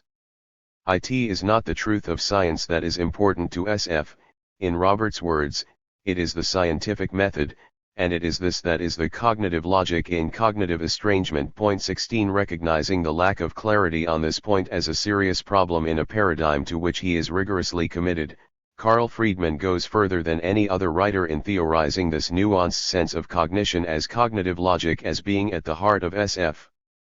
According to his reformulated Sauvignianism, cognition proper is not, in the strictest terms, exactly the quality that defines science fiction. What is rather at stake is what we might term, the cognition effect. The crucial issue for generic discrimination is not an epistemological judgment external to the text itself on the rationality or irrationality of the latter's imaginings, but rather, the attitude of the text itself to the kind of estrangements being performed. Point 17. This is an ingenious move, one that is simultaneously innovative and a systematization of something unsurprising, a certain generic common sense that has allowed generations of readers and writers to treat, say, faster than light drives as science fictional in a way that dragons are not, despite repeated assurances from the great majority of physicists that the former are no less impossible than the latter. That is not, however, the end of the story. Despite the elegance of this solution, it raises as many problems as it solves. With his focus on the attitude of the text itself, Friedman laudably attempts to retain some taxonomic rigor by evading the 235. Subjectivity concomitant with theories based on reader response or authorial intent. However, strictly speaking, the text itself, of course, has no attitude to the kind of estrangements it performs, nor indeed to anything else. Taken literally, Friedman's insistence that C.S. Lewis' SF trilogy, starting without OF The Silent Planet, 1938, considers that principles it regards as cognitively valid cannot exclude events like the action fictionally portrayed from occurring within the author's actual environment. 18 makes little sense. Lewis' trilogy considers no such thing, it does nothing, in fact, but sit there. Of course that is not the end of the matter, because despite any such uncharitable literalism, taken in context as distinguishing the register of Lewis' work, here deemed science fictional, from that of Tolkien, here paradigmatic of fantasy, one knows what Friedman means, and 2, the reason that one does so is that Lewis' trilogy does not in fact just sit there, it sits there in its having been written-ness, and its being read-ness. In other words, our fidelity to Friedman's own fidelity to Sauvin necessarily, in its very focus on the text itself, involves not just a reminder of but a necessary theoretical engagement with the fact that the text does not exist in an asociological vacuum. Though they certainly cannot be reduced to intent or opinion, and must be considered in terms of social structure and mediation, questions of human social agency vis-a-vis and relations to the text are inevitable and central. On this basis, the question, then, becomes, whose cognition effect? More pertinently, whose cognition? And whose effect? Doing things with words. This reformulated approach to the specificity of SF, in terms of a written and read text, means considering SF not in terms of a text's relationship to its own supposed cognitive logic but as something done with language by someone to someone. This implication of our resocialized conception of the shift from cognition to cognition effect is again not a new insight, but has in various articulations been a common sense understanding. 236. Since at least Wells, who conceived of his task as a writer of fantastic stories as being to help the reader to play the game properly, and to domesticate the impossible hypothesis with some plausible assumption. 19 It was the potential incommensurability of the text's cognition and reality that led Friedman to his formulation of the cognition effect. However, Wells sees his job not as convincing anyone of a spurious claim but of helping domesticate an impossibility. This cheerful and perspicacious admission makes clear that within these texts, not only the cognition but the cognition effect too is radically contingent to any actually accurate facticity. Of course that effect may be derived from empirical reality and rigorous and rational science, but it is vital to insist, as Wells does, on the potentially absolute discontinuity between the two, on the fact that the effect is the result of a strategy, or a game, played by writer and, often, reader, based not on reality claims but plausibility claims that hold purely within the text. Descriptively, this is perfectly obvious, and regularly noted, but its radical implications for the theory of the cognition effect have not been sufficiently remarked. It forces the theorist away from the comforting implication that the attitude of the text itself, to put it in Friedman's terms, is necessarily one of good faith. It is perhaps an implicit hankering for such clear-cut cases that lies behind the common focus in the literature on texts predicated on science that is seemingly accurate but that has later been disproved, and behind a certain conceptual privileging of that category over, or its elision with, SF built instead on deliberate falsehoods. Roberts, for example, considers those many early SF novels that followed the scientific thinking of the day to argue that the later overturning of those nostrums does not invalidate these novels because the point about the science in SF is not truth but the entry into a particular material and often rational discourse. Point 20. Even if one agrees, it is a somewhat weak argument that SF is not predicated on scientific truth that starts with those texts that were predicated on what was held to be true. Scientific accuracy as a conceptual foundation of SF here sneaks back in even as it is dismissed. 237. Friedman explicitly insists that overwhelmingly SF is a genuinely cognitive literature. 21. But it is telling that, even discussing the harder cases where it appears not so to be, he stacks the deck. For example, he recalls that Isaac Asimov humorously refused to change his story The Dying Night, 1956, which was predicated on common astronomical wisdom at the time of the story's composition that was later disproved, to suit the whims of astronomers. Point 22. Friedman rightly insists that this in no way undermines the cognition effect, indeed, that the astronomical facts had nothing to do with it. Point 23. However, it is rather startling that his admission of the necessity of the disaggregation of cognition and cognition effect comes in a discussion of a text for which the cognition effect was in fact a corollary of actual cognition, just one that was later revised as erroneous. The case of SF constructed on some plausible assumption that is always known by the writer, and very possibly the reader, to be untrue is, contrary to Friedman's assertion, extremely common. Indeed, to Wells it is foundational to the genre. It is also far more theoretically troublesome. The theorist might simply dismiss such work from the genre, but not only would that delineate an extraordinarily depleted field, no Wells, but, having done so, it would reduce theory to the job of a mere border guard. Mindful that there are always taxonomic gray areas, it seems sensible, in constructing a theory of SF, to have it be a theory of actually existing SF, rather than of some tautologous ideal type.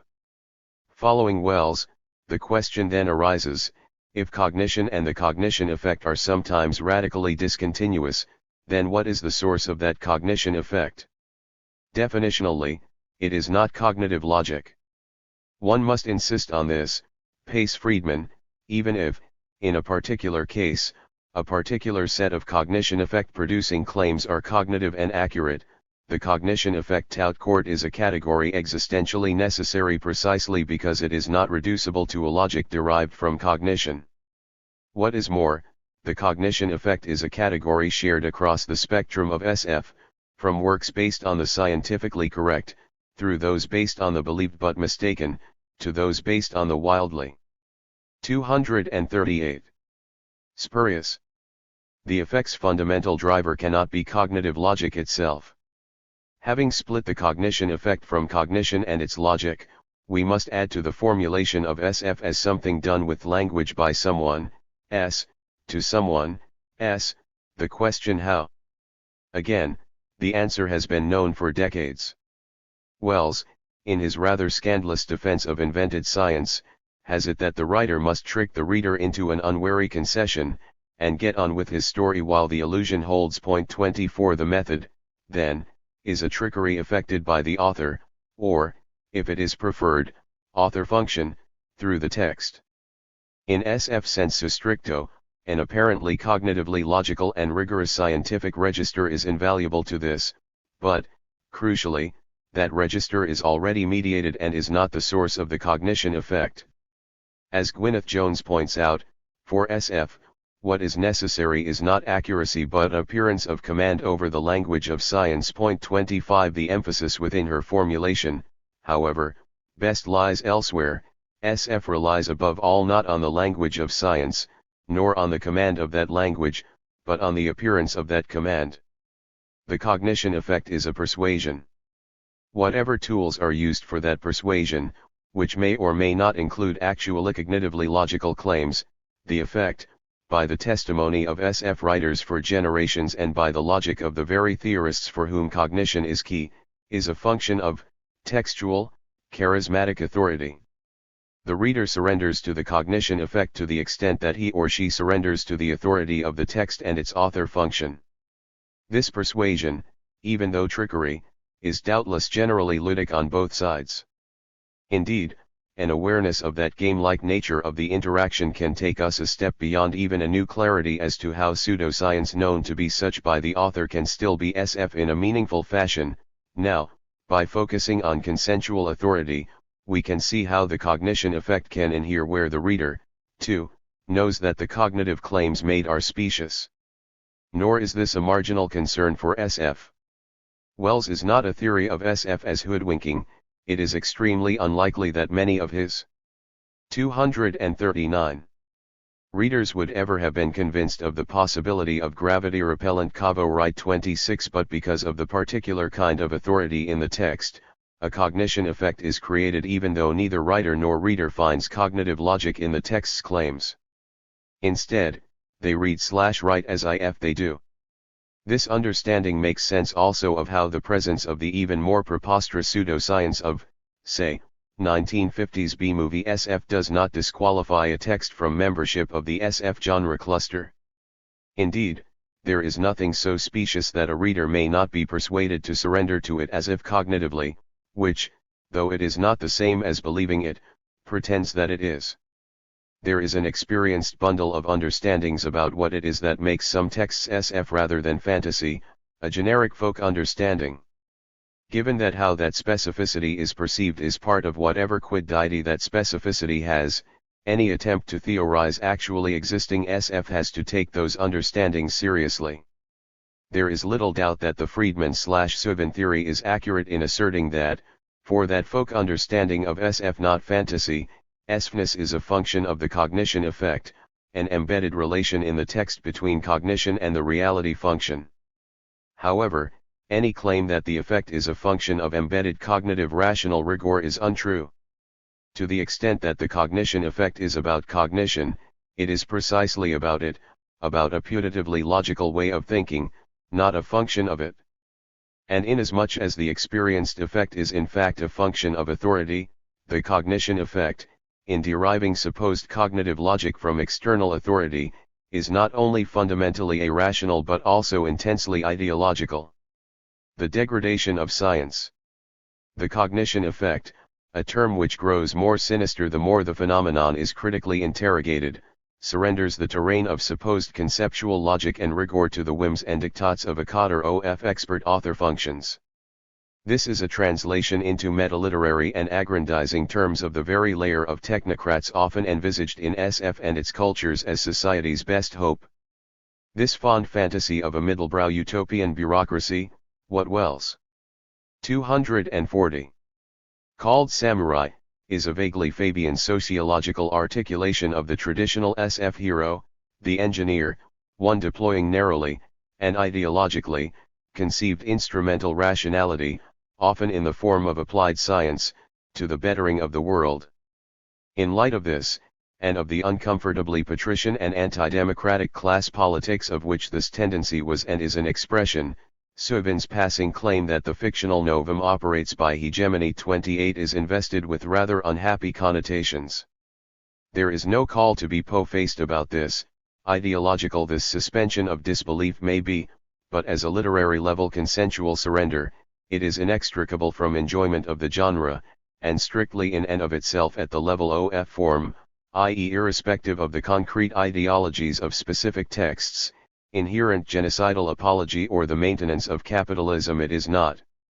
Nor, however, is it innocent, not even of all relation to those most extreme articulations of modern barbarity. 29 As this imminent ideology critique of SF and of the Suvinian paradigm, derived, to reiterate, not in opposition but fidelity to that paradigm, reminds us, these structuring levels of textual ideology at the level of SF as form, which go beyond those specific to a text's content, include the surrender of cognition to authority.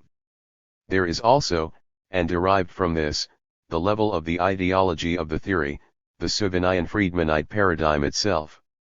Even before any dialectical negation of the so-called cognitive logic central to the model, the constant and explicit privileging of SF over fantasy is based on the supposedly self-evident grounds of that cognitive logic. Here, a peculiar nostalgia is clear. As the link to the Edisonian engineer above is intended to illustrate, this supposed logic is repeatedly, if not explicitly, related to a strangely prelapsarian, often instrumentalist, science and bureaucratic rationality.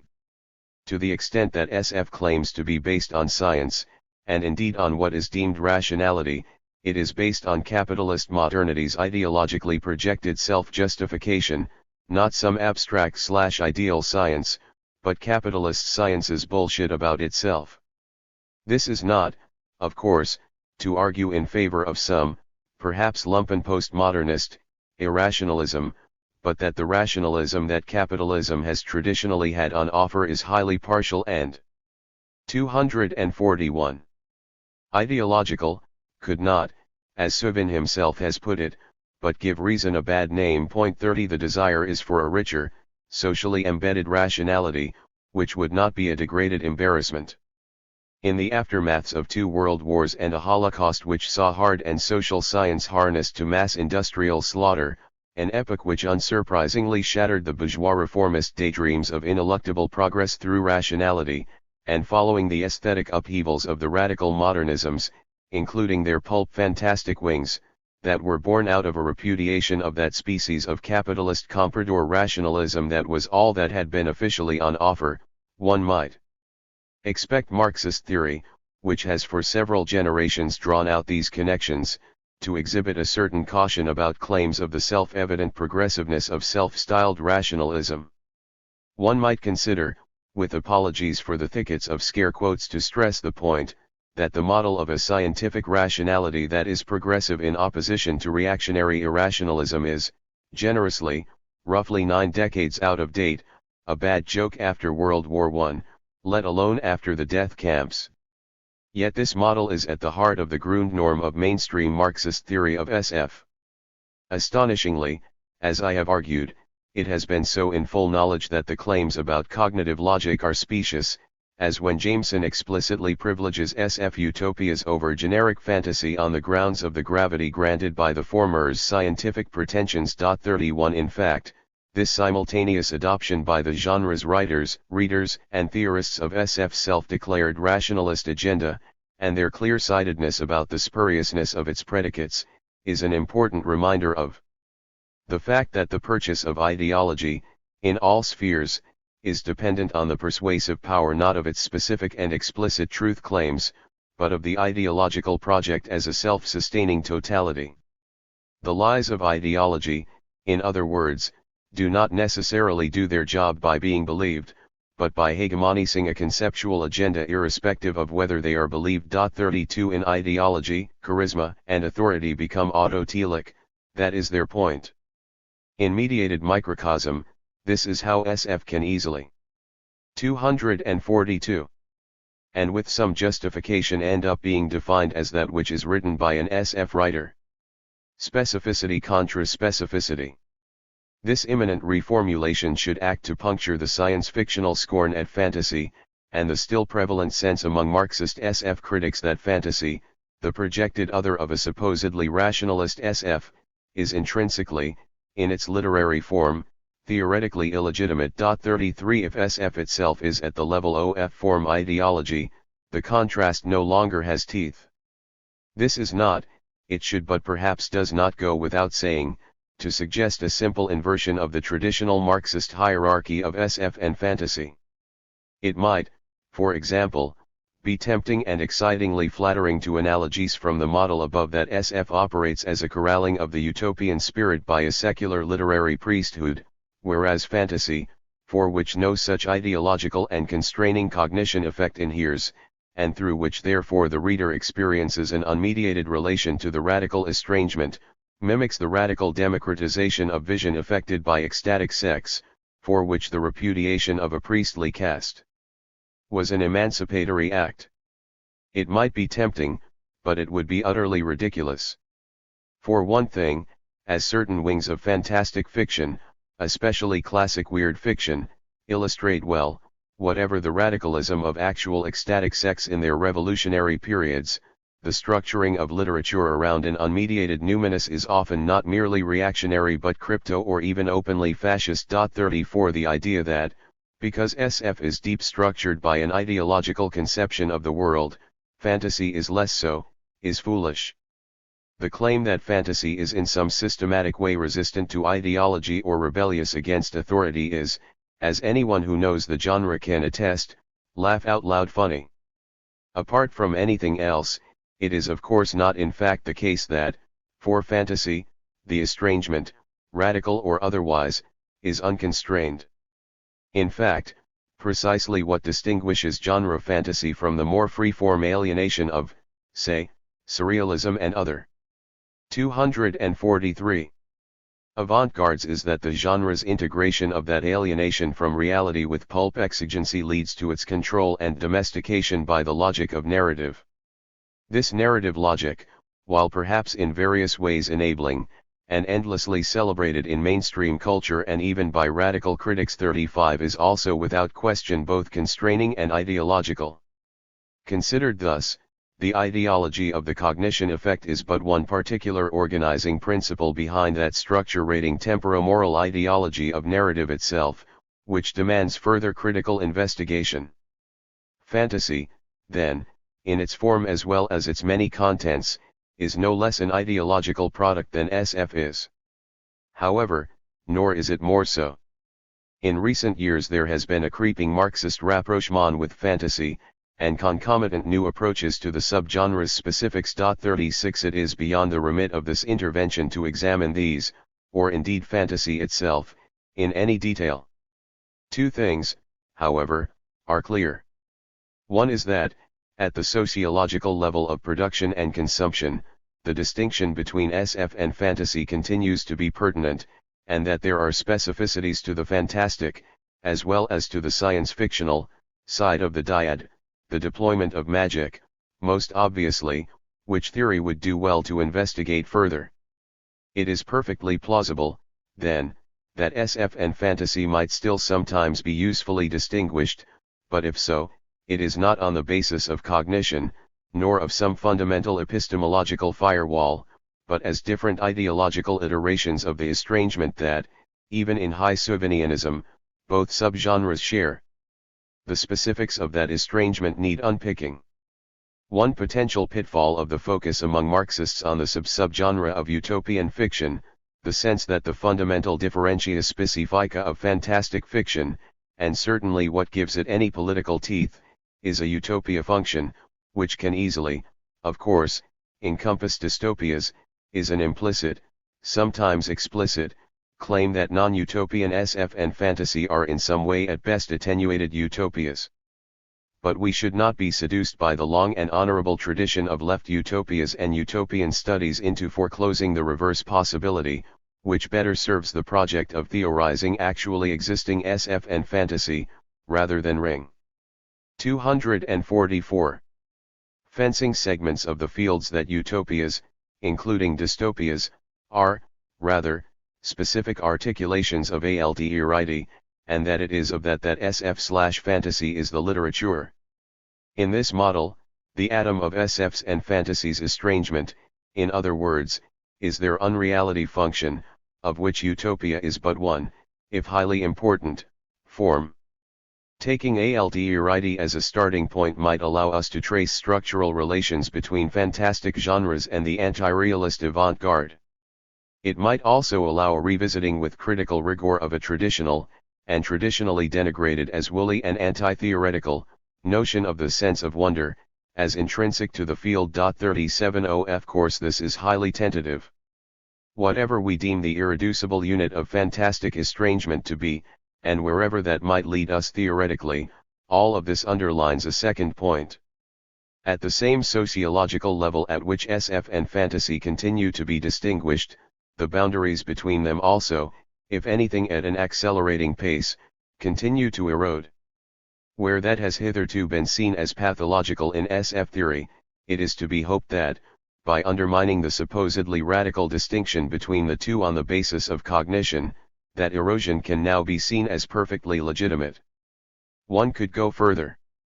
It might be claimed that the continual efforts to parcel out a separate realm of estranging fiction corralled by a nostalgic, neo-Fabian, and ideological conception of legitimate and illegitimate modes of cognition has been a stunting factor in the development of a radical, aesthetically estranging and narratologically rigorous literature of literalist metaphor and ALTE writing. Of course that might be hogwash. Or, trivially and most likely, both the boundaries and their breaching might continue both to enable and constrain creativity and innovation in fantastic fiction. At the very least, however, it is to be hoped that the theoretical focus might shift from the conventional but epiphenomenal distinctions that have long been deemed definitional to the field, to the fundamental alterity as estrangement shared across the field, what it does, how it does it, and what we might do with it. For that, Marxist theory needs to continue its thought towards fantasy. 245. It may be too early to effect that thought by the insistence on a shared generic substance with SF. Even if, as I hold, this claim is accurate, it is perhaps strategically inadequate. Here I have attempted to undermine the supposed specificity of SF by respecting and interrogating that specificity. A mirror image operation might work, too. To blur the boundaries further, it might be efficacious to respect the unstable specifics, but specifics nonetheless, of that contingently bundled subgenre, fantasy. Precisely to continue the project of theorizing a conjoined SF and fantasy, in other words, SF, with its tendency to hegemonize the conversation, might have to be temporarily excluded. Red planets we have. We should not neglect the red dragons.